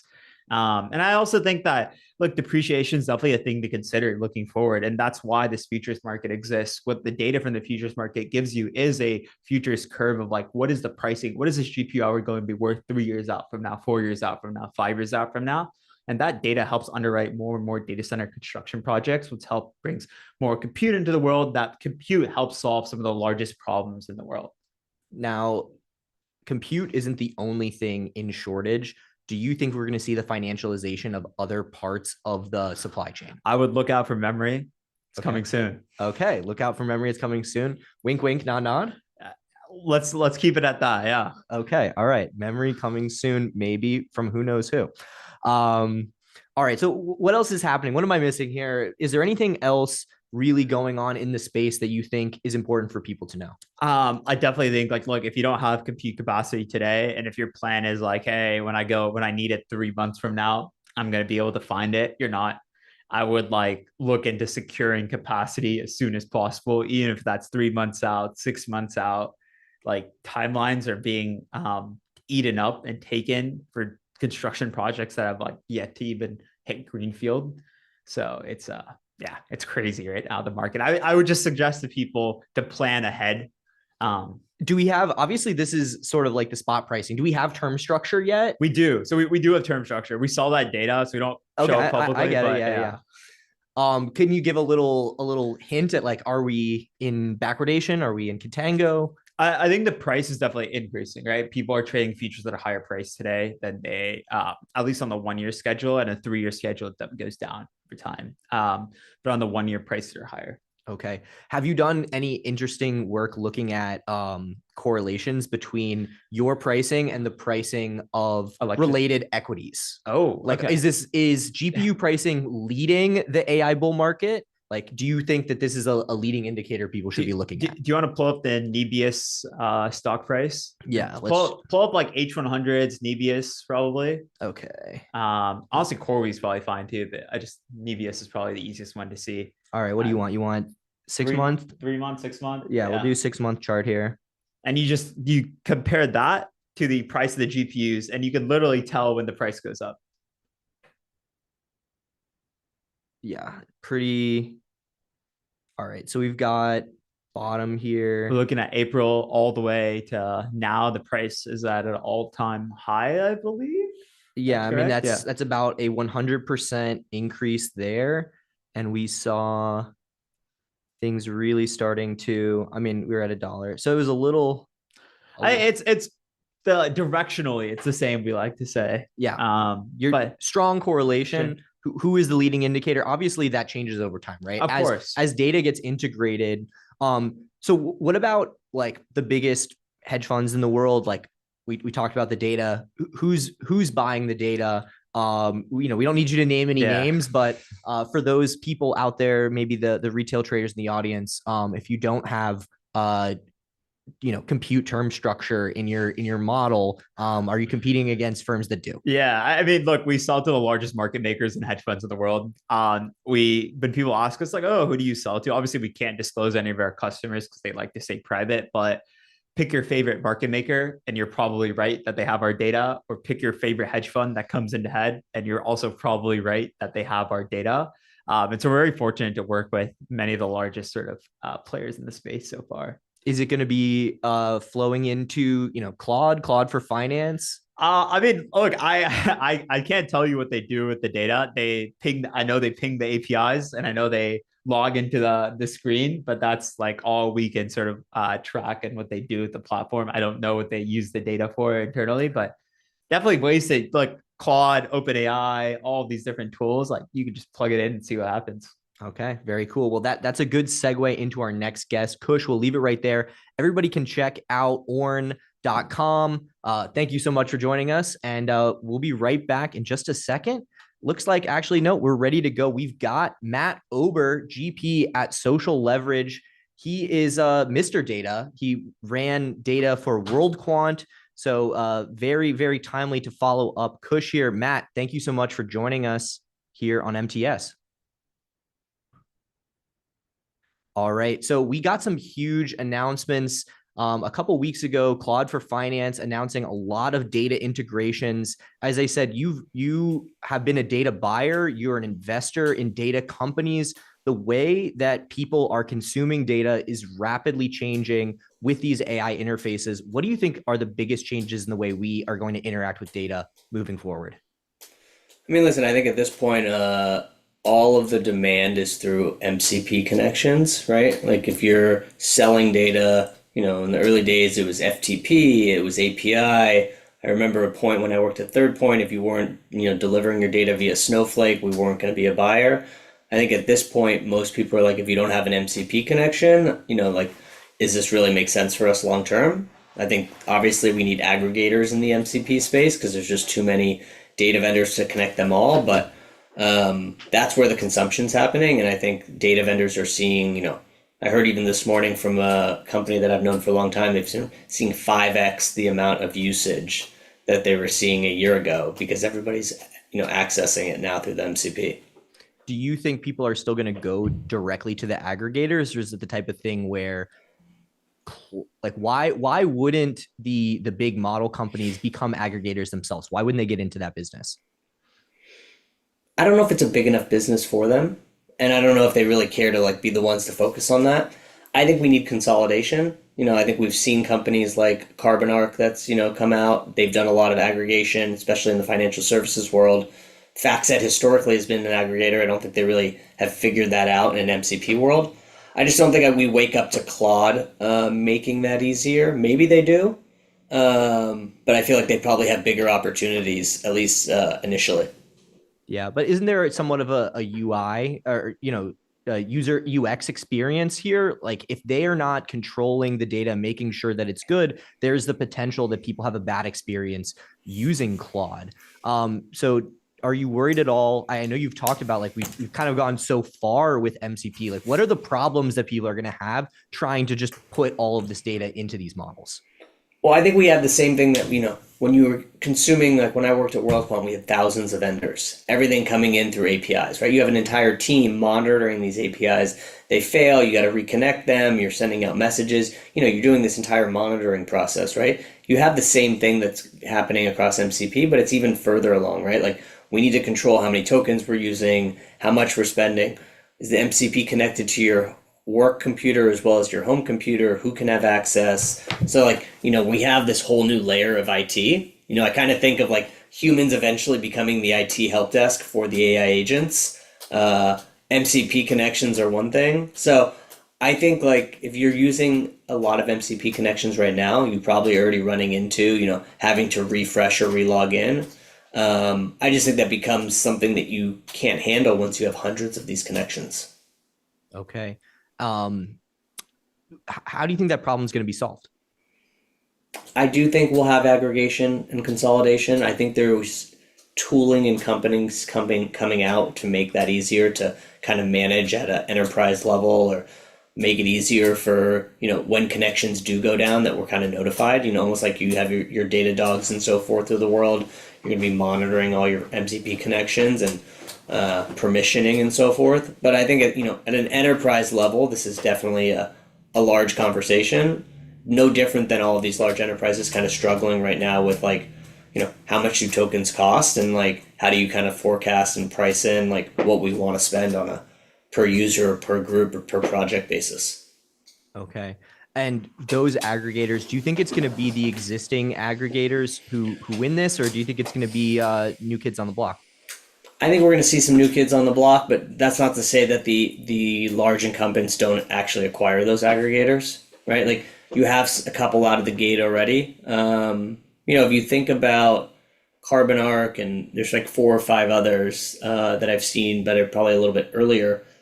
They figured out the whole consumption-based model, which I think is important, right? Like, a lot of us want more data, but we want to pay for it when we need it. So, I think we'll all consume 100x more data, and it'll cost us a lot less for each piece of data we need, but we're going to spend more over time. It's no different than what's happening with AI in general, right? We're supposed to get 10x more out of every person because we're all more efficient, but it's costing us more money. But does that output lead to more revenue or more efficiencies? You're getting a lot more out of everything. So I think it's just more of everything, lower cost, but in the end, bigger spend.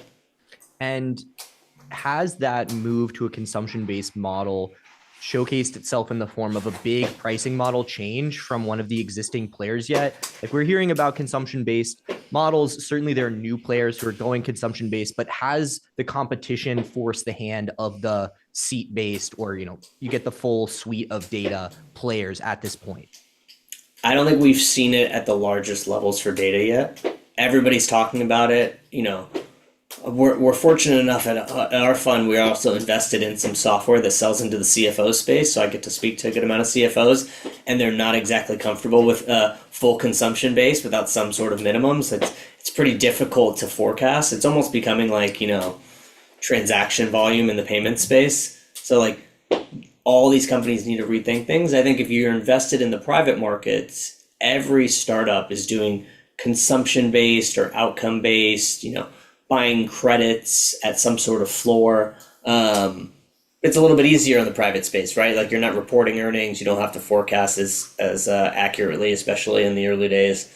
But there are data vendors going after the large incumbents with these new pricing models and winning business. But no, they're not going to really bother anybody until they get to hundreds of millions in revenue.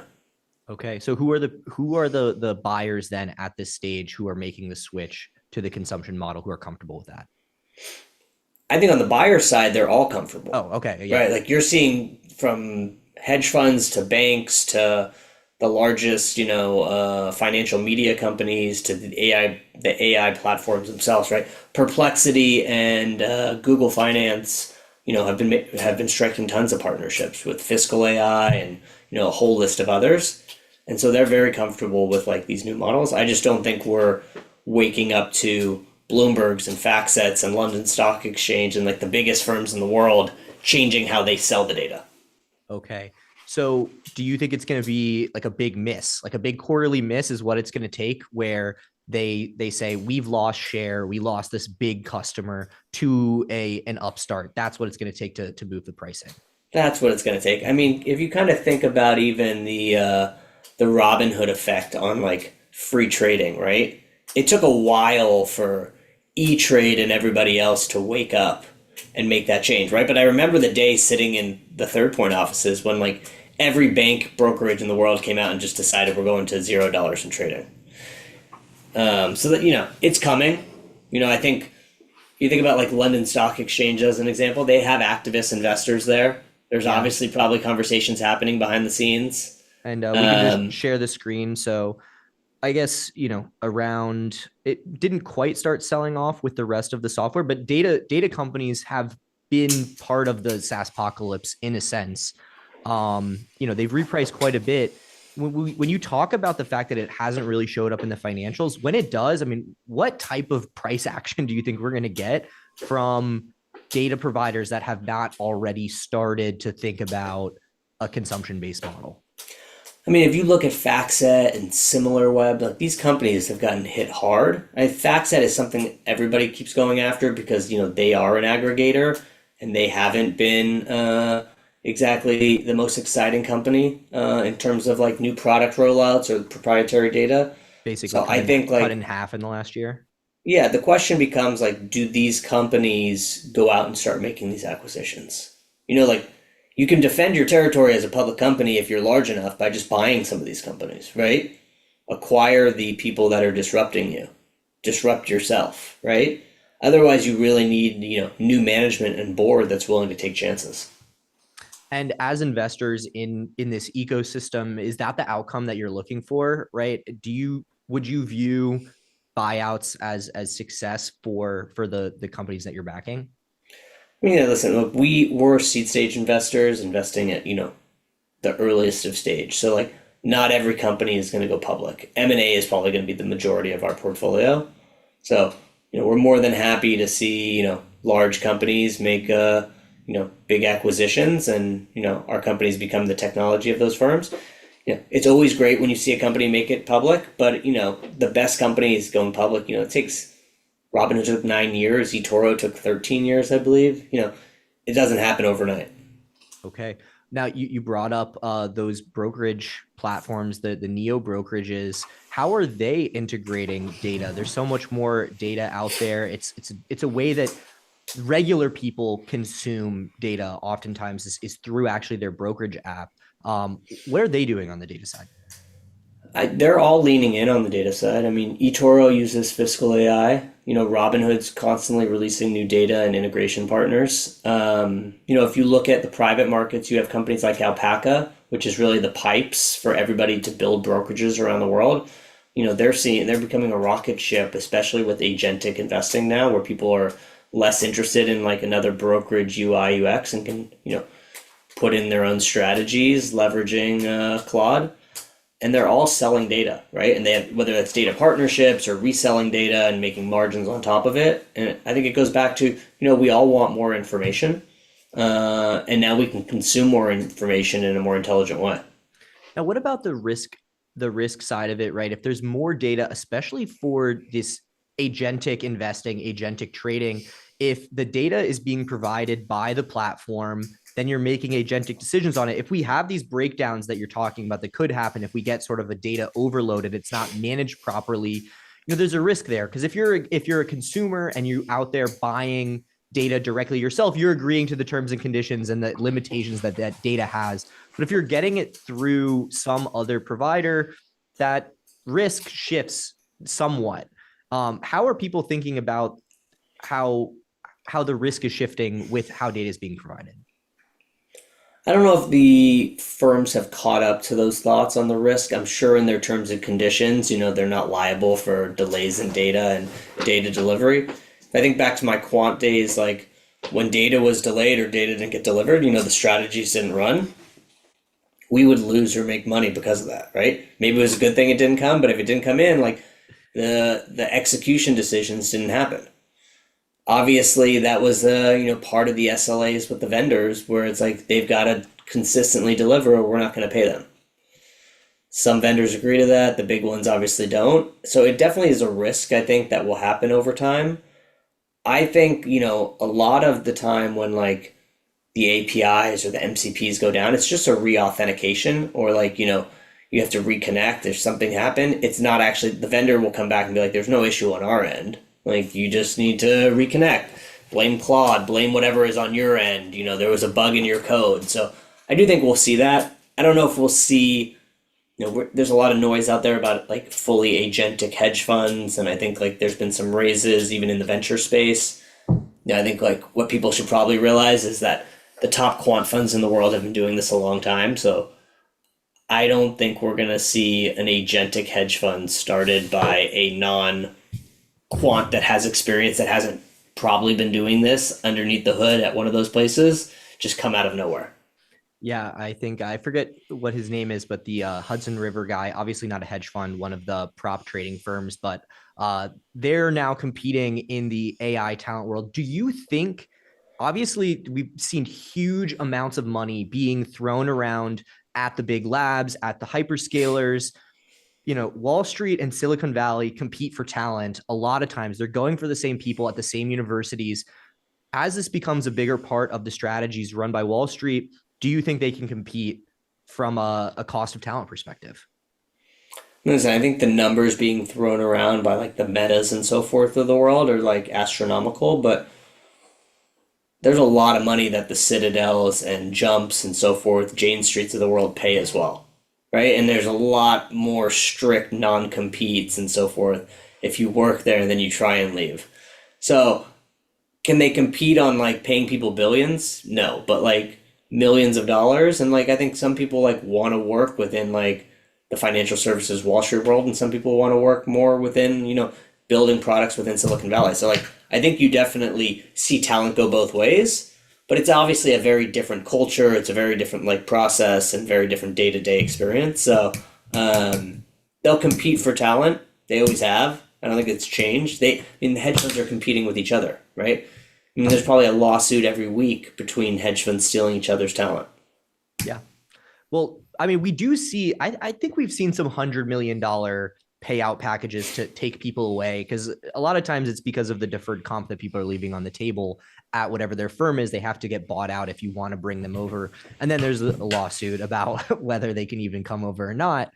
But as you said, we haven't seen the billions and billions, but a lot of times it's been for a PM who has a proven track record of being able to make money. Do you think we're going to start seeing big paychecks going to people who maybe don't have the proven track record of being a moneymaker as a portfolio manager, but they have a proven track record of understanding these technologies at a level that maybe Wall Street is not up to speed with?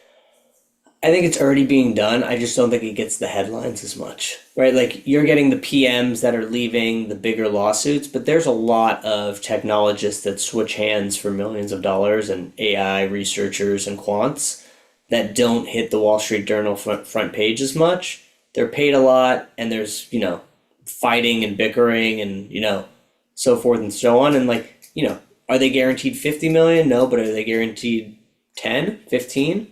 Yeah, it's definitely happening. Okay. Now, do you think there is in any way a bubble in quant?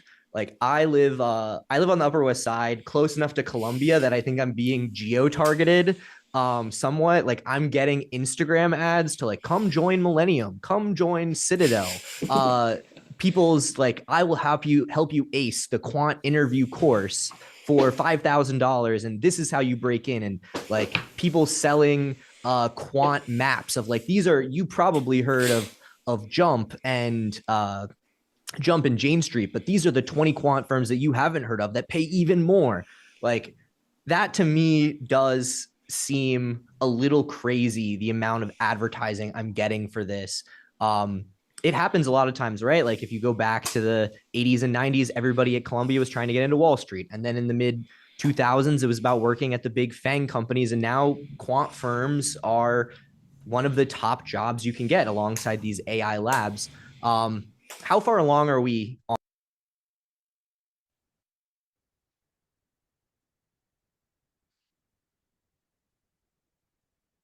We're in a talent war for good engineering talent and good sales talent. So in the quant space, I don't think this has ever changed. Like when I worked at World Quant, we were like 60 people. When I left, it was 600.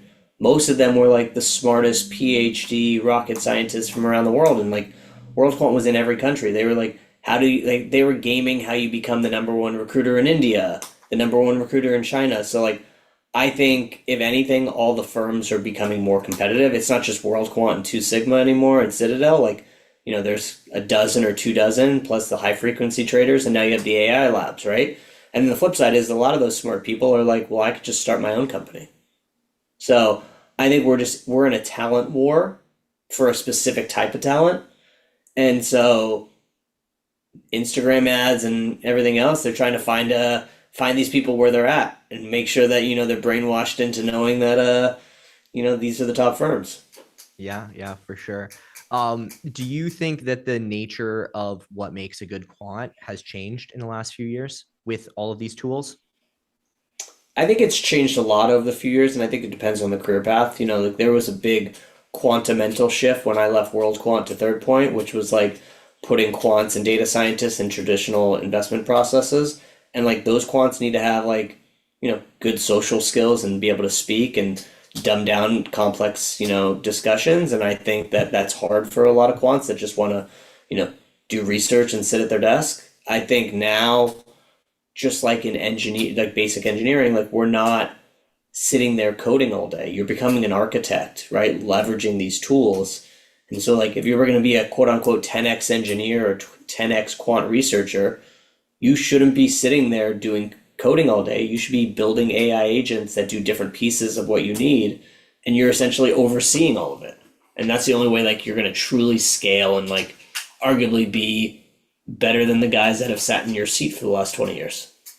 Now, what about the Third Points of the world? Obviously, a lot has changed at these firms. You pretty much saw it from an old school, very discretionary hedge fund to one that was extremely data aware in your tenure there. I'm sure that trend has only continued, but there's still a lot of money managed in much less quantitative, much more highly discretionary ways.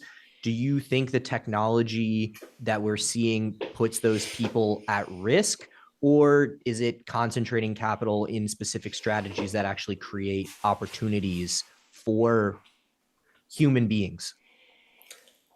I think the human element is changing just like the quant element is. Like the Dan Loebs of the world, like he was early to reach out to me when I was at World Quant and say like, we need to, disrupt ourselves, use data and technology to make better investment decisions. It was a hard cultural shift, right? There were like a lot of analysts that were like, I don't need to use credit card transaction data and app analytics to make my decision if we're investing in Starbucks. Flip side is like, if you have information that is accurate, like, why aren't you using it? It was because they didn't have the data skills to like analyze information. I think, at these fundamental shops, they've got to rethink, like, what do junior analysts do if AI can build models and do all of the research? And, we don't need to take expert network calls anymore, because voice AI is going to do that, put it into a transcript, and then like summarize it for us. So I think the human element becomes more important, because like in a fundamental shop, you should be spending time with management and going to conferences and figuring out what that catalyst is. And, somebody's got to, on that team, leverage AI for the rest of the operations. I think about social leverage. 6 months ago, we were writing investment memos and, thinking about the operations of a lot of our, outreach to LPs, all these different things. Now, Claude does 95% of everything that's not meeting founders and looking at new investment opportunities. And even that, like, we're Claude assisted, right? It's training off of everything from our notes to our calls to emails to past investments we made, understands what we care about, that we've saved into memory. So yeah, I was going to ask, what is the data? What are the data sets that you're putting into Claude that are not, third-party data? For the venture side, obviously seed stage and late stage are very different. I think a late stage investor is very much like a hedge fund, where you have a lot of data that you can access. At the seed stage for us, like, I think of it more of like my fund admin from Carta, I've got in through an MCP. My CRM from Affinity, which 10 years of all of our interactions with founders and investors and network. Our notes from Granola. We're using Fiscal AI for fundamental data to build public market comps to understand like the investments we're making. What does a public company look like in that space? And then like everything else from, we use Beehive to write newsletters, but also interact with like the network and LPs, and they have an MCP integration. If you put all that together, we can ask questions. I can like look at a deck and say, tell me about like what the public market comps look like for this industry, but also like, have we looked at anything like this in the last 10 years? What did we like about the space? What did we didn't? And like on a 1 to 10 scale, should I take this phone call with the founder? And it's pretty good, right? Like, I'm not letting these things run fully by themselves, but like we're getting like quality answers. And like you probably see with everything in AI, like what didn't work 2 months ago is like beyond what you would have expected today. Yeah. I guess, is it at the point where AI is recommending you do things that you didn't know you should be doing? Or is it more taking away the tasks that you always knew you should be doing, but making sure they're not slipping through the cracks and that you've got more time for other stuff? It's definitely taking away tasks I should never have been doing, or tasks that like I always wanted to automate, but maybe didn't have the time or thought to do. And excuse me, and you can obviously do that with Claude skills now, not even being technical. I think that it's opening my eyes to things, right? Like my diligence and research process is sped up, light years faster than it used to be. And I also think that, you find that Claude starts to like recommend things to you that like maybe you didn't remember or think about, and almost challenge you in a way to, expand where you're going with your thought process. Okay. Now, what about at your portfolio companies? Is it affecting the way people are hiring? Are there companies that you anticipated would be at headcounts, tens, dozens, 50 more people than they are today because so much is doable with AI? I think that they all are hiring less, but wanting to hire more. Like it's harder to find the top talent, but they're also getting more out of the employees they currently have. I had a comment a couple months ago, like if you're not getting at least 3x out of everybody that you had on your team before, you're not really leaning in, right? Because like from sales to operations to engineering, like it's really easy to measure how much more you should be getting out if you've gone all in on Claude. And like a lot of, at the early stage, you don't have the politics of like an enterprise organization, right? Like there's no excuse. You can turn things on pretty quickly. Obviously, it's much harder for our companies that, are in fund 1, 2, and 3 that have been around, anywhere from a couple years to 10 years at this point. Like they've got to make larger decisions across multiple countries and organizations. But even them, like, they're more nimble than a couple thousand person organization.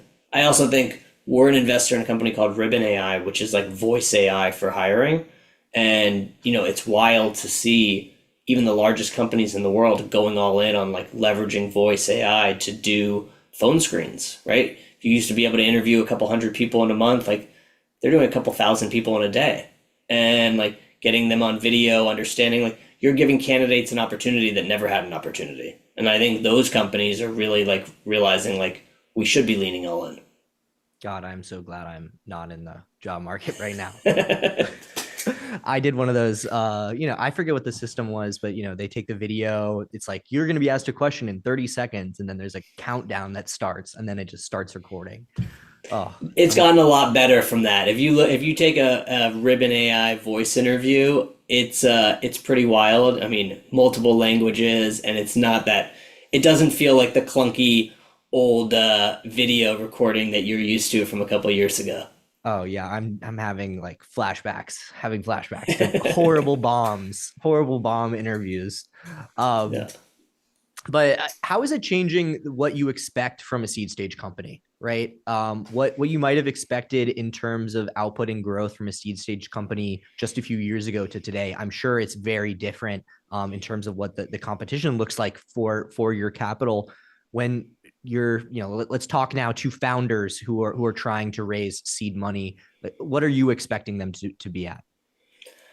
And listen, I think if I take the lens of like what does the next investor expect, like they're expecting growth to be a lot faster, right? Like what used to be $1 million raises a Series A is now like 5 million, right? And so, if you're not growing 300%, there's a lot more questions, especially if you're not like deep tech or, something that's going to take a lot longer to build. If you're building vertical AI or in fintech and the wealth management space, or depending on the different industry, like there's an expectation of a lot faster growth and a lot leaner. And people are going to ask like how you're leveraging AI, even if you're not an AI company.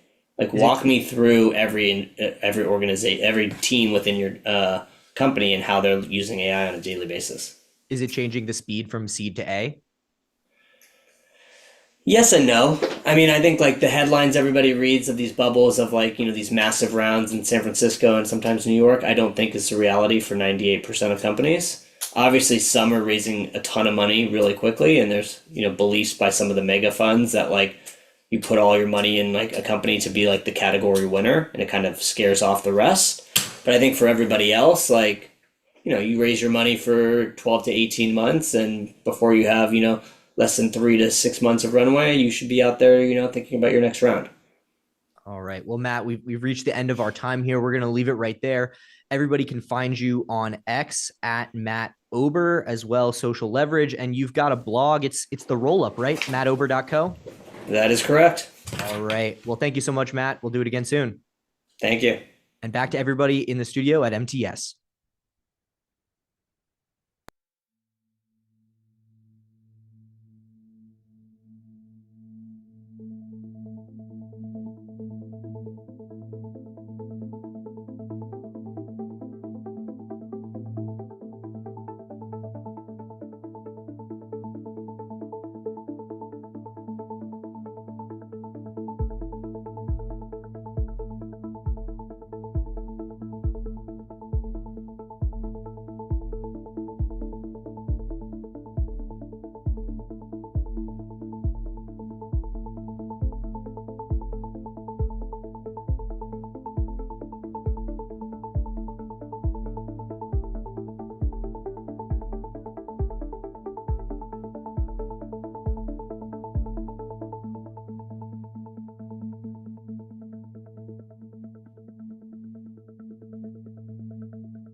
Thanks for having me. It's great to be here.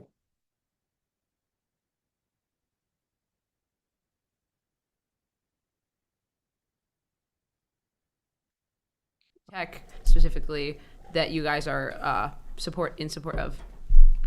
Sure. Well, I'm a pro-tech Democrat. I worked at Google a dozen years. I kind of grew up in the Obama wing of the party, and I was getting concerned that the Democratic Party, starting I think around 2016, started trending in a much more hostile position towards tech. And I think that was driven by a few noisy outliers, not actually the majority opinion within the Democratic Party. And so I was sort of determined to do something about that. I think the majority of Democratic voters and Democratic politicians are actually not anti-tech, but they're sort of not sure sometimes about how they can be both a good Democrat and a tech optimist. And so that's what we do. And so we get involved in all sorts of policy issues, federal, state, and local, spanning core tech issues like AI policy, online speech policy, content moderation, antitrust. We get involved in issues like the sharing economy, autonomous vehicles, promoting autonomous vehicle legalization, gig work, surveillance, pricing, and then the last big area is really financial policy. So we work a lot on crypto, with kind of trying to grow the number of pro-crypto Democrats, as well as fintech policy. I'm curious, like in the Democratic Party at large, are there any exceptions to this like anti-tech sentiment? So what is the most currently Democratic tech? Yeah, so, well, I think the way to think about it is that I sort of split the Democratic Party into three groups on tech. The first I call the latte liberals. These are the people who sort of think tech services are screwing people over in the background, doing predatory things, and they favor maximal regulation. So this is really the crowd, frankly, that had kind of the hands at the lever of the Biden administration. They're noisy. It tends to be the activist groups. The second group I sort of think of as the satisfied customers. These people live in cities and inner ring suburbs. They are not anti-tech. They even work for tech. They even work for companies. They use Amazon Prime and DoorDash and Uber and Lyft, and they're not anti-tech. They're really happy. But sometimes people who are happy don't show up to lobby on legislation because they're happy. And then the third group I sort of call the tech dreamers. And this is a community of people who I think would love more access to tech jobs and opportunity. Maybe the closest they get to that today is like rideshare driving or delivery driving or Amazon warehouse jobs. They're not anti-tech either. They're just busy. And so, I think that all three of those groups, there's Democrats in all three of those groups, but the first group tends to be the loudest and noisiest.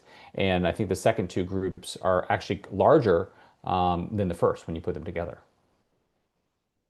Yeah, it seems like almost the political aisles have turned into like caring for different parts of the working class, right? So you hear a lot of stuff from like the Democrat side of like, okay, protect the people who are currently working in like driving jobs or all these things that are prone to like autonomy. But then you hear like all this reindustrialized sentiment maybe from the right. What are your thoughts on that, and how do we really push policy that supports all sides of the working class? I think Democrats have gotten this wrong. Look, Joe Biden went to bat for the Teamsters, right? He basically did everything the Teamsters wanted, including bailing out the Teamsters pension fund, and the Teamsters rewarded him by endorsing Trump.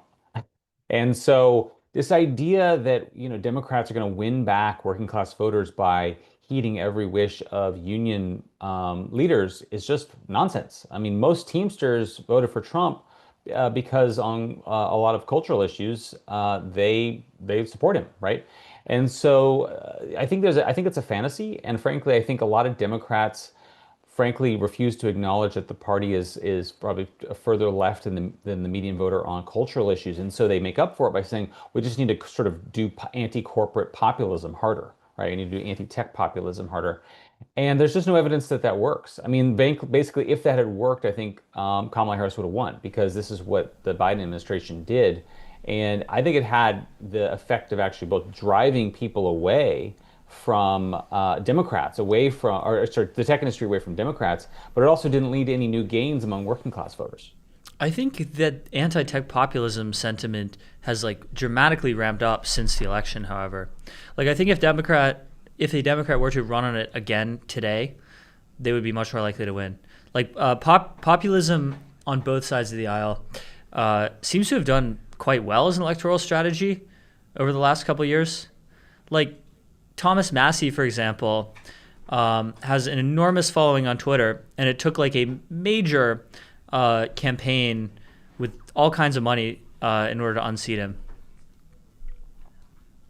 Yeah, although I think that really didn't have anything to do with tech, to be honest. I mean, Massey had defied Trump, and Trump targeted him, right? So I don't think having a big Twitter following was enough to save him. Look, I mean, I think the reason why candidates keep trying populism is because it does have some success with voters.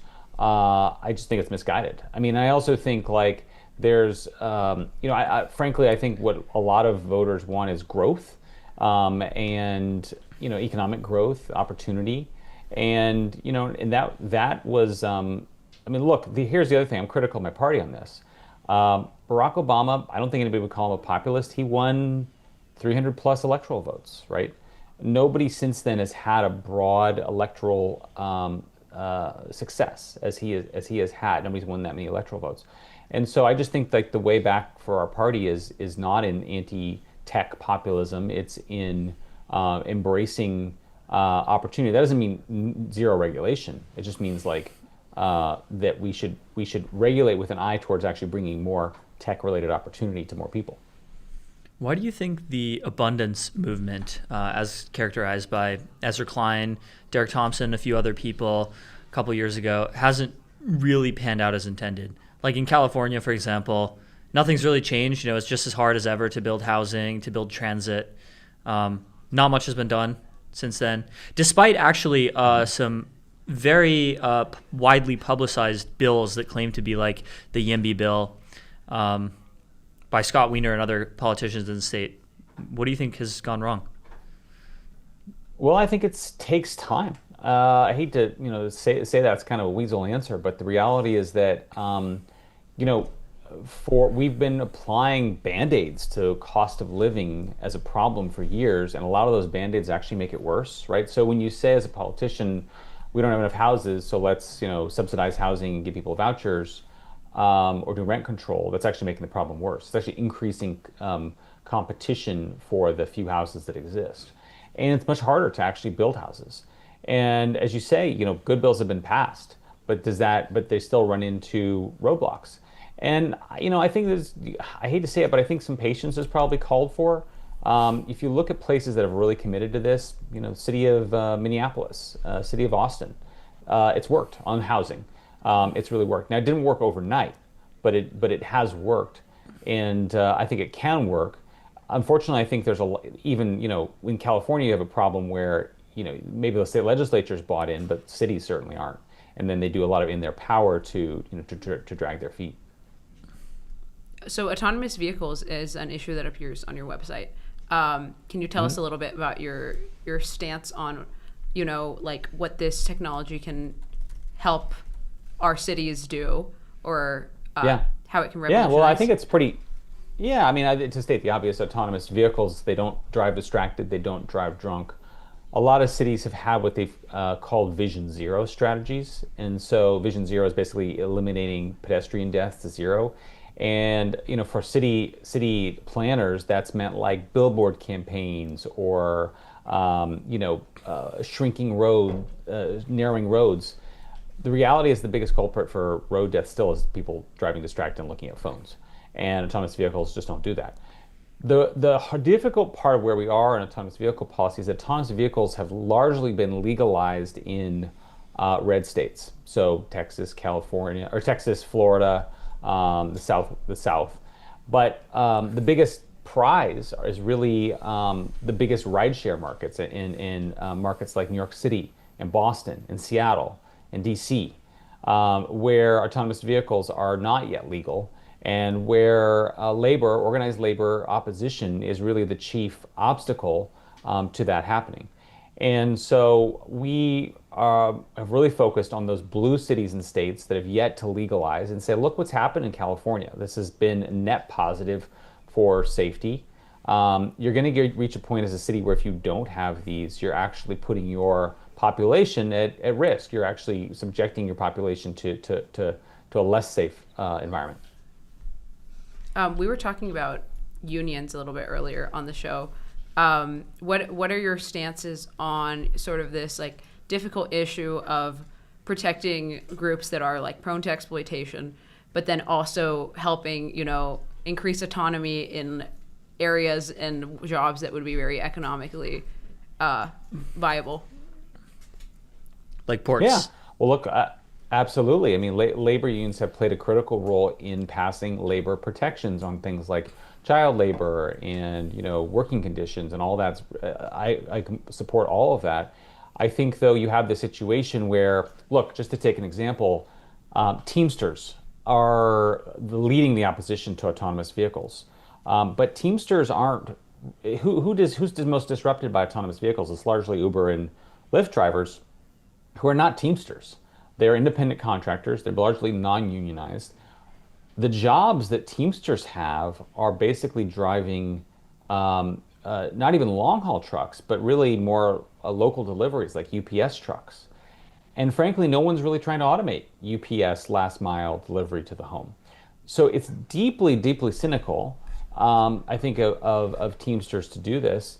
But more to the point, I don't think politicians should listen to them, right? I think like this is where I think politicians need to have more courage to say, look, I understand why you're opposed to this, but this is it's actually not the pro-human position. I think sometimes you say, oh, well, I'm respecting humans. Well, no, actually, you know, thousands of humans die every year in car accidents, right?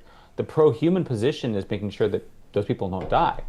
And so, you know, I think it's a matter of sort of pushing back on some of those assumptions. Great. And then I guess last question before we wrap. What is your stance sort of on like the antitrust scene? So like, you know, there's been a lot of, like you worked at Google. There was a lawsuit recently, like antitrust lawsuit that targeted Google with like Chrome being a monopoly and all of this. So what do you see as the balance between like, you know, this is a company that's maybe rightfully large or rightfully successful, and then protecting consumers? I think antitrust is one of these things that is abused by companies that, you know, have a lot of cases failed to innovate. I mean, I'll give you an example. I think Spotify is a main antagonist against Apple. Yelp is a main antagonist against Google. And you're talking about companies, particularly with Yelp, that just hasn't innovated in like a long time. And so is it the role of antitrust to protect Yelp from Google? I don't think so. I don't think it should be. A lot of these cases are sort of strange. I think some of these cases that were brought against big tech in the first Trump administration, in the second, and in the Biden administration, they were just trying to go after tech, and they didn't really care what the substance was. And so you had these companies coming to the administration and say, hey, you could bring this case. Those cases don't really benefit consumers. They mostly benefit those other companies I mentioned. You know, and frankly, look, if you zoom out, the reality is that you know, in the 90s, we had a whole generation of tech companies that were quote unquote dominant, right? It was Dell, it was Intel, it was IBM. And then all those companies basically lost, Cisco, all those companies basically lost their advantage. Why? Because they took their eye off the ball and they failed to innovate for what happened next. And I think that's just like a really important lesson that in technology, they're just like the new things come along, and it's really, really hard to maintain your position because you have blind spots. You're a big company, you know, you move slowly. Some other company is going to come along and completely change the game. Look at what like ChatGPT has done to Google, right? Just as an example. So I think like regulators should be really careful, judicious in using antitrust regulation as a tool in technology markets. Awesome. Well, thank you so much for joining, Adam. This has been great. Thanks for having me. Thanks for coming on. Great chatting with you. Thanks for coming on.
we are live with Hasib Qureshi, managing partner at Dragonfly, which is a crypto venture firm.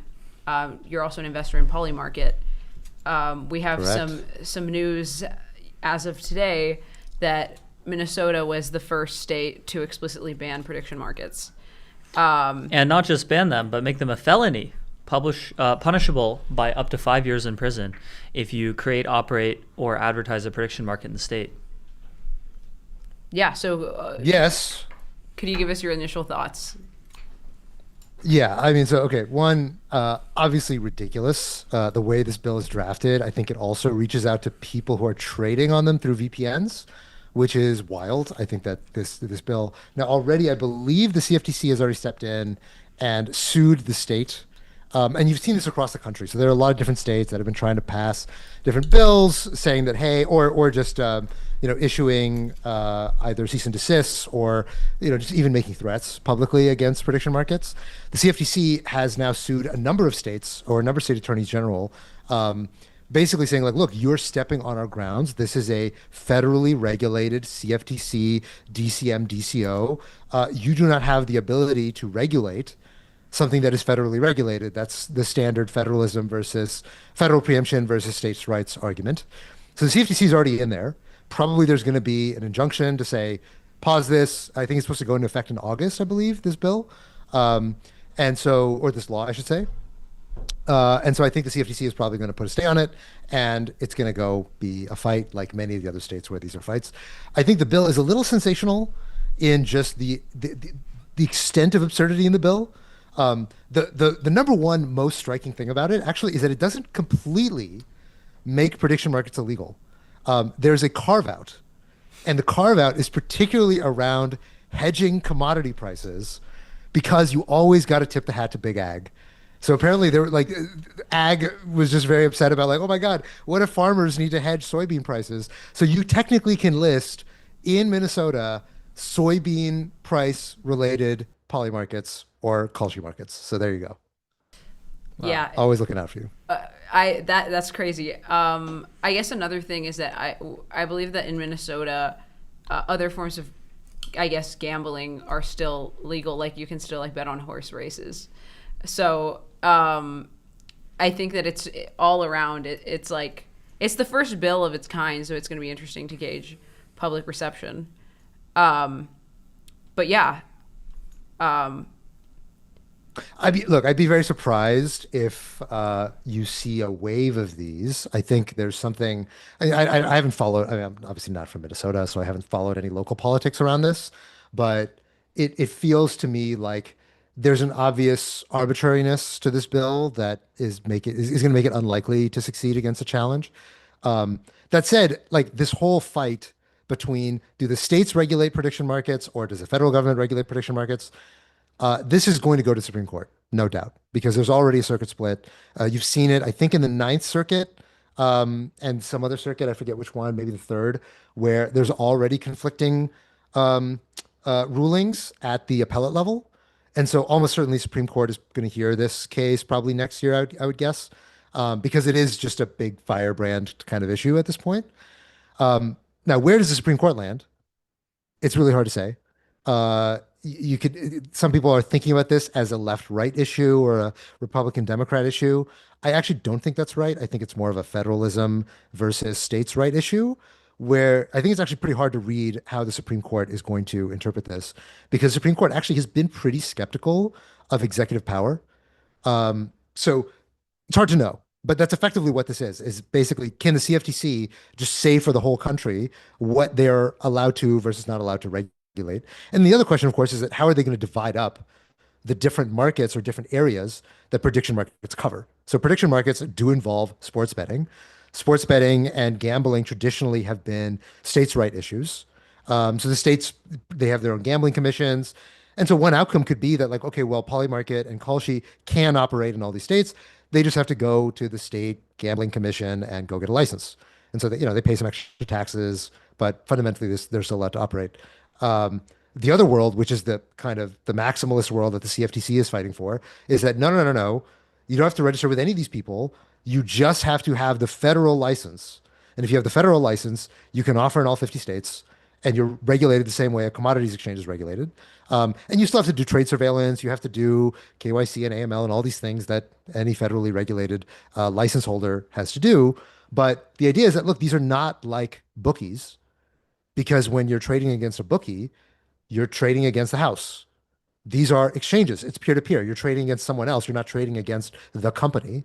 And so those regulations, especially because they're also, gambling regulations are traditionally on games that don't involve any skill. So, you're playing blackjack, you're playing roulette, the lottery, whereas prediction markets intrinsically are about eliciting information and knowledge that people have about the world. And so the arguments that the prediction markets have been making is that that's why it's different. It's nothing like the way that most of these laws were written. These laws were written largely under the old school bookie model. And you can see it in the laws. They kind of describe like, oh, you have to be fair about the odds that you offer to customers, and you have to be transparent. But if you're culture, you're Polymarket, you're not offering odds. You just have an order book, and people go and they trade with each other. They're not trading with you. So there's no, like, the laws as written don't quite make sense for an exchange. Exchanges traditionally have been federally regulated. They're not state regulated. So that's why I think it's not obvious how this is going to play out when it goes to Supreme Court. But I think Minnesota is just going to be one of the many cases that ends up being packaged up into that eventual Supreme Court fight. We actually talked to Robin Hanson about this earlier, and he had a lot of similar takes on this actually being a federalism issue, which is interesting. Yeah. Yeah, I think that's right. And look, I think it's really hard to guess how the Supreme Court's going to land. There's a naive view that the Supreme Court is just super partisan or it's super conservative and it loves Trump and it's going to do, I think that's a very, very bad reading of the court. I think right now, if you look at the cases to which the executive branch was a party that went to Supreme Court, I think their win rate is like 48%. Like, it's literally a toss-up when Trump is sitting on one side of the Supreme Court. So it's actually very difficult to predict how this case is going to play out when it goes to the Supreme Court. Right. Yeah. So there are some pretty bad incentives with some aspects of prediction markets, like markets on a death, for example, or markets on, let's say, whether a politician will complete their term. There is a financial incentive to bet no and then assassinate the politician and then collect a huge return from the prediction market. So is there any way to design a regulation to get rid of that incentive without negatively impacting good uses of prediction markets? So, look, my honest view is that I think this is all bullshit. Like, we already have disincentives to kill people, which are the murder laws. I don't think we need to add financial disincentives to killing people. Like, the reason why people murder each other is usually because, I mean, either one, they're whatever, they're in a fight or something, but very often it's for money. That's why there are things like professional hitmen and mafias and gangs and all these other stuff. Like, they're doing it to make money. So, like, this is not a problem that we invented with prediction markets. There were already financial incentives to kill people, and we removed them in society by having laws against murder.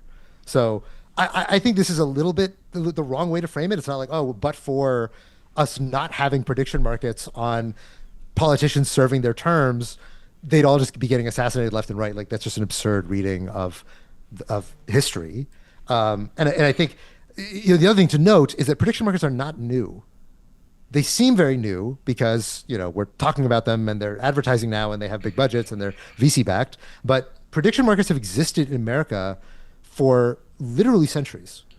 In the 1800s, it used to be that there were prediction markets that would, they were called the betting markets in those days. They were not called prediction markets. But there were betting markets on the presidents, on popes.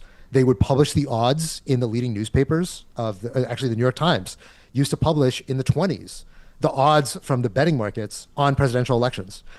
And of course, that is a death market, right? If you think, whatever this guy, I don't know, Theodore Roosevelt's going to win, bet against him and then go murder him. And this was just not a problem. This is obviously not the way, this is not the determinative fact for presidential security. And this is before the modern Secret Service. This is before, the armored cars and the caravans of 12 cars with ones that decoy. Like, none of that stuff existed back then. And there were not people just murdering presidents left and right. So Right. I think this is a little bit of a just so story. It doesn't really explain very much of what happens in the world and why there are risks. I think there's a distastefulness argument that we naturally feel like it's wrong for somebody to profit when someone else dies. I think that's the right way to frame the moral opposition to markets that have some implicit, tie to death. And I'm sympathetic to that argument on those terms. I'm not sympathetic to it on the argument of, oh, there's going to be a bunch of murders left and right if we have these markets. I think that's just unfounded. But the reality is that there are already markets like this, right? If you go buy Trump Media, okay, that is a coin, or sorry, not a coin, a stock. There's Trump coin as well. You say you buy Trump coin, right? Trump coin is going to go down if Trump dies. Does that mean that Trump coin is a death market on President Trump? Like, no, that's not. That's a very tortured understanding of what this asset represents. And are we worried that, oh, well, Trump coin, it's tied to Trump, therefore, now we're putting a bounty on killing him because you can go short Trump coin? Technically, yes, but that's true for every CEO in the country. That's true for so many things in the economy that, yes, you could short their stock and then go murder their CEO. This is just not a problem. Like, this is just a made up problem. This doesn't exist. This is not an issue for anyone anywhere. So that's why I say that, like, I don't think this is really the right way to frame the issue. The right way to frame the issue is that it feels wrong for someone to make money when someone dies. Right. For a prediction market, it's obvious that somebody made money when someone else dies. When you see the stock go down, when a CEO, the United Healthcare CEO was shot by Luigi Mangione, people were not like, oh my God, I can't believe the short sellers on United Health made money from the CEO dying. But that was obviously true. There's, it's a stock that has shorts like every other stock. But this was just not the story. This is not what people fixated on when that happened. So I think there's a little bit of a framing device thing that's happening with prediction markets, as opposed to, oh, this is a change in kind to how markets function all of a sudden. And if somebody did put on a bunch of short interest before going and murdering the CEO, that would be a scandal for a totally different reason. Not because someone made money, but because somebody did that to make money. Right.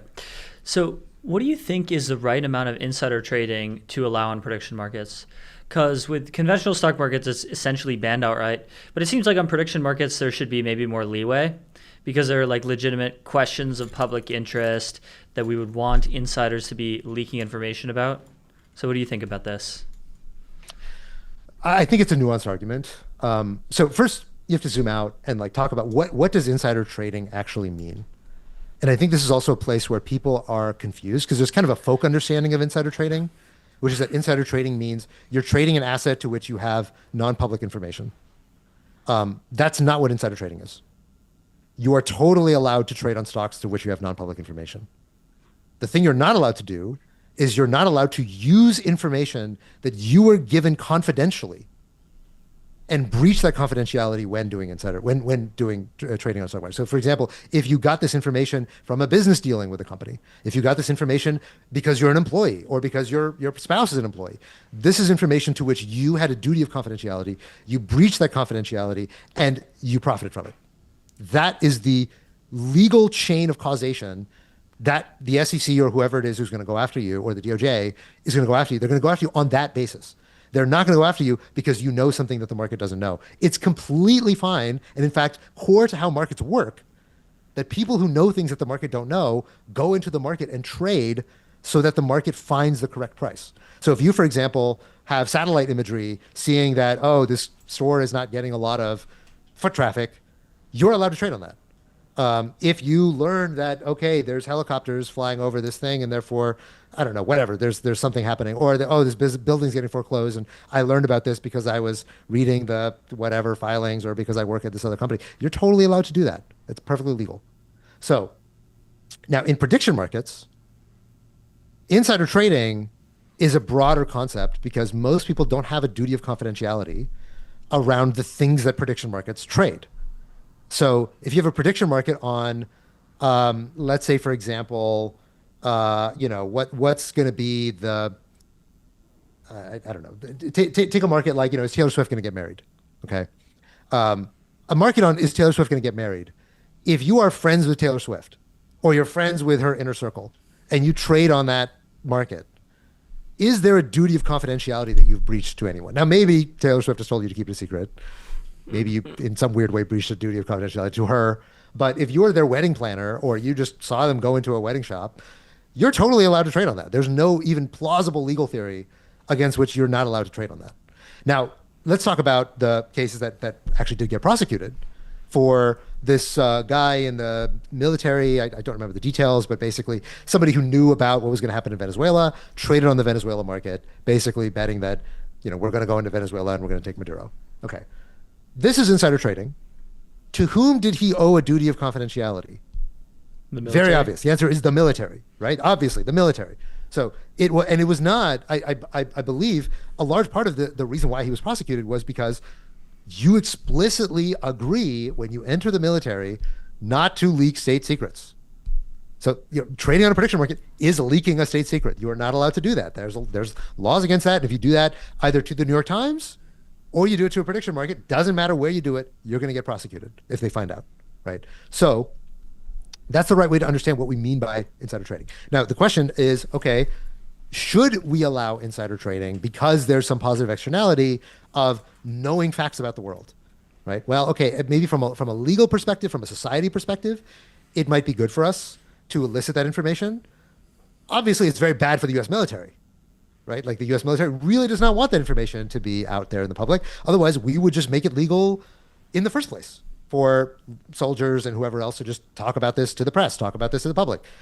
So I think we make that decision at a societal level that, hey, we think it's okay for the military to enjoin people and to go after them legally for leaking secrets from the state.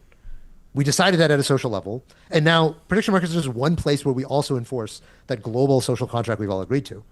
But we also have to keep in mind that I think actually, in a way, the US has the best of both worlds in doing this. Now, why do I say that? When we saw that the Iran conflict, very clearly there was insider trading going on.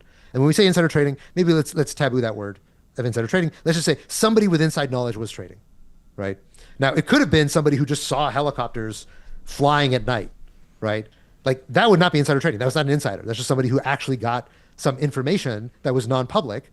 They were trading on non-public information, but they got it without breaching any confidentiality to anyone. It could have been, and this was one of the things that people were speculating at the time, that supposedly the U.S. military was trying to turn the helicopter pilot for Maduro. And the helicopter pilot for Maduro initially was open to potentially turning, but then he reneged at the end, and so they didn't end up getting, his cooperation, but they went in anyway, right? And so this is a very common thing that spy agencies will do is, try to flip people. So one can imagine that, okay, maybe that helicopter pilot guy was the guy who was insider trading, right? Obviously, it would go a lot farther in Venezuela than it goes in the U.S. Now, in that world, do you think the Venezuelans would have found that dude? Probably not. This is not a well-functioning state. They don't really have a lot of state capacity. They're not going to be able to do these investigations. But the United States can, right? The United States can. We actually can go and figure out who's trading on these markets and go after them. And so, in a way, we kind of have the best of both worlds. Because if you're an American and you leak state secrets through Polymarket or Callsheet, we're going to find you and you're going to go to prison. And so those guys, like the American military is not going to be leaking state secrets anymore, seeing these prosecutions play out. But if you're in another country, you are absolutely leaking your state secrets on Polymarket. It's a great way to get rich. These guys don't get paid that much, right? And so we, through the existence of Polymarket, we get a bunch of state secrets from other countries. Like if you're the CIA, you're like, this is awesome. This is so great. We're getting so much intel that'd be much harder for us to source directly from just seeing the odds and the pricing move on these markets. But we don't have to give anything ourselves because we can actually crack down on the leaks coming from within the US government. Yeah. One question. So this is some lore, but you're an ex-professional poker player, correct? And I've heard that a lot of actually ex-poker players get into prediction markets, and they're these really profitable traders. What do you think it is about poker, and like just being so gifted at being like a super forecaster? What is the connection, or what are the transferable skills? There's a lot. One of them is thinking probabilistically. So the classic reason why most retail traders are not good at trading on prediction markets is that they think in binaries. So they see that, there's a 70% this, this person's going to win the primary. There's like, no, they're not. I know who's going to win. It's going to be this guy. And so they just say, great, I'm just going to bet this. I don't care about the spreads. I don't care about, the execution costs. I don't care. They just have this idea of like, oh, I know exactly what's going to happen. And if you're a poker player, you learn in your bones how to think probabilistically, how to think in terms of probability distributions. And so you need to do that in order to be a good prediction markets trader, because you need to have some bottoms up analysis and not be too married to, oh, what's my estimate of the modal outcome, and then assign that 100% probability. That's what most people do who are sort of doing kind of folk probability attribution. The second thing is that the thing about poker players as a category is that they are naturally predisposed to doing weird, subversive ways to make money that are kind of odd and that your mom is not going to be very proud of you for doing. So if you're making a bunch of money trading on prediction markets, your classmates are not going to think like, wow, what a successful person. Your teachers are not going to be like, oh my, you did exactly what I wanted you to do, young man. You're kind of doing something weird. You're pushing these small edges and weird pockets of the world that most people aren't thinking about. But you can make a lot of money potentially if you're sufficiently good at it. And poker is kind of the same way. Is that like, okay, your friends who, they went into pre-med or I don't know, went to business school or whatever, I went through this experience. They had much more conventionally successful careers. What I was doing was kind of weird and shadowy and cowboy-y, and some people think it's cool. Some people think it's weird. Some people think it's, not what you should be doing with your life. It's polarizing, and I think the people who are not deterred by that end up having these kind of weirdly shaped opportunities, of which prediction markets are one of them. Right. Well, Hasib, very, very interesting, Laura. We're glad to have you on. Thanks for coming on MTS. Thanks for joining. Thanks for having me.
All right. Good afternoon, everyone. Welcome to MTS Live. It is 5 past the hour. Whichever time zone you're in, it's 5 past that hour. Don't make me say them. It's 8 o'clock in the morning here in the Melbourne studio. It is a very, very grim day. But luckily, we've had a string of quite serious stories here on my show on MTS. We've been talking about Iran. We've been talking about Ebola. It's like hard to... They're big, serious, weighty stories. The stakes are very high. We're talking about human lives, of course.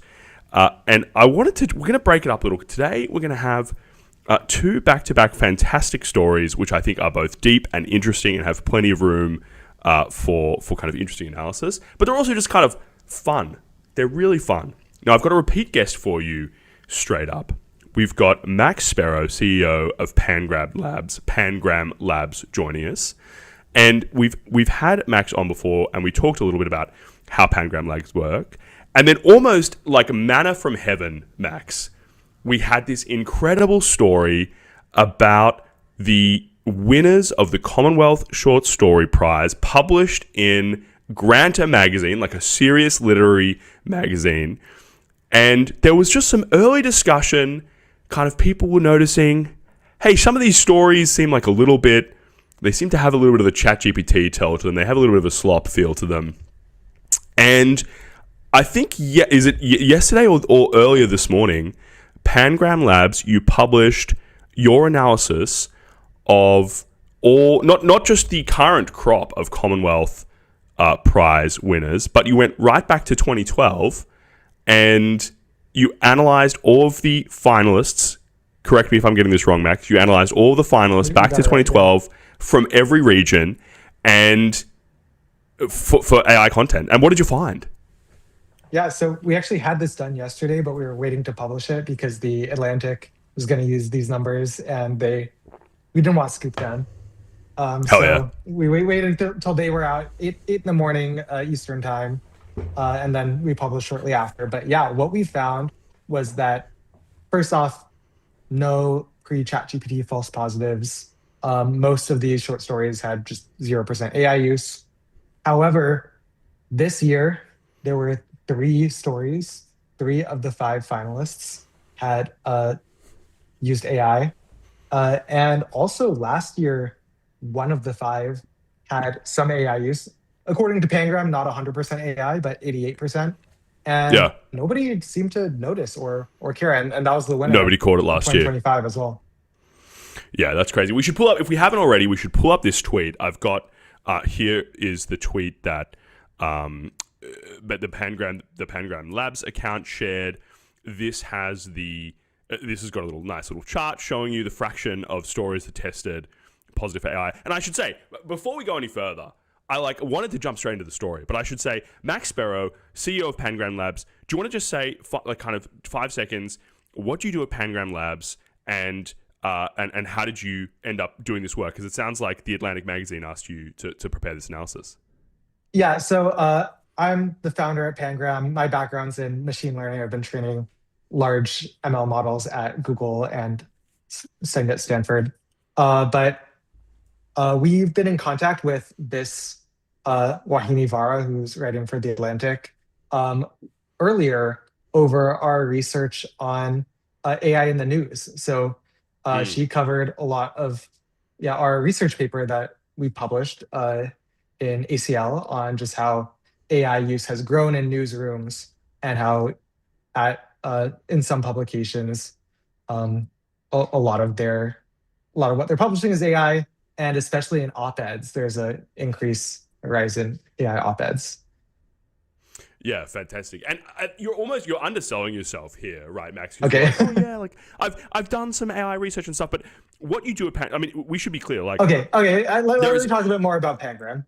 Yeah, pitch it. Give us the pitch. Okay, so Pangram is the best AI text detection solution on the market by at least a couple orders of magnitude. So we're a team of AI researchers. We're taking the problem very seriously. We think detectability research is going to be very important, especially in a post-AGI world where there's just AI all over the place. And that's fine, but we need to know what's coming from AI and what's coming from humans. So we're a pretty serious team of folks working on this. We have a 1 in 10,000 false positive rate.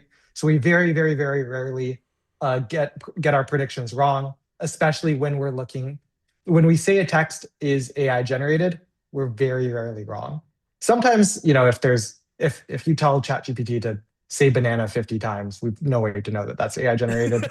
So like there's a false negative rate, which is a little bit less quantifiable, but we catch most AI content, and anything that we say is AI, we're sure of it.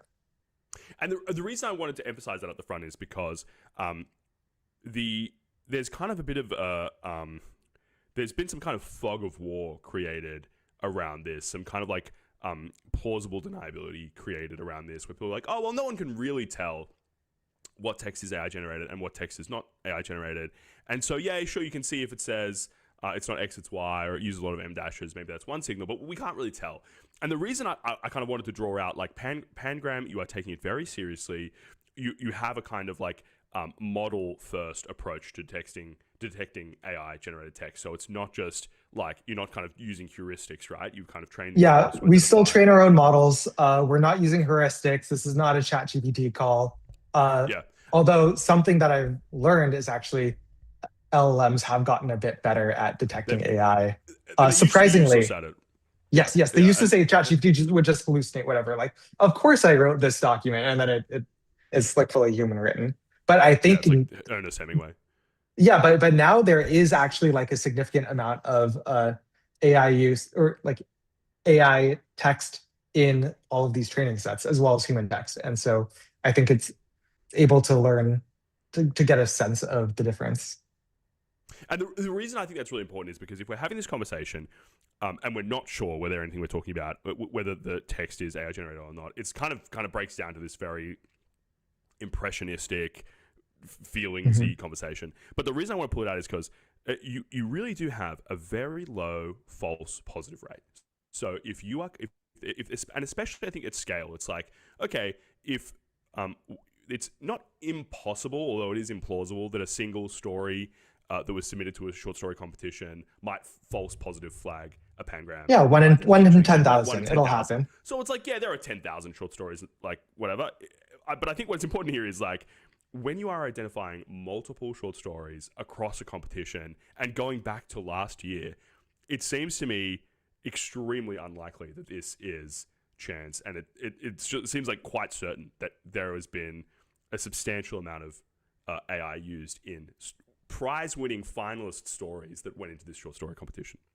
3 of the 5 finalists. Yeah, it's vanishingly unlikely that all of these 3 are false positives, that any of these 3 are false positives. Yeah. And then you read the story. By the way, if you just took these numbers on their face, you're like, wow, that's quite bad. But then when you read the story, it's like, oh yeah, this is the most obvious. This is like, it's not even like advanced Opus 4.7 slop. It's like ChatGPT 4.0 slop. It's like really, they've like dialed it up to like 100. Anyway, I think that's super interesting. I wanted to kind of ground this in exactly like how confident we should be in the findings. And I think the answer is we should be very confident in the findings. I want to turn now, I've still got this tweet up, I hope, about your results from this analysis.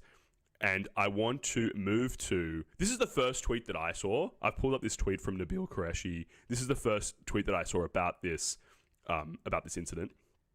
And he's saying, well, this is a first. A ChatGPT generated story won a prestigious literary prize. And I think it's not quite clear to me, but I think Nabil is just going off vibes here. I think he's just going, absolutely. Oh, look, there's all these tells in the story. Now, you can just tell if you read it. Yeah. Yeah, you can tell if you read it, but also you then ran it through Pangram and it was like, oh yeah, 100%, dude. This was really oh yeah. Yeah, so good. And I just wanted to it's just reading it now is like absolutely sending me. So we've got no, it should be clear about where the responsibility for this lies.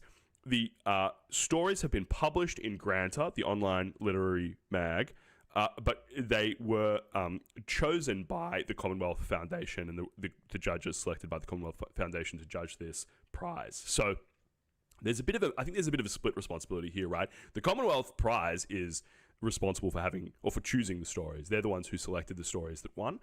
But then Granta has published them, and then we're going to talk a little bit about like how this has evolved and Granta's response here. But first, I think we should just read a sentence. They say the grove still hums at noon, not the bee's neat industry or the clean rasp of cutlass on vine, but a belly sound, as if the earth swallows a shout and holds it there. And it's not fair for me to just like just laugh at someone else's work. But I think, first of all, knowing this came from ChatGPT is a little bit different. But second of all, like, talk to me both intuitively. I mean, your model just says this story, 100% AI generated. Talk to me intuitively. What are the tells here that this is AI generated text?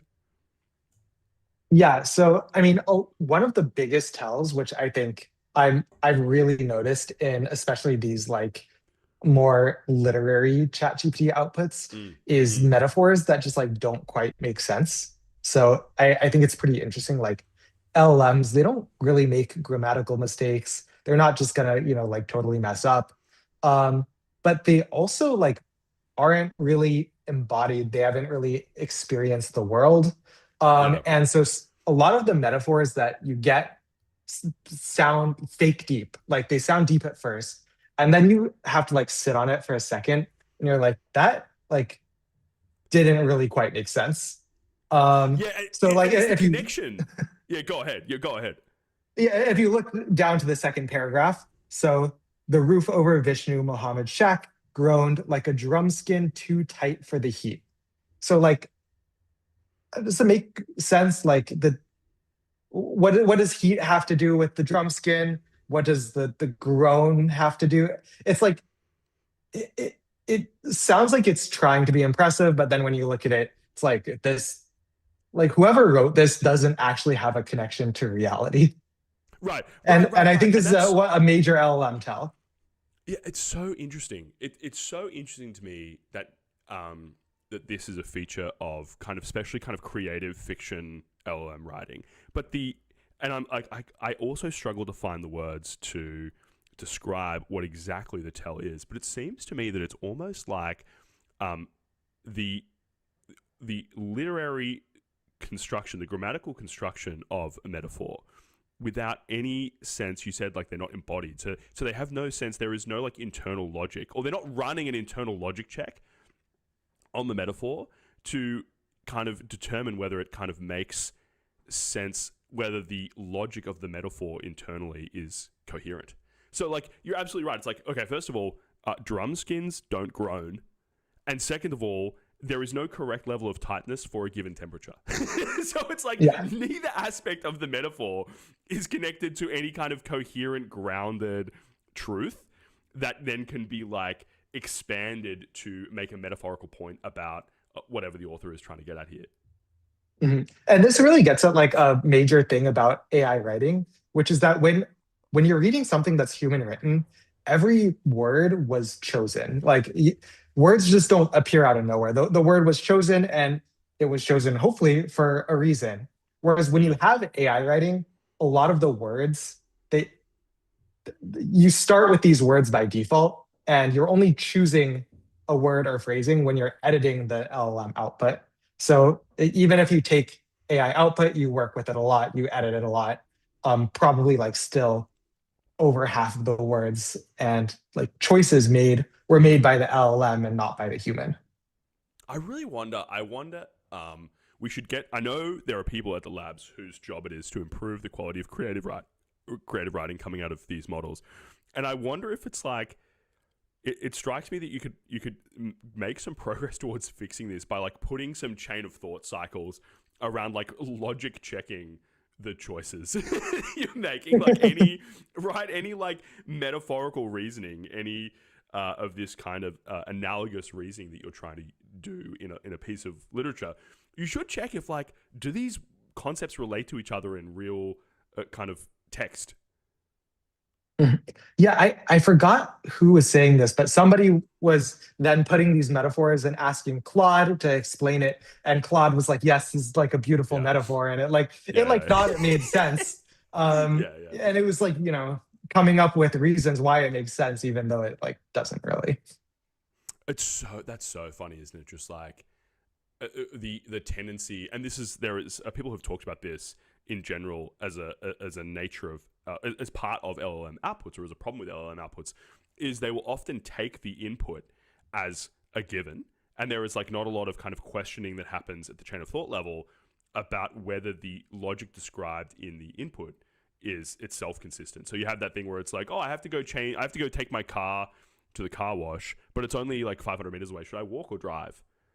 And it's actually that test like fools some pretty advanced models, and they're like, oh, well, it's only 500 meters. You should save the fuel and just walk. And it's like, well, I can't wash my car if I walk to the car wash. So it's like they're not actually testing the internal coherence of the input, and I feel like that is kind of part of the same thing that's happening here in the prose that they're generating. Yeah. Like I also wonder, like, is it explicit anywhere? Like, I don't think it necessarily exists in the weights. The understanding that you can't take your car with you and walk, like nobody's ever like written out that sentence on the internet. I bet if you ask an LLM directly, then it will be able to explain this. But it's it's something so interesting it's about missing what something. this reveals about the way that the reasoning is taking place under the hood of large language models. Very interesting. I just want to draw attention as well to this last sentence here. No fan, no bulb, no hum. Only the thin light slipping between warped boards and the breath of hills holding their heat like a secret.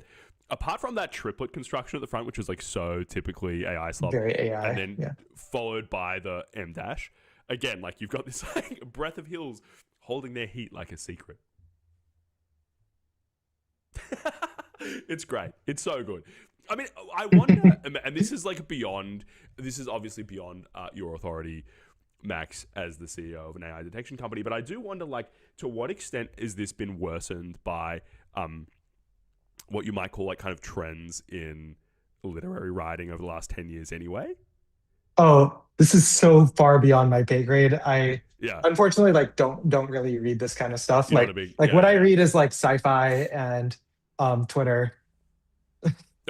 But so like I like don't strategy, the classic barbell strategy. No, I think, and I should get someone on who's like interested in this, but it seems to me that there's like, it is quite hard if you read a sentence of early 20th century American literature, it is like not full of dramatic metaphor and like very kind of lurid phrasing. It's quite grounded and quite straightforward, and I feel like this would stand out so much more starkly in that world than it does in the world of Ocean Fong and the kind of auto fiction that has been winning prizes, well before AI. There's one more thing. I've got probably more tweets to talk about as well. We can come to the judge statement here because I think it's really good. But you found that the winner from last year was also written by AI. It's true, yeah. And no one picked up. Was there any commentary at the time? I have no recollection. I don't think so. At least like now I want to do some sleuthing and see if like there were any even whispers of it. But I mean, you talk about a year ago, like I think AI detection was not really like there's not really any common consensus that anything worked well.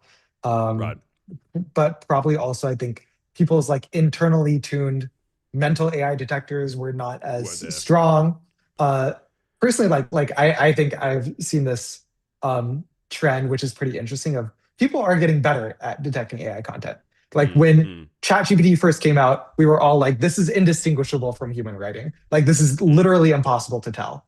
And since then, as we interact with AI and LLMs more, we learn its voice and we learn to distinguish it. So I think a year ago, probably just harder to distinguish. Yeah. I think that makes perfect sense. I just want to draw attention to the line from the judges here. I hope you can still see this tweet, but they've described this as Sharma Taylor, the judge for the Caribbean region for the Commonwealth Prize, and on this text that we just read, and they're saying it's polished and confident with a melodic voice that lingers long after the final line. Jamir Nazir's prose pulses with a voice of restraint and quiet authority.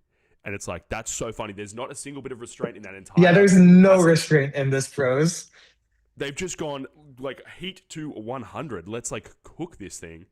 Drum skin. Anyway, we don't need to linger on it, but it's so funny. What I want to do here with you, Max, I want to review a few more of the reactions to it because I think it's really interesting, and then I want to talk more generally about what the kind of implications are, and maybe you have some thoughts on this about what the implications are for kind of like the creative industries and for literature more generally. Yeah, definitely. I thought this response.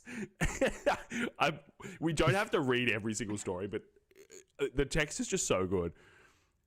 Maybe it was a name. Maybe Rain took a shape and decided to keep it. She had the kind of walking that made benches become men. What does that mean, Max? What does it mean? How does a bench become a man? Somebody else said like benches is maybe some like local slang for boys. I don't know, or maybe like literal benches became literal men. You know what? I've actually pulled up a tweet later on of a Trinidadian author who DM'd the supposed author of this piece and asked him about what this sentence meant. So we can let's see what the man himself has to say. But I think oh, his profile picture was AI generated. Okay, here we go. This is from Inez Brodsky. The Commonwealth Short Story Prize, considered fairly prestigious, was won by a story called The Serpent in the Grove. It's AI generated. And then, shut up, Pangram. In fact, the author headshot is also AI generated. Look at this guy. Yeah, that's not real, unfortunately. That's not a real person.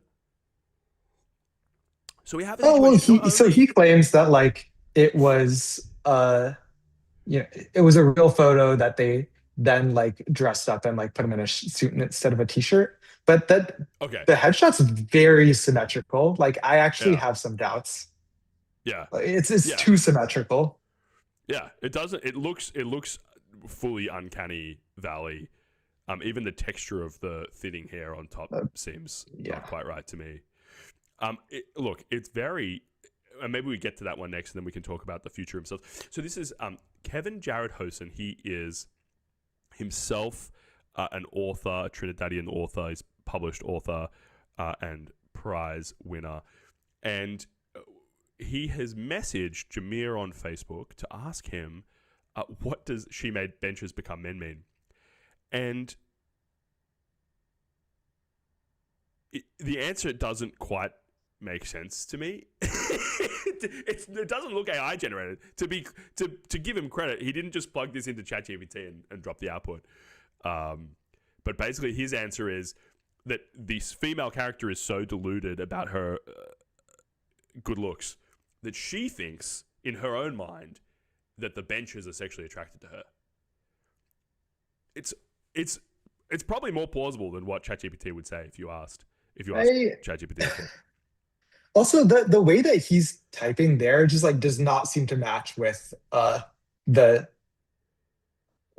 degree of like grammatical competency or like the short story. It just doesn't look at all the same.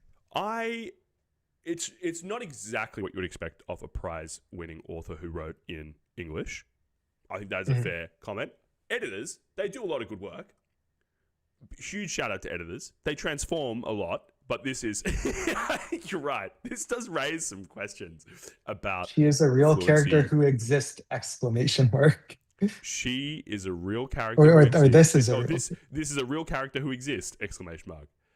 She is so deluded, thinking that she is God's answer, as we say, to men.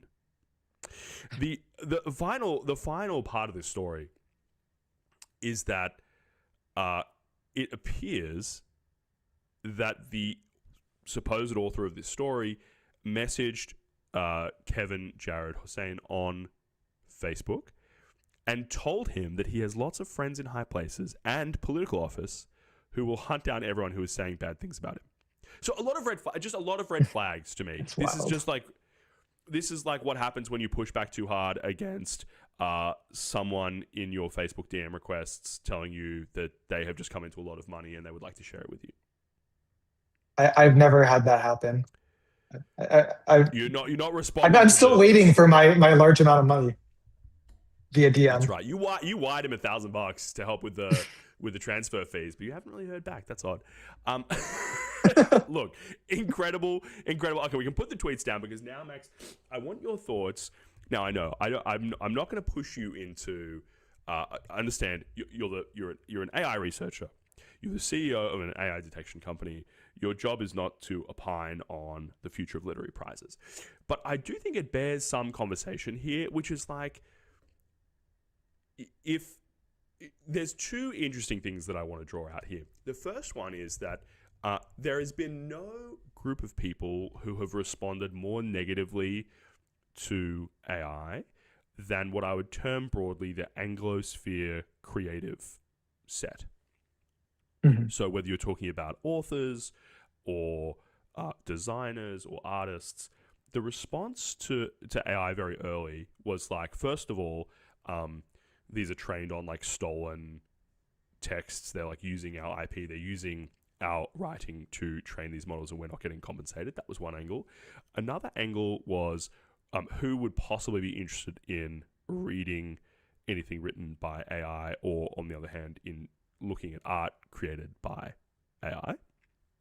And my response to this early on, like my intuitive response was, well, obviously no one is going to use these to write novels or make art to hang in galleries, because it's transparently just not very interesting to read the fictional output of an LLM. It's barely interesting to read the LLM output, the non-fictional LLM output, you know, that someone has used to like make some insightful tweet thread about something. Like, it's just, as you and I have talked about before, the difference between reading AI generated text coming from a supposed human and reading human text coming from a human is that, you know, that I'm much more interested in hearing what a human has to say about something, because if I wanted to talk to an AI about a subject, I would just go and do that myself directly.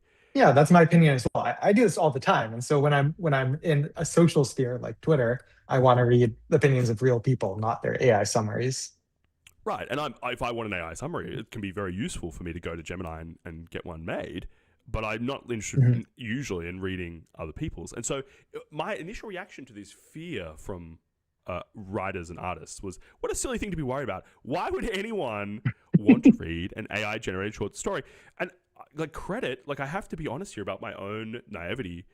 I was completely wrong, because here is AI winning literary prizes that come with real money attached in the world of literature, which is fairly short on prizes and compensation at the moment. So this seems to me quite concerning for the field of literature as it exists now. I don't see how it can survive in this form. I think honestly, like the judging of this is actually a pretty small part of the story. Like, sure, like probably some combination. I've seen different things posited. Like, either the judges are not super familiar with AI, so they're like unable to tell when something's AI generated. Somebody else said like one of the judges' reviews came back as AI, so maybe they just asked ChatGPT to rate the stories. And as you know, like AI prefers AI generated text. So I think that's another interesting theory. But I think like ultimately, like what this shows is that like people can tell, like readers can discern AI text, and people care. So like I think as long as like we saw this outrage first with like earlier this year with the Shy Girl controversy, that full book that was AI generated, and then this is like, no, people still care that about AI generated content, and they are going to raise a fuss if they see it getting published. So I think this is probably a good sign for the, you know, longevity of publishing. I'd be more concerned if just everything's AI now and nobody cares. Yeah, I think that makes a lot of sense. I do wonder, like, are we in a bit of a bubble on Twitter? Like, of all the people who read that Granta story, how many those Granta stories, because there was multiple, you know, how many of them had that same reaction? How many of them are hearing now about the AI controversy? It's worth noting, Granta's response to this, when it was raised with them, was first of all to say, look, we didn't select the stories, the Commonwealth Judging Board did. And second of all, to ask Claude whether the story was AI generated and post Claude's response on their website. which was that it was not. There was so many negatives in the response. I can't even produce it. Do you have it? I should pull it up, but what I'll do instead is I'll just riff on it. And it was something like, while some of the constructions may appear to be AI generated, the strength of the feeling in this piece could only have come from a human. And so maybe there was some AI generation around the edges, but the heart of the story comes from a human's true feelings. That's such a non-answer. Thanks, It's Claude. also Claude slop. It's Claude slop. Yeah. It's like that's what Claude would tell me if I asked it to glaze me about some aspect of my personal life I was failing at. Yeah. You just can't. I have no idea why they would think that like Claude is authoritative here. There's a very strange response. To reach for that immediately, to not even be like, just to shill Pangram for a second. If I was at Granta, I would be Googling immediately, what is the best AI detection tool that we can use to like It was the most accurate one that's the most authoritative that we can just, get to an answer. Just to shill Pangram for a second, like not a sponsor, but I would be like, maybe I should reach out to an expert in this field, whether it's you or someone else. I'm sure that eventually the train would have come back to, you should put this through Pangram. And maybe it's just a little curiosity. Maybe not even Google. Like, ask a friend. Like, what is out there? Is there anything that could possibly tell me if this is AI generated? And maybe a friend said Claude. Maybe a friend said Claude. But you're a literary magazine. Like in my mind, I'd be like, okay, this is actually a jumping off point for quite an interesting investigation that we could write up, and we don't have to be defensive about it. We could be curious and interesting and be like, isn't that interesting that this happened? And like, let's talk to an expert about why it happened. Let's talk to an expert about what the tells are here and But the response was just like, I guess we'll never know. Claude says it might be, but I guess we'll never know. It's like, yeah, dude, we do. I asked Max. He told me 100%.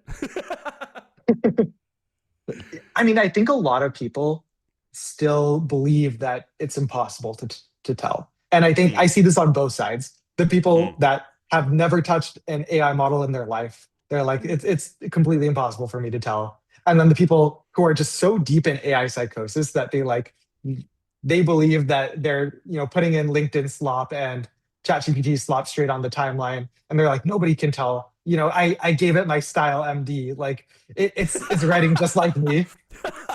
I trained it on hundreds of my emails, and now it's perfectly replicating my voice. No, I was at a dinner with someone who said he talked to ChatGPT via voice for 3.5 hours, and then asked it to produce a style.md based on his voice, and now uses it to put out SEO slop on the internet. I was like, what are you doing, man? That's great. Like, why are you doing this? Why are you doing this? You could have skipped so much of that to get the same slop result. Look, it really seems to me, Max, to be... I think when you have a kind of jagged distribution of understanding like this, when you have an audience, a really large audience with some small groups of people who spend a lot of time with AI writing, who also read literature. Like the group of people who spend a lot of time reading AI writing is already relatively small in the grand scheme of things. And then the proportion of that doesn't just read, Rendezvous with Rama and tweets like Mr. Max Sparrow here is already vanishingly small. You're already talking about a very small audience. And so I think it's just the diffusion of this is just going to take a long time. And I think along the way, there are going to be all these kind of ugly bumps in the road where this kind of thing happens. And I think my reflection on it, like you were saying earlier, like I think like the publishing industry will be fine, it will adapt and whatever. And maybe that's true. But from my perspective, seeing this story, like my main takeaway was, why would I ever bother to enter a literary prize? Yeah, it's kind of a bummer now because I don't have any visibility into this, but I would not be surprised if there are submissions for a cash. It's I assume free to enter, and there's a cash prize of like $2,500. Like, yeah, of course I should just like shoot off something from ChatGPT, and maybe I get free money. Like less than 1% chance I get some free money. Like that's pretty cool. But I mean that's where the incentive is. And then what ends up happening is that any sort of submission just is going to get absolutely flooded with AI slop. Right. It's like the same problem people are having with job applications or whatever, right? Where you just get like 2,500 AI slop applications and finally humans. Why would I pick and choose 20 jobs that I think I'm well qualified for when I could have an auto applier apply for 2,000 and then I get my pick of whoever gets back to me with an interview? Yeah, look, it's an interesting one. So I want to finish here by talking about two things really quickly, Max. So the first one is you did this work, Pangram Labs did this work in collaboration with The Atlantic, and The Atlantic has published this full piece. I haven't actually read The Atlantic piece, and I should go and do that after this conversation. But it's pretty good. You've also, and I'm sure she tackles many of the issues that we've talked about in rigorous depth. But there's also been now a few of these. You've done a full analysis of Medium. You've done a full analysis or quite a substantial analysis of Substack. Am I getting that? Yeah. Taylor Lorenz did that one, but she used our API. Yeah, and so talk to me. You're seeing what seems to be a few of these projects to kind of understand of these big public collections of text and human writing. How is AI being used and passed off as human text in all these different places? Yeah, so I think it seems to have hit the worst. It hit the internet the hardest, especially places where there are no tastemakers to save us from AI slop. There's no sort of moderation. So something like Medium, it was really bad. It was like 50% of all Medium articles. And this was like a couple years ago. So it's probably even worse now. And because there's no moderation. And that's just going to happen. People are going to realize I can give myself a comparative advantage by spamming the internet and flooding it with slop. And it doesn't matter that it makes the internet or the world marginally worse because I get a small benefit. And so that's what we're seeing. I think the worst of it is like the Mediums of the world. I think a little bit better are the places that are more actively moderated. I think like Reddit, we still see somewhere on the order of like 10% of posts or comments are AI generated, 7 to 10%. Which means there's still a lot of active users on Reddit, but there's also still a ton of like slop and undisclosed promotion. And then probably like the place where you see the least AI still is the places that are gated by tastemakers. So like the big 5 book publishers, Granta, Hachette. We've seen a couple really high profile times where like AI, something that's fully AI generated gets published. But the thing is, these have all still been controversies. This is not normalized. It's not a daily occurrence still. Yeah. They don't just slide through under the radar. It becomes a bit of a story in itself. I'm sure if you went through like the Amazon singles or whatever, like the romance category would be substantially Claude influenced. Oh, absolutely. Yeah. I have nothing more to add there, but yeah, I'm sure. Just go just read 5 random self-published ebooks from Amazon Romance and tell me what you find. Sure, it's some good GPT slop. Actually, I saw sorry, kind of random aside, but there's a subreddit writing with AI. And I saw someone on here. It's like, I'm like about to lose my job. Somebody please help me make $3,000 a month by self-publishing erotic fiction with AI. And it's just like weird. I think a lot of these people they think of this like AI publishing as more of like a way to get rich quick and not really like a way to get their word or their voice out into the world. Right, it's a kind of subgenre of very commercial fiction already. I think it's like the new drop shipping, maybe. It's like a new get rich quick scheme. A kind of scammy, like get rich quick scheme. You're just arbitraging like, the people who want to read erotic fiction on Amazon have not quite clued onto the fact they could just ask ChatGPT to generate it. And the real get rich quick scheme, I don't think anyone's actually making $3K a month with AI fiction, but the real scheme is selling courses on how to get rich by publishing AI fiction. Oh, pain. We're really scrabbling the bottom of the barrel. Really, like the best people in the world. A lot of very beautiful things about capitalism. You do have to hand it. The incentives can sometimes get pretty warped and nasty and lead to some very unaesthetic outcomes, Max. Okay. The beautiful thing about no, you go. The beautiful thing about capitalism is it also incentivizes companies like Pangram to exist and help fight back. Exactly where I was going to go. So we should finish by talking very quickly about how you see the future here. Like, if I ask Kentucky Fried Chicken CEO, how often should I eat Kentucky Fried Chicken? He's going to be like, twice a day, dude. So with that disclaimer aside, how can people, how do we avoid this going forward? Yeah, so I think especially for some of these more like open submission prizes or, basically anywhere in literature, I think we're going to start seeing a lot more use of something like Pangram, even if it's not explicit, just, subtly like, hey, we're just going to pass on this without saying like accusatory, like you use AI. It's just this looks a lot like a lot of the other submissions that we're seeing, which are also AI. So I think on that side, we're going to see more of that. I also think like there's this growing just like consumer demand for like knowing that you're not reading slop. And so sometimes people are relying on tastemakers to provide this, but also I think we're seeing growing spaces of literary magazines that explicitly say like, hey, no AI use, or people take it into their own hands. They use tools like Pangram. They check what they read before they read it.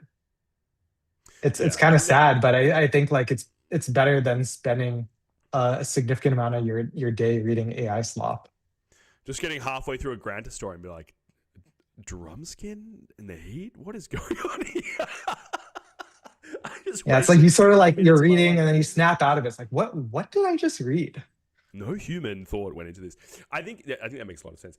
I hope that's true. And I think I guess the golden path here, Max, is like that collectively the availability of these tools, the availability of Pangram, it creates just enough incentives against doing this openly and publicly like this that like we put AI writing back kind of where it belongs. Like LinkedIn, fine. If you're doing some research and you just want to pull up a quick summary of what the state of the field is, great. But if you're pretending to be a human and you're writing for a human audience, I think over time it's just going to be kind of embarrassing to submit anything AI written. Yeah, I absolutely agree. And I think we're at a very critical point in time in terms of setting norms. So AI writing is still so new. If we decide collectively it's taboo to say that something's AI generated, or like, it's totally okay if AI written fiction is winning literary prizes, then like this is the precedent that we set going forward. And this is the sort of world that we're going to set. So if we take a stand, make noise when we see AI where we don't think it belongs, I think that's how we continue on this golden path and like set the correct norms for the future going forward. Yeah, keep a little epistemic hygiene, right? And A little bit. Try and keep things just a little bit. So before I let you go, Max, is there anything you can tease? Are there more of these kind of projects coming up for you? Ooh, there's a lot. I think the main one I can tease is our Reddit study. So we have some really interesting numbers coming up soon, and some evidence that some of what Reddit is doing to defeat the AI bots is working, but it's not even close to 100%. Like there's still a lot of undisclosed bots out there. Yeah, interesting. This is great. I do believe you are actually doing a public service, Max. And that's why I'm happy to have you on the show and shill you out of the show, because I'm just like, this is actually a public service. You're doing such important work, Max. Thanks so much. Appreciate it. Thank you so much for coming on the show. And doubtless the next time there's a literary prize like this, we're gonna be calling you back on or keen to hear about this Reddit study as well. So I'll say goodbye for now, Max, but we'll talk again soon. That was Max Sparrow, everyone, CEO of Pangram Labs. You can find him on x.com. He's great on Twitter. He had a little clap back at someone the other day being like, the bar is very low. All you have to do is be an interesting, funny guy on Twitter. It's true. He's interesting and funny. He's great. His product is very interesting. And we were talking about a fantastic story, the Commonwealth Short Story Prize. The latest finalists were just announced, including the regional winners. And the news, the realization was that initially just one, I think, story was picked up as being AI written, and then someone kind of took a look at the finalists and realized that probably 3 of the 5 finalists were substantially written by AI. The score from Pangram is 89% for one of them, and then 2 100% AI written stories. Just a fantastic story, and the speed with which it was identified and confirmed using Pangram in this case, and the speed at which that has become itself the conversation, I think, is really healthy and a good sign, as Max said, a good sign for our epistemic commons that people are taking this kind of seriously and are kind of offended at the thought. I think it's like, I am a pro AI as they come. I think AI tools are incredible. I have, just from a quality perspective, AI written fiction and prose in the limit is not very good. It has these clear signs and tells that it's AI written. There are cases where it can be very informative. If you're trying to understand a new subject, you can kind of go back and forth with an AI model and get to, I think, a really good understanding, especially if you follow through some of the references that the models provide about where they're drawing this information from. Incredible for self-tutoring, incredible for understanding, incredible for doing research. They're just really bad at writing prose. And that's kind of like my reflection on this story as well, is like, and maybe I shouldn't have expected anything different. The quality of the judging on this Commonwealth Short Story Prize was just abysmal. The fact that they not just let these stories through, but awarded them the grand prize, the regional prize, is a little bit astonishing to me, because when I read the stories, they seem, putting aside that the AI tells, they seem bad. They seem quite bad. And I think, like, maybe this is in some ways shining a bit of a light on where the standards and taste of, and I shouldn't paint the entire literary industry with the same brush, right? We're talking specifically about Commonwealth Short Story Prize here. That might not be representative of what's happening in the rest of the literary and publishing world. There might be, a bunch of people from the publishing world out there going, who feel about these stories the same way that I do. But I do think there's something, I don't want to overstate it, but this does seem to me to be a little bit of a sign of a kind of abandoning of literary rigor. I won't go down that thought path too far, because I'm not really qualified to comment, but I do think this is interesting. I'm glad this story has played out the way that it has, and I'm looking forward to reading The Atlantic's coverage of this issue, for which this Pangram research was assembled, or Pangram analysis. And if you go, it's good. It's like if you go back to 2012, obviously 0% AI. This 80% submission from 2025, the winner from Canada and Europe. I'm going to go back and take a look at that, because I think that's quite interesting. I wonder how it appears in retrospect for those who have become a little bit more familiar in the intervening year with AI text. This is the Atlantic piece, by the way, the literary AI scandal.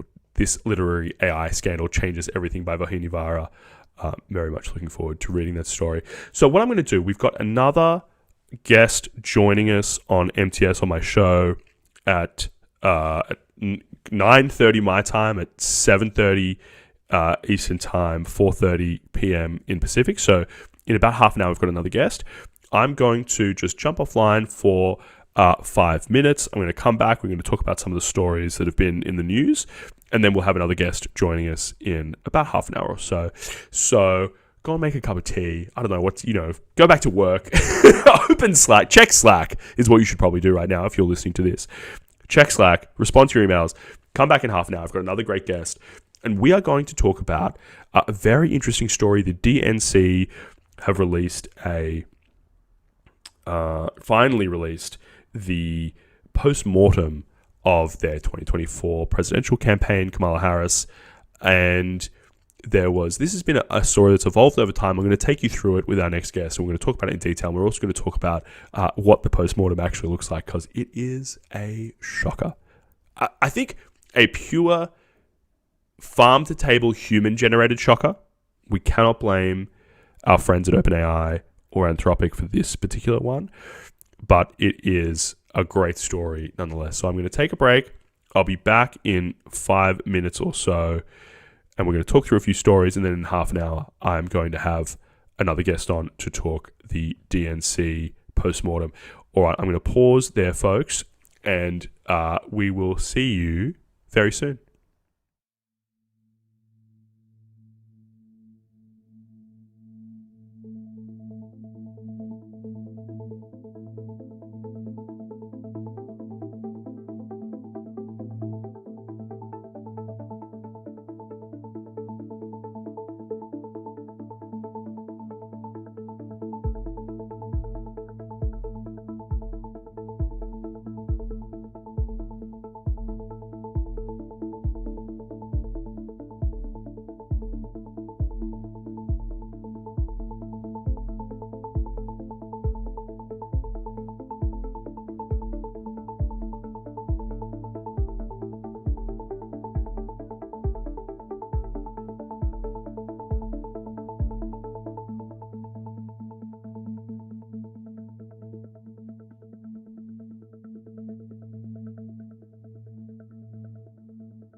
Welcome back, everybody.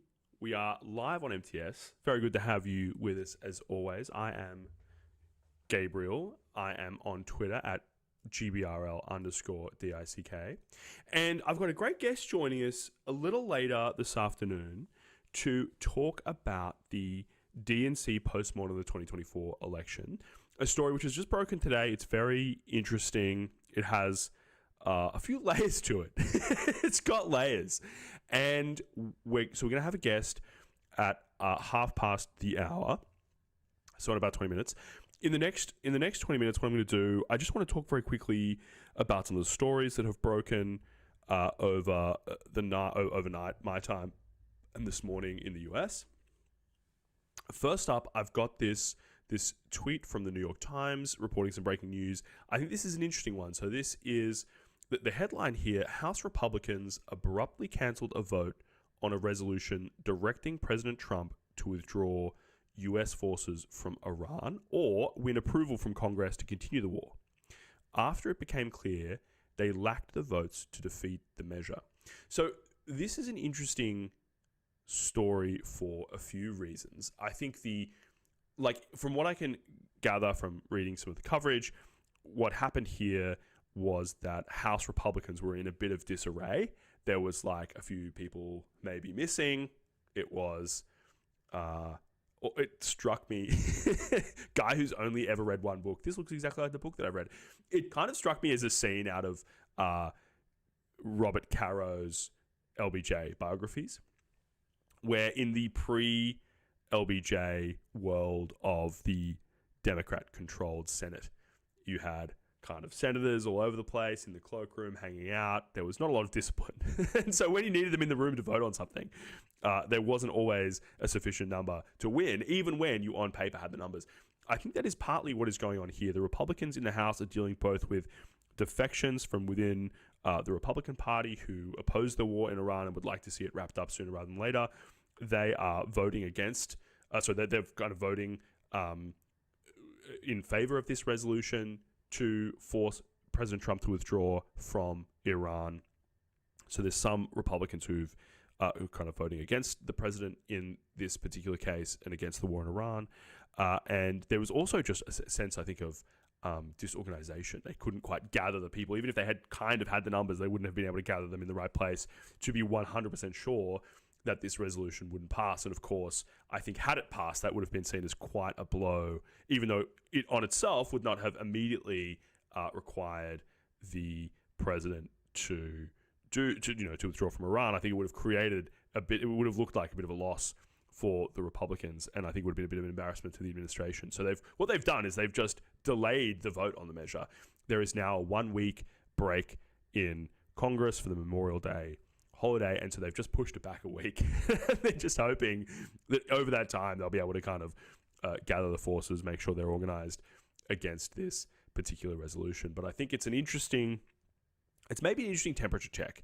I wouldn't take it too literally because of the underlying context here about Republican disorganization in the House. So it's not necessarily as indicative of broad loss of support within the Republican base for the war in Iran. I think it's more of a sign that they have lost a few House members. They've lost the support of a few House members.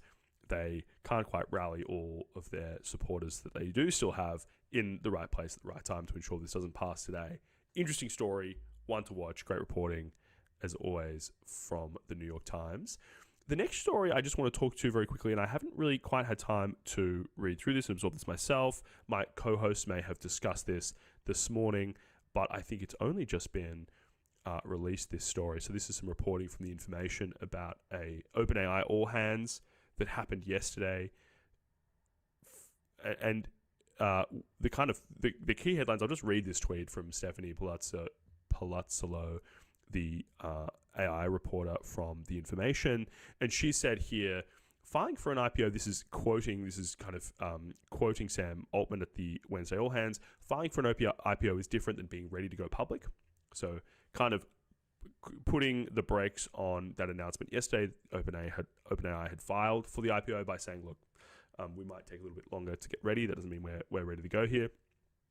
But I think these two are the big headlines for me. First of all, that OpenAI believes Anthropic is capacity limited and that OpenAI will have a good next few months as a consequence. I think that's interesting for a few reasons. Firstly, because if OpenAI is, if Sam Altman is speaking openly at the all hands about the compute situation faced by Anthropic, that says to me that what he is trying to address there is a morale issue internally at OpenAI about how Anthropic is performing and what that might mean for the future of OpenAI. I think if you are standing up at your Wednesday all hands and saying, don't worry guys, Anthropic doesn't have the compute, we've got this, that says to me there must be a great deal, in order to address it like that so directly, there must be a great deal of concern and low morale across the organization about the head-to-head competition between OpenAI and Anthropic. As an outsider, and to be clear, as someone who is not using kind of frontier models every day to write software, which a lot of people are, it seems to me that the sentiment swung too strongly in the direction of Anthropic, not just because of the compute constraints that they seem to be facing, because they've at least solved some of that with this recent compute deal with Colossus, but also because from people I talk to, from just monitoring the sentiment on X, which we all know has its own problems and is not a perfect objective measure, but from monitoring that sentiment, it really seems to me like the gap in model capabilities, if anything, leans slightly in the direction of OpenAI. Codex seems to be a kind of very good tool for building software. I've seen some kind of coverage of this issue saying, well, Anthropic has pulled ahead here because OpenAI bungled their lead by failing to focus exclusively on software development, and Anthropic has been much more focused in their approach to developing AI capabilities. There might be some truth to that, but I think it's overstated because, again, when you talk to engineers, when you look at the benchmark results, which are themselves, I think, a little bit questionable, OpenAI models seem to perform extremely well for code. And Anthropic's models, as good as they are, as tasteful as I personally find them when I am talking to Claude, I think a big part of AI capability has to be capacity, not just compute capacity, but a sense of knowing I am paying X amount for my AI tooling this quarter, and that is going to provide us with X level of capability for the next 3 months. And the reporting and some stories that have come out of the last few weeks have suggested that there are companies that have signed up to Anthropic's kind of pro tier Claude access and have run through that access, have tripped their constraints before the end of the quarter. And it seems to me that a big part of, imagine you had a software engineer and you're like, yeah, he's a great engineer. He just stops working after 2 weeks out of every month.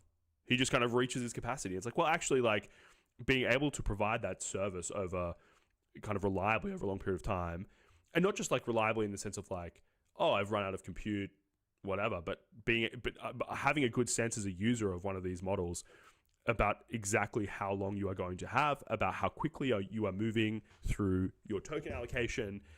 Those kind of questions seem to be not very well answered. I've seen a lot of frustration by users of Anthropic's tooling. I don't want to make this like an Anthropic versus OpenAI thing. I'm taking a side here. I'm just saying, if you look at the landscape, it seems much less clear to me than some people are making out that Anthropic has a massive lead on coding specifically.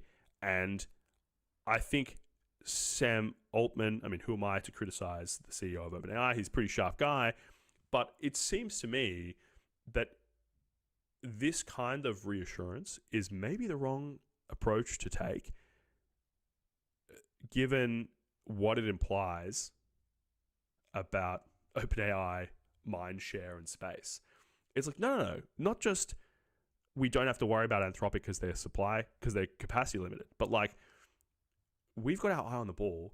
We are shipping an excellent product in Codex, and we can ship it reliably, and our users know that when they start a software project in Codex, they're going to be able to finish it in Codex without running through their tokens after a million unnecessary chains of thought got spun up by Opus 4.7 high or whatever. So this seems to me unnecessarily defensive, but maybe it speaks to the mood inside OpenAI, and I think that's quite interesting. And then this last point here, OpenAI recently brought on 2 gigawatt plus of compute. So I'm not sure what time frame that is over. I think at MTS we've released a dashboard that lets you kind of like dig into some of the questions around frontier AI, including the data center build out, including some aspects of these models. I think like what I'm going to do after I get off my screen is I'm going to have a play with this dashboard we've put together and try and understand what the time frame here is, because I think 2 gigawatt plus is a big number. I assume it's not coming online tomorrow. If I've listened to my Dorkesh, if I've listened to my Dylan Patel, I'm pretty sure it's not coming online tomorrow. So, but nonetheless, an interesting announcement and a sign as well. I think that people shouldn't count out OpenAI at this stage. I think there is a long race to run here, and I think as good as Anthropic's models are, OpenAI's models are also very good. As good as Mythos appears to be by all assessments, it doesn't seem crazy to me to think that OpenAI might have a similar level of capability or a model with a similar level of capability pretty soon, and that they'll actually have a little bit more opportunity to serve that to customers, to provide it under whatever restrictions they choose to apply. So anyway, interesting story here. Great reporting as always from the information. Which one of you OpenAI folks ran straight to Stephanie after the all hands? We don't want to dox our listeners, but it's an interesting one.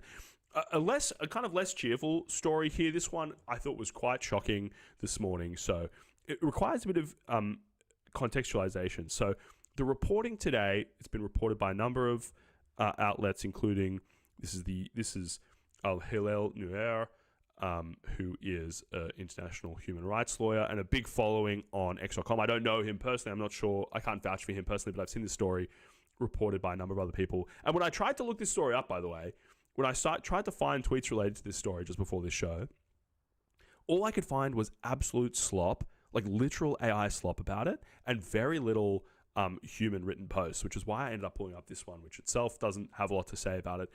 The reporting from Reuters, here he is quoting the Independent, the UK newspaper, The Independent. New York Times also reported on it this morning. The story here is that Germany has indicted 2 European citizens, I think one Danish and one Austrian, or possibly a migrant who had not yet gained citizenship. I need to check the details, but it was at least one Danish citizen of conspiring to kill leaders of Jewish organizations on behalf of the Iranian IRGC. Now, the important thing to contextualize here is this event happened last year in 2025, before the war between the US and Iran broke out. And the Danish citizen was caught planning this attack in Germany, and there was some kind of suspicion that he might have links to the Al-Quds special forces of the Iranian IRGC, and that he was going to carry out these attacks on Jewish leaders in Germany on behalf of, or acting as an agent of, the IRGC in Germany. So a Danish citizen who was going to carry out an attack in Germany against German Jewish leaders. Quite a disturbing story. I mean, it's good that they were caught, but it's just like a very strange, of all the European countries, why target Germany in this case? Why have a Danish citizen travel to Germany to attack the German Jewish community leaders?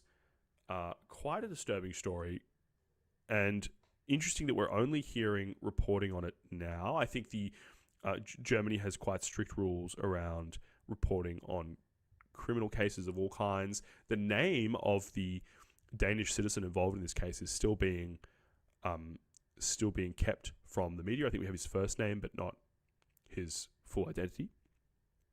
So I think this is, why is this story important? It happened last year. It's just being reported now in the context of, it's confusing to read about it in the context of the current war between the US and Iran, because of course this happened before that started and it predates it. And it's obviously, I think, more connected to the Israeli war in Gaza than it is this latest conflict between the US and Iran. But nonetheless, I think what it speaks to at a kind of structural level, and it will be interesting to see if more stories like this come out or if this was a very isolated event. But what it speaks to on a structural level, I think, is that Iran was intentionally operating kind of like foreign terrorist cells in Europe, targeting from Denmark, targeting Jews in Germany or Jewish citizen groups, Jewish social groups in Germany. And that seems quite concerning. The fact that there's been no serious attacks so far, I think, is reassuring. It's reassuring that they caught this guy. It's nonetheless, I think, quite a disturbing story, and I will be interesting to follow how it pans out. Okay, so we've got a few more minutes until our guest is joining us. There's a few more headlines from the last day that I'd like to get through. I really want to get Hunter on the show, I've decided. So Hunter, Statistic Urban, I've pulled up a few of their tweets before. I think they are based... Okay, if we're going to read the bio, data scientist, masters in computer science, stats, biochemistry, current econ master's student. We're collecting the Pokemon gym badges here. We've got a few masters, a master's in computer science, a master's in econ. I can't tell where in the world they're located. I'm gonna try and have them on the show because they do some kind of great analysis of stories that are in the news, and I think they're a very interesting account. They are quoting some reporting from the New York Times. Interesting to note that the reporting, I should say, the story here from the New York Times, it's actually, I think, a letter. It's a letter that someone has written into the New York Times. The author is an emergency medicine practitioner and a professor at the University of Brown, or an academic at the University of Brown.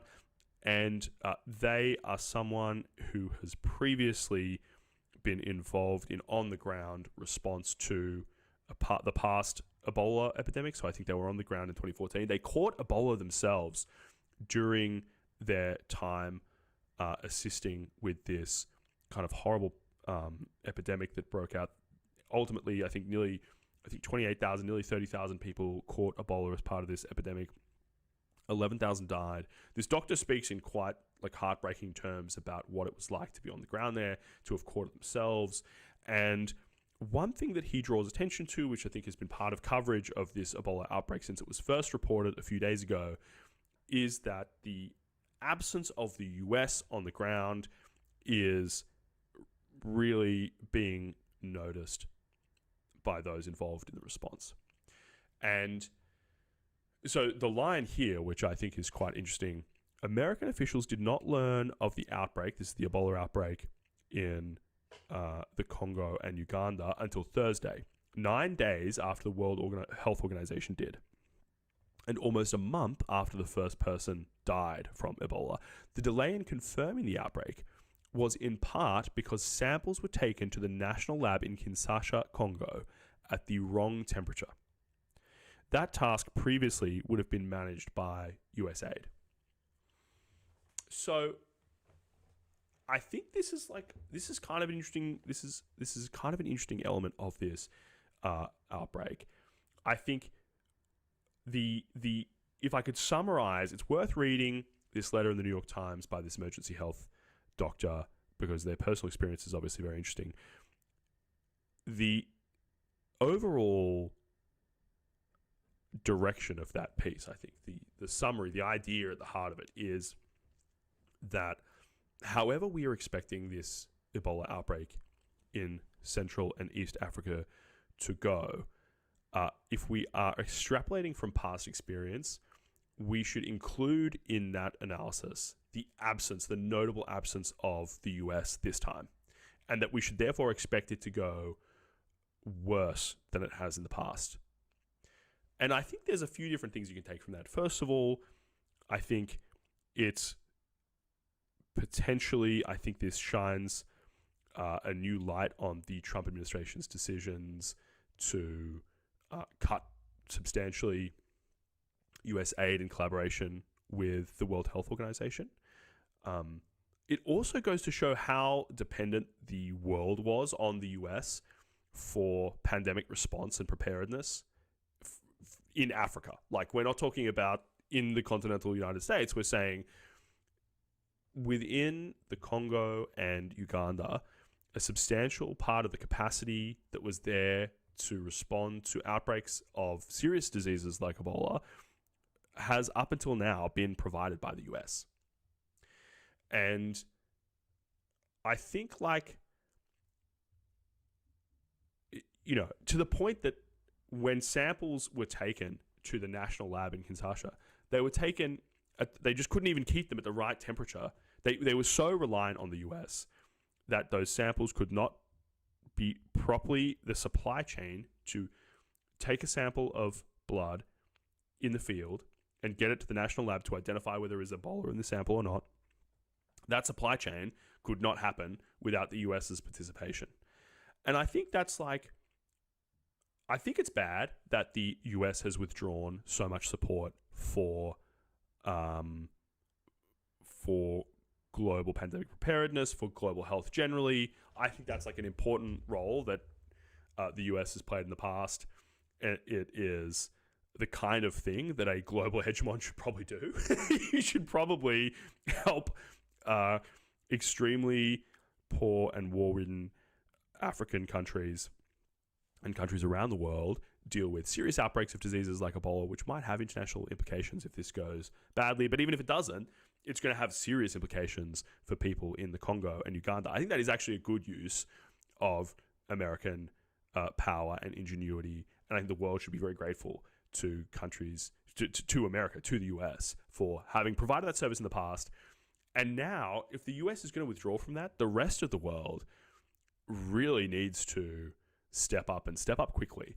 Because if basic things like not to criticize the people involved here, I'm sure they're all doing their best, but like, if you don't have the capacity to take an Ebola sample and get it to the lab and hold it at the right temperature the whole time in between, then how are you going to respond to a national outbreak of Ebola? That seems to be pretty basic capacity issue. So look, I think this is quite tragic. I think this Ebola outbreak may well have been responded to more effectively sooner had the US been involved. But I do think you kind of have to take a step back from that and go, hang on, why is global pandemic preparedness so reliant on the US? And why aren't we more resilient globally? Why isn't global health response more resilient to the whims of the US president? I think that is something that's worth considering, even if we do think like, look, this was a poor decision by the Trump administration, reflects badly on the US and the Trump administration. Interesting story, one to follow. We are now. What have I done? Oh no. I think I accidentally closed my window, so you can't see my tweets anymore. I'm very sorry. Production team, I'm sorry about whatever I did. I'm going to need to pull that up. I think what we're going to do, I'm going to drop offline. I think we should have a guest joining us soon, which is very exciting. What have I done? What crazy shortcut did I press to just absolutely delete every Chrome window? I've been sent to the naughty step, apparently. Did that just break our stream, folks? What did I do? So-called computer expert cannot use the computer.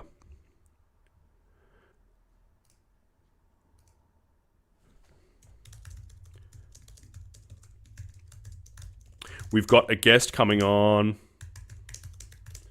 very shortly.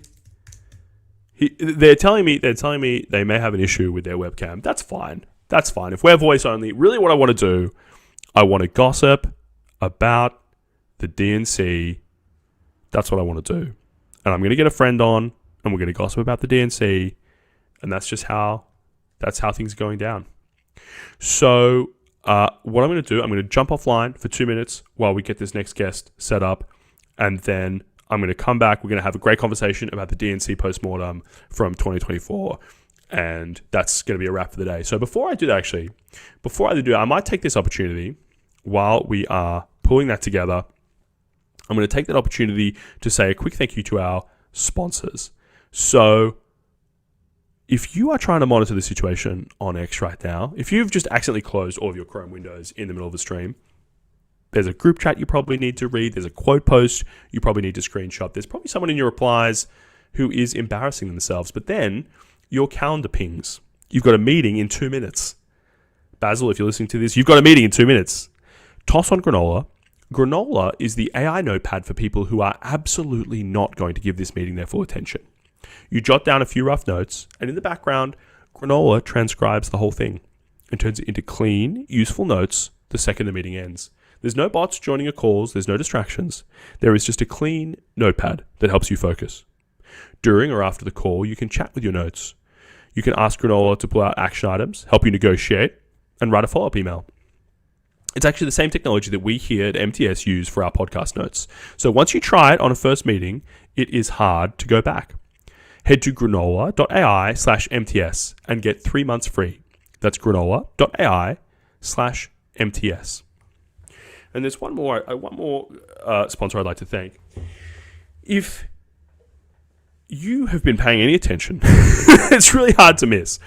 Everyone is talking about models and data. That's on Twitter. It's in real life. If you go to San Francisco, unfortunately, people will stop you in a coffee shop and they want to talk about models and data. But nobody is talking about the real bottleneck to AI adoption. That is the connective tissue, the layer between your models, agents, APIs, and context. Kong gives you the platform to power and govern that connectivity. It's the control tower that governs your traffic, cuts your costs, and sets guardrails for agent-to-agent interactions. Without it, you're not monitoring the situation. The situation is monitoring you. The info decisions that you make in the next 12 months decide whether you're shipping the agentic era or posting through it from the sidelines. Because when AI traffic scales 100x, the companies without proper connectivity and governance don't just slow down, they break. Kong manages all your traffic in motion. It gives you the full picture, regardless of traffic type, and it adds a governance layer, regardless of model, agent, or architecture. Fortune 500s run on Kong. AI native startups ship on Kong. If you are serious about AI, visit konghq.com. That's konghq.com. All right, fantastic. Huge shout out to our sponsors. So I'm going to drop for one. Oh, hold up. Let me see. Okay, we're gonna drop back to the. We're gonna drop back off a second, and we're gonna get our next guest on the show. Very, very excited. God willing. It sounds like we had some technical difficulties, but I'm gonna jump off. I'll come right back in 1 second, and we're gonna have a great chat, with or without. We're gonna have a great chat about the DNC memo. So I'm gonna pause there.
All right, we are back, folks. Welcome back to MTS Live.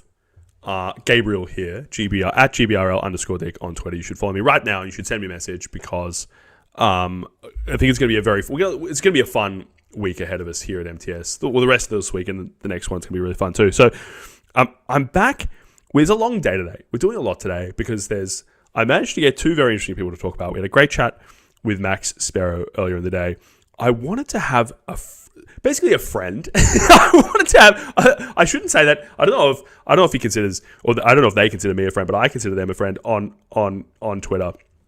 I wanted to have someone to talk, just to come on and riff about the DNC autopsy report of the 2024 election. It's kind of a storied report now that had a bit of lore and expectation built up behind it, and they've just released it just today. And it is funny for so many reasons that I think were unanticipated. So I wanted to get someone fun on.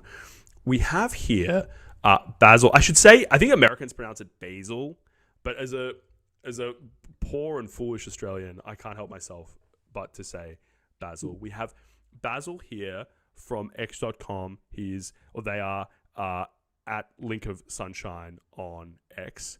A fantastic account, always very interesting. I think I described you, we were just talking offline before we came on the show, Basil, and I described you as like someone who's very interesting on the kind of sensible progressive side of politics. Maybe sensible is too strong a word. The practical progressive side of politics. I'm always very interested to see kind of your takes on whatever is happening in the world of politics. You have a day job as a machine learning engineer.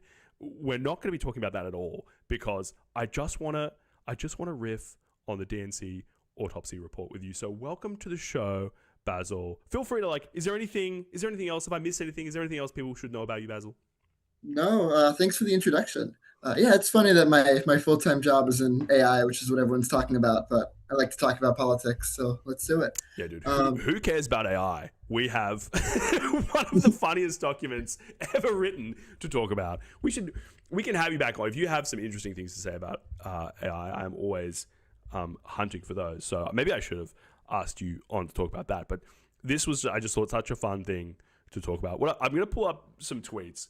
Maybe I thought a good place to start is, we were talking again offline about it feels like rumblings of this have been building for a long time. The story here, the obvious story, is the Democrats ran Kamala Harris in 2024 against now President Donald Trump, if you want to know how that went. And it seemed at the time, like it feels like a million years ago, Basil, but it seems to me at the time what happened, for a long time, the Biden administration was quite committed to the idea that Biden might run again, even though he had promised to be a one-term president, prepare the way for the next generation. And then kind of like without a primary, without a process, it was just announced that Biden was not going to be running, and in his place, Kamala Harris was going to run. The election didn't go very well, despite the fact that, in some ways, Biden had seemed like a return to normalcy after the first Trump administration. And there was a lot of talk at the time of we need a full accounting in the immediate aftermath of the election. There was this talk, we need a full accounting of what went wrong. Am I kind of getting that right, Basil? Yeah, well, there's just so many interesting things that they could have talked about in this document that everyone's been hyping up for the last 4 months. And so obviously throughout the internet, there were hundreds of people or hundreds of rumors going around what could possibly be in it. And I think it's funny. Before we even get to that, before we even get to no, it's not your fault. I'm just thinking out loud here, but it's like before we even get to what is in the document, it was. I think the important thing. It's important to set the ground here. If you're watching this right now and you've forgotten, it's almost impossible to place yourself in the mental state of being immediately after the 2024 election. But the response from Democrats and from progressive people, kind of across the spectrum, was like, whatever else happens, we need a full accounting of what went wrong in this election, why we decided to run Kamala Harris without a primary, why Biden stayed so long in the race. And so there was this really kind of big groundswell at the time, wasn't there? We need to understand what happened. Yeah, I don't know if anyone was on Twitter during this time who's watching, but the first few days after the election, everyone was giving their own takes on why, and there was like a million reasons why. Everyone was talking about policies or whatever Democrats may have done, which is trying to run Biden again was the big one. After everyone saw his mental state the last few months, so there were just like tons of blame going around for basically anything that you can think of. Um, so like definitely the first few days after the election was everyone giving every thought possible And on then what they thought. there was this slow trickle of kind of reporting. There was that book written, the name of it escapes me right now. I kind of I pre-ordered it, which I never do, so that I could read this kind of inside account of the Biden. It was really the the Biden crime family. It was really the Biden family in the in the kind of critical days where the decision was made to run Biden again. And so there was this slow trickle of reveal about what had happened, about why. There was a sense from the Biden administration and Biden insiders that Kamala was too weak a candidate to run against Donald Trump, and there was a bit of denial about what seemed to a lot of people kind of Biden's clearly fading faculties. Yeah. That seem right to you? Like, yeah, I think that there was a lot of talk within the Biden administration that they didn't trust Kamala Harris at all. I think the polling was really weak. She had really low approvals for a long time at this time. And now it seems like extremely obvious, I think. Now you can take one look at the old debate and be like, this guy should have dropped out 6 months ago. It's kind of concerning he was even president at this time. Right. But like for the 4 years previously, basically he was hiding Kamala away at like tiny roles doing whatever nonsense he could send her off to. I think there were even jokes at the time at her in like random countries, like they're like literally sending her away to try and be seen as little as possible. She was kind of seen as baggage after like 2022. Shipping her off to like former Iron Curtain states or whatever, sending her off to Yeah, different parts I heard of the world just to get her out Uzbekistan of the way. needs a new visit. They haven't been there in a while. Send it to Uzbekistan. And the reason this might just seem like ancient history to everyone who's listening right now, the reason I think it's important to kind of like try and put yourself in that mind state is like it's that period of time that this DNC postmortem is supposed to be assessing. And the idea, I think, initially it started as just like this idea, this immediate response in the aftermath of the election. The Democrats need to spend some serious time working out what went wrong. This call was coming from inside the House. It was people within the Democratic establishment being like, we need to understand what went wrong so we don't make this mistake again, because we absolutely cannot have, the 20-year Trump Reich or whatever. And so there was all these factors. We've talked about some of them related to the personalities, but there was also these kind of policy issues. There was a sense, Basil, maybe you can give me a more specific kind of analysis here, but my memory is like, the kind of calls were like the Democrats are too entrained to Israel. There's a big backlash from Muslim voters, but also from Democrats who feel like Biden has been too close to Israel, given what was happening in Gaza. There was concerns that the Democrats were not being progressive enough, that they had lost the election because they weren't being progressive enough. Can you give us a taste? I know there's, again, ancient history, but can you give us a taste from your memory of like what that looked like and what those calls were? Yeah, well, definitely, of course, like inflation was one of the biggest topics at the time. There was oil prices, just things that had been in the news constantly the last 3 years were on a lot of voters' minds, I think. Of course, as you mentioned, like Palestine was probably one of the biggest campaign issues on the Democratic side, like with people who had issues with Biden and Kamala. And you can definitely see that in the results of like Dearborn and places in Michigan and big swing states where there were lots of Green Party and non-voters, even Trump voters from these communities. I think there were even like signs going up back then, like promoting Trump as a better alternative on Israel, sort of aimed at these communities. So it was really like a perfect storm for Dems at the time. There were lots of things that were going against them. And she had an uphill battle. So there's lots of things to talk about in this autopsy. Yeah, exactly right. Like the reason I bring all this up is not to kind of relitigate all these questions, but just to say that to kind of prepare the ground for what you might have expected the DNC postmortem to address about the election. There was a whole set of issues about how the candidate was chosen and how democratic that process was, the decision to run Biden again, the decision then to pass the torch straight to Kamala with no even accelerated primary process. There was a sense that was a tactical decision from Kamala's camp to avoid having to face Democratic alternatives. There was a bunch of policy issues that maybe people felt like weren't addressed during the campaign or weren't pushed as strongly as they could be, or the policy positions weren't radical enough or even just didn't exist. There was concern about the issue of Gaza, about the war between Israel and Gaza and the US's role in supporting Israel there. That's obviously an issue very close to a lot of progressive hearts. And so that's kind of what people thought might be part of the postmortem. And then a few months ago, there was some reporting that the DNC had produced a postmortem of the election, but they weren't going to release it. Yeah, I mean, like once, I don't even remember if the 2016 one was released, but the 2024 one, once there was rumors going around like they weren't going to release it, everyone started talking about it because like, what can they possibly be hiding in this document? What is it that they don't want the people to know? Well, we found out what they don't want us to know, but. But we got to set the stage here, Basil. The drama is like too good to just like jump right to the conclusion here, because it's like, and I wish I had pulled up some of the tweets. I tried to find them, but it's like searching DNC Gaza just does not give you the results that you expect it would. But like the response at the time was like people who I might describe as just like lunatic progressives being like, oh, the postmortem shows that the DNC, that the Democrats lost the election because their support for Israel, the Zionists are controlling the Democratic Party.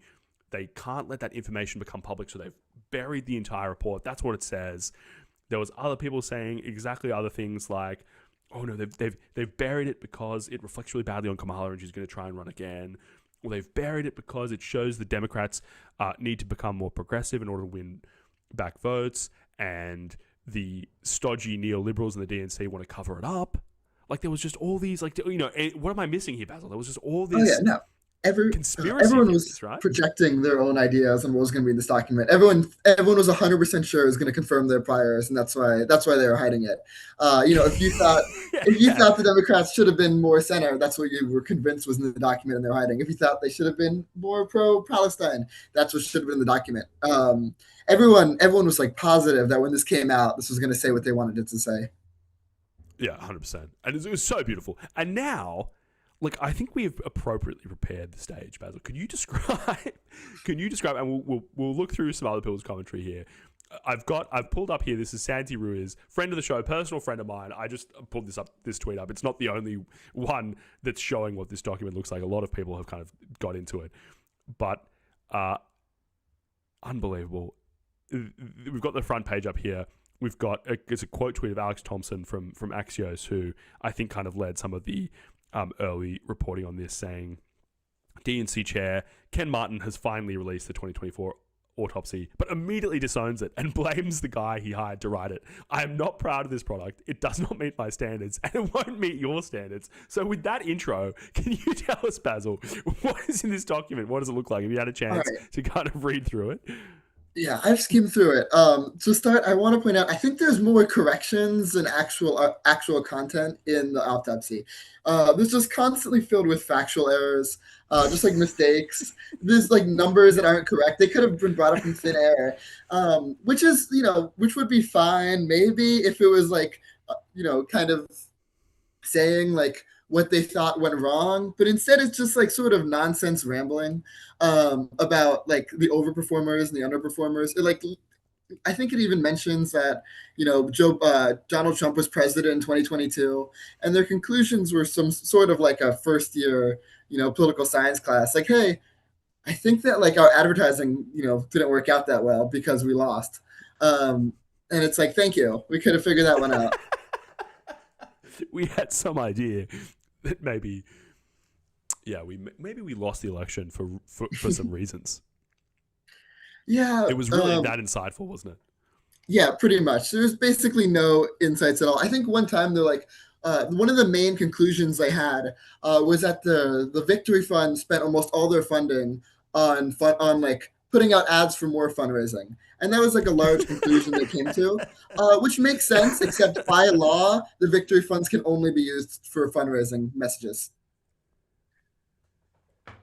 Oh my god! So it's just like a basic factual misunderstanding of how this particular how the regulation there works. That's so good. And like we should say as well, if you haven't had a chance to get into and look at it, the document looks like this. The black text is the text that this consultant who wrote it for the DNC, that's his text.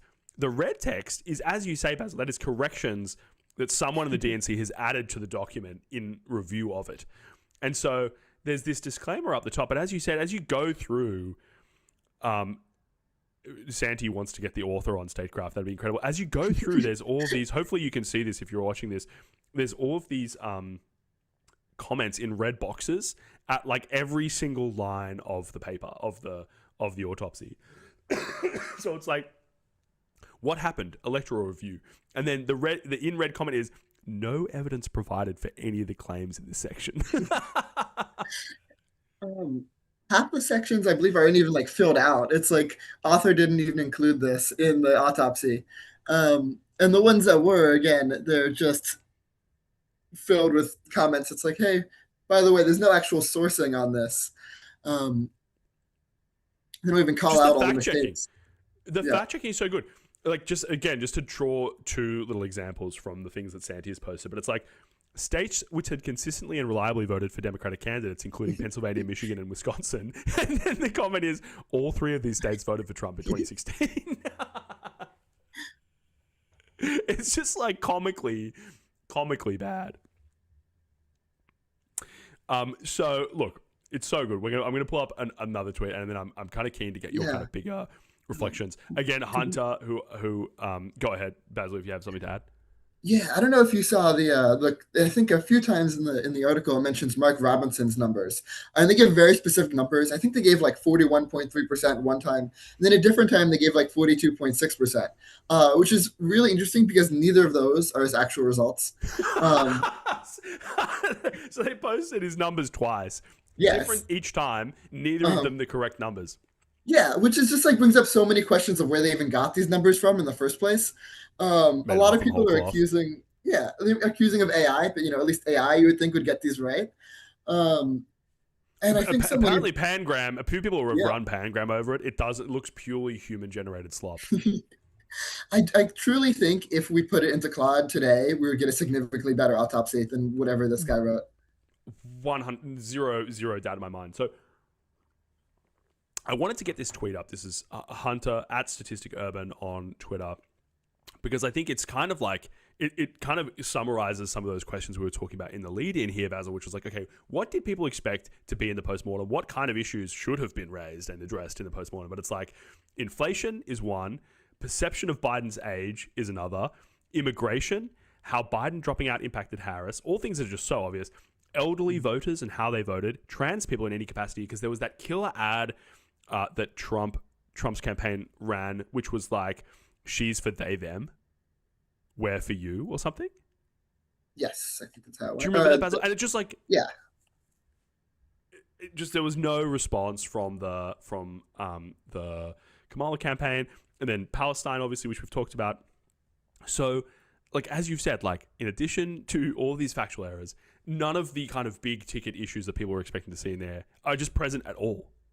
Mm-hmm. I think it's kind of like, go ahead. I'm just kind of interested to get your take here. No, I think you're completely right. Like, everyone expected all these things, which were like very central to the narrative of the election. Like, you can't really retell the election without the ad on the they them, the they them ad. You can't talk about it without inflation. You can't talk about it without Palestine. And instead, the things it focuses on are like, I think, I'm reading the conclusions it comes to right now, and it's like, we need more direct engagement, which are just things that like anyone could have possibly said looking at it, and instead they just like avoid talking about any issue of any importance. Yeah, it's a great. Like, we could spend a lot of time talking about what's not in the document or what's in it, and it's just like the kind of key takeaway here is it is completely worthless, a pointless document. It is embarrassing to the DNC. Mhm. I think at least by releasing it and disavowing it, they're saying we got hoodwinked by some guy, and we know that, and we've released it with annotations, all our own problems with it. I'm fascinated by this guy. I'm fascinated like where they found this guy, how long he spent on this document. I think somebody even mentioned he was working on something after this for the Democrats, and then immediately they confronted Ken Biden about him working for another project, and I think they fired him. Like they mentioned that they go, oh, he's no longer working for the Democratic Party. So They literally fired him today. yeah, I think so. Unless there was like some previous misreporting on the project he was working after, but I think it was so bad that they had to fire him immediately. Look, I just want to, just before we're going to move into the next phase of this conversation, Basil, where I want to kind of get into what and this is like well above my pay grade, but I just kind of want to just speculate on like what the future looks like for the Democratic Party and how like the institutions of the Democratic Party might kind of come together to kind of field a vaguely winning team in upcoming elections. Before we do that, I think like the kind of like last thing I want to just think about for a second is like putting yourself in the mind of this guy. I assume it was a man, as he came towards the end of writing this project, just imagining his internal mental state. He can't have been sleeping. He must have known he was about to turn in some absolute trash. He must have been an anxious wreck. We've all been there. We've all had deadlines that we totally forgot about. You might think, no one cares about this document. We lost. I'm going to write it up. I don't know what he could have possibly been thinking. Maybe, I guess, the last one wasn't released. He go, oh, they'll send it around. Some people will read it, not expecting everyone to wonder about this document. And maybe it like kind of rolled out of control. Maybe like a bunch of things happened where it's like, oh, we're not releasing this document mysteriously. And I do think, Ken Martin is definitely at fault for causing this whole extremely avoidable situation. But it came, and I just know he could not have been sleeping the last few nights when he knew this was going to be released. This is You reckon Ken himself, the chair of the DNC, must have been having a few sleepless nights in the lead up here, you reckon? Yeah, both him and the author of the document. I can't imagine writing a report so bad that's the only thing that becomes a national scandal. It's kind of impressive when you put it like that, and not for like, boring, ordinary reasons like, the whole thing was ChatGPT generated, but like, no, you wrote this by hand, and it sucks so bad that we're going to talk about it. I cannot remember any time anyone was like professionally written to do something, and it was just so bad that that's the only thing the news could talk about that day.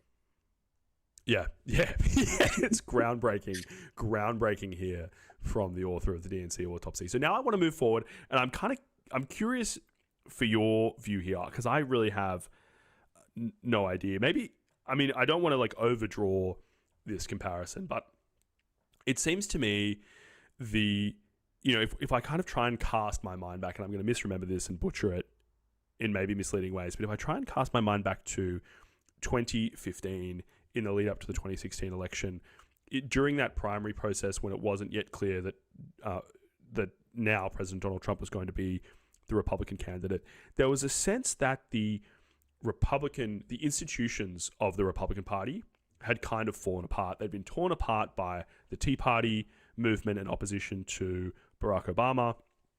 There was this major political realignment happening that had kind of like pulled apart the old neoliberals of the Republican Party from these kind of new populist firebrands that were popping up, the Sarah Palins of the world, but there was kind of lots of different things happening.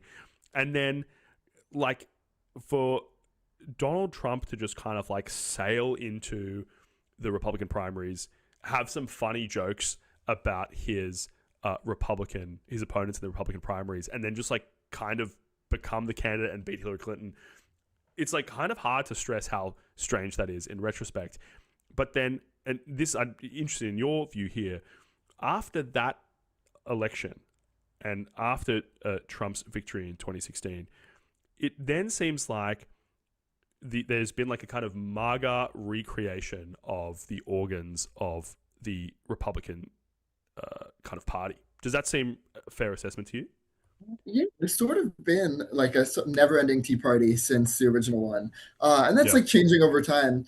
But like Republican voters have been really just like mad over the last 10 years, and they want change in their party. They feel like their party is not representing them. They lost two elections in a row in 2008, 2012, and the whole time, they kind of like they tried going to the center. It didn't really work. And they felt like they had lost. There were like talks in the media at this time about some sort of like never-ending Democratic majority, and so they knew that they wanted to flip things up. And so when Trump came around and he promised like, "Hey, I can flip things up. There's a swamp. The Republicans are against you, and Democrats are against you." That really like inspired a lot of people in the party. In the Republican voter base, I think, to support Trump.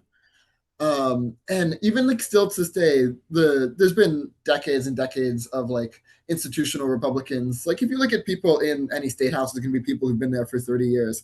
And something that was fascinating to me was like the Indiana races, when they like refused to redistrict, and most of them, I think almost all of them, were primary coming up. So there's been like this very long. Give me a little more. I'm not actually across that story. So give me a little bit more context on that particular story.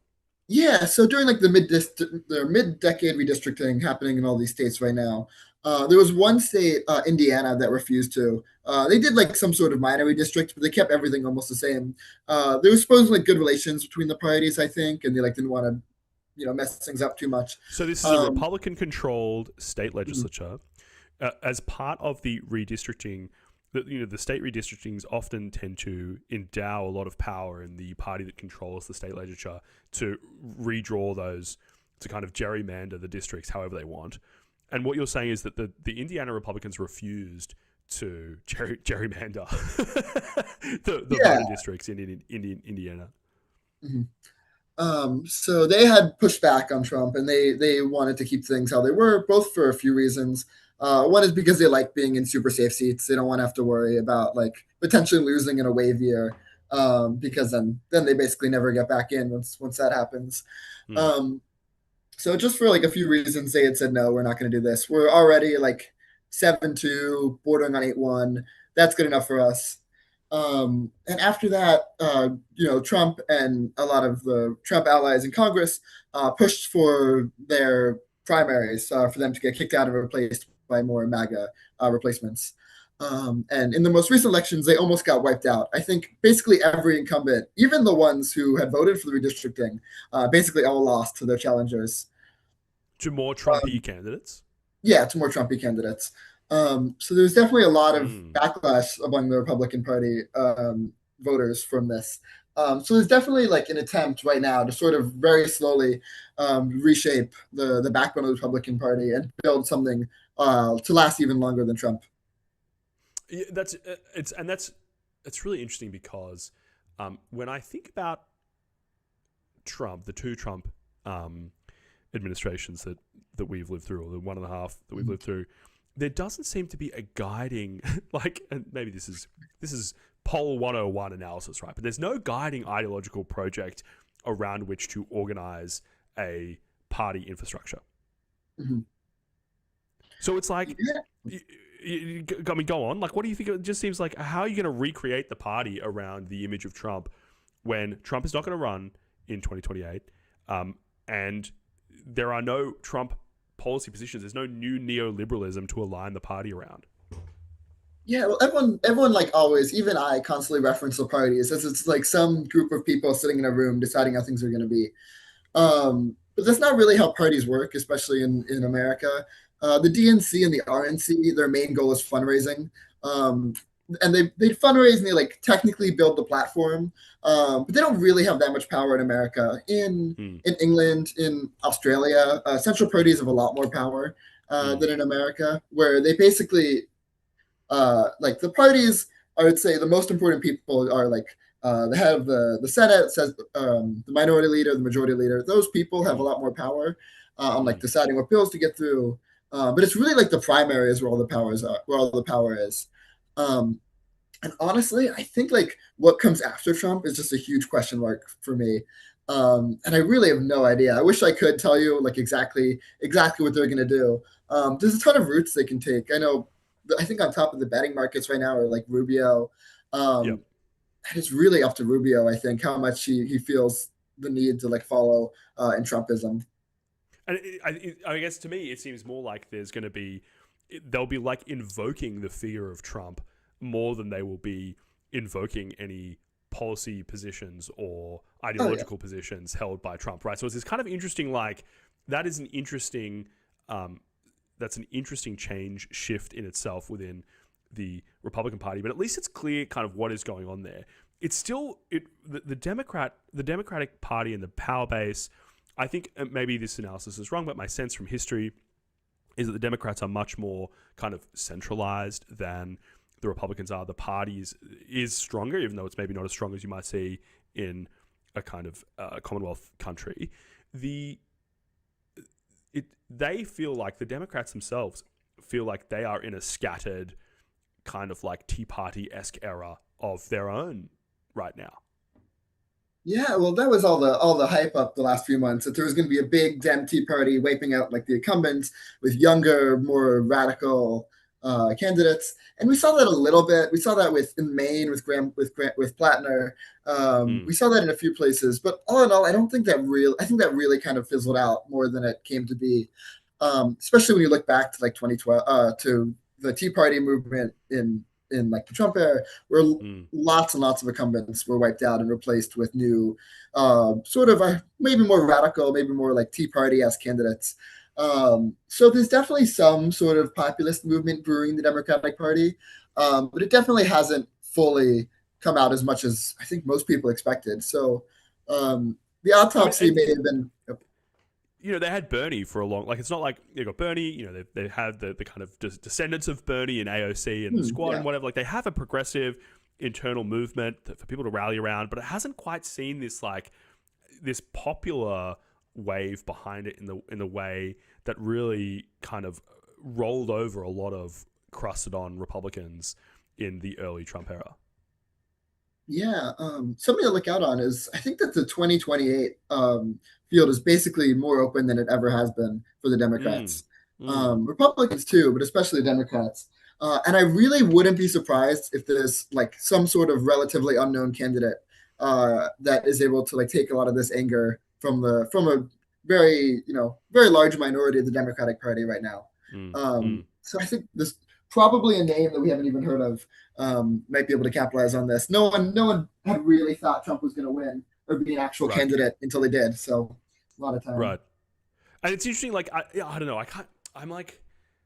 I really struggle to put it in a kind of thematic context, right? Because you have people like Zoran Mamdani, and he ran on this kind of like very progressive, like kind of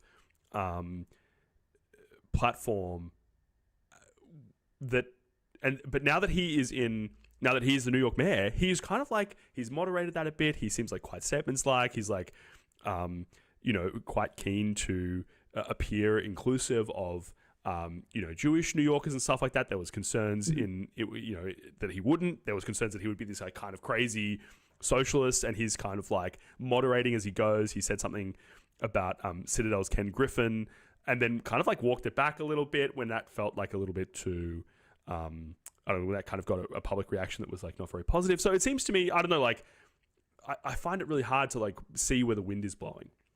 Yeah, I see two very, very different candidates in like Graham Plattner and Zoran Mamdani. Mamdani is definitely more left wing, more socialist than basically very, very few Democrats in the last few years. But he's still sort of like the heart of what a Democrat is. He's still, he's very like willing to compromise. He's much more of like an AOC figure who's been a little bit more like chummy with the Democratic leadership than a lot of people were expecting. And I think we're going to get something similar with Mamdani, where he's also much more willing to talk to people who he disagrees with. Plattner I find very interesting because, like Mamdani, he's also doing very well in primary polls. But he's sort of less apologetic than Mamdani is.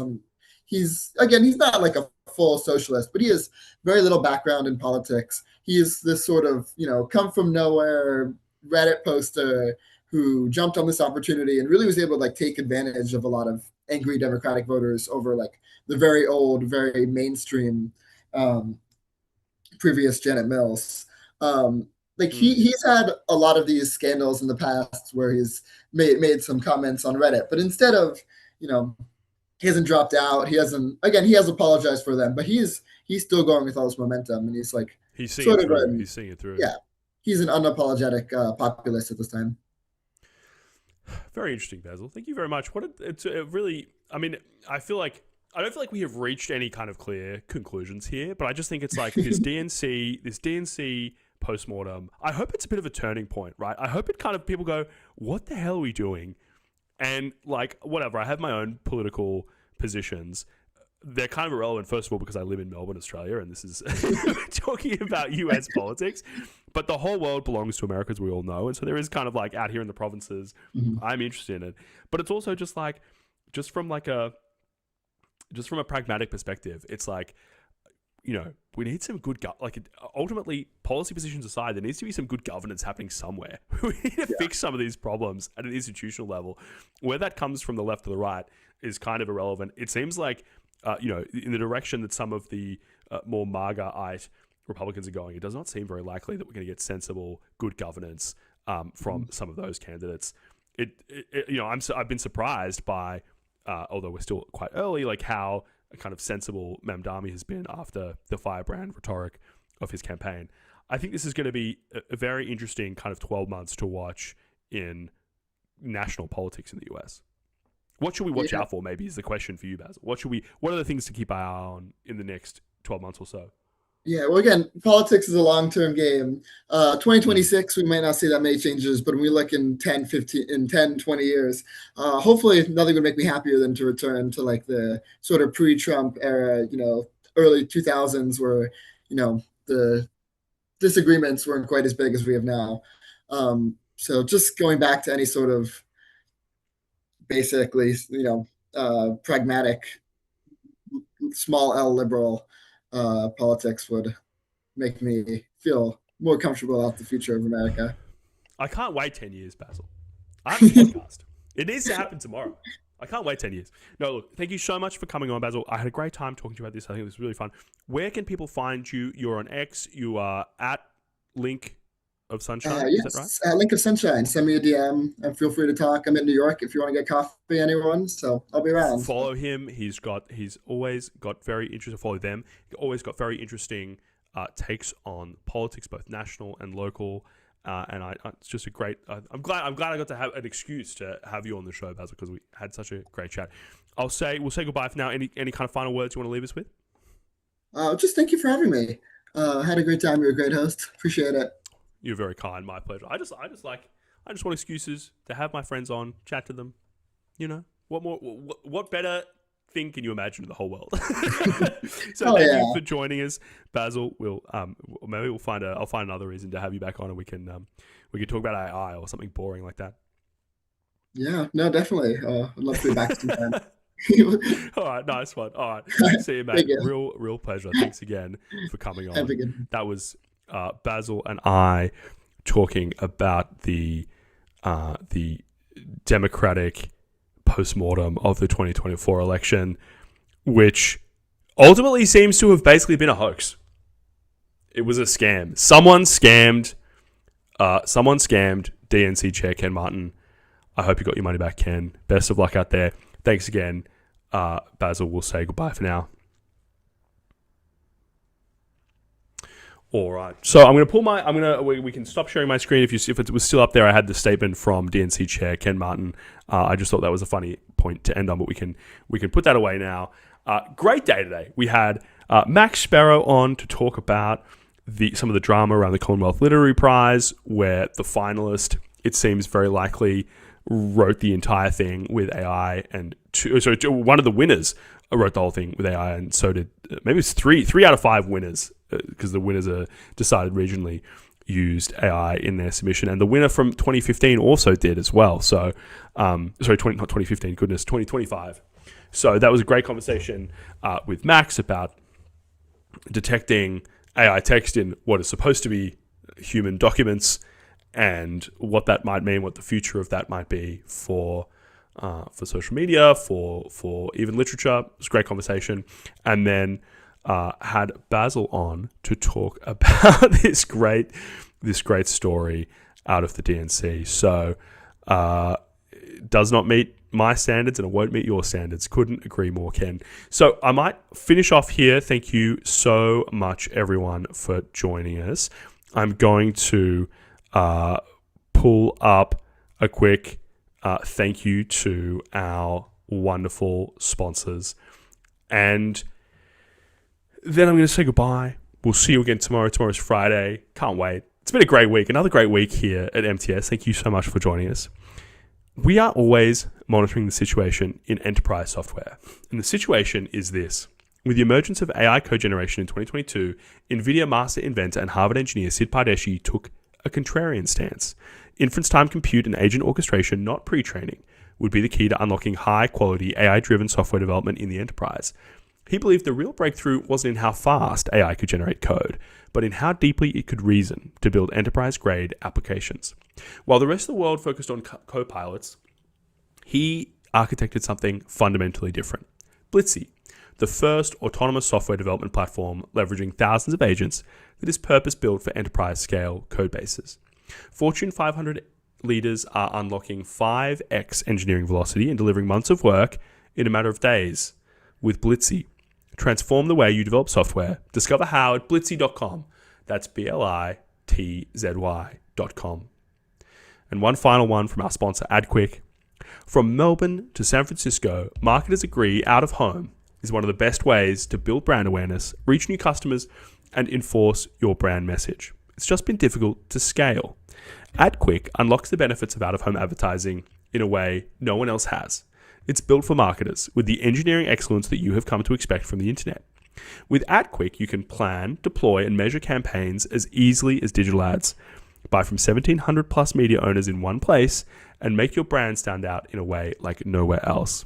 Modernize your marketing at adquick.com. That's adquick.com.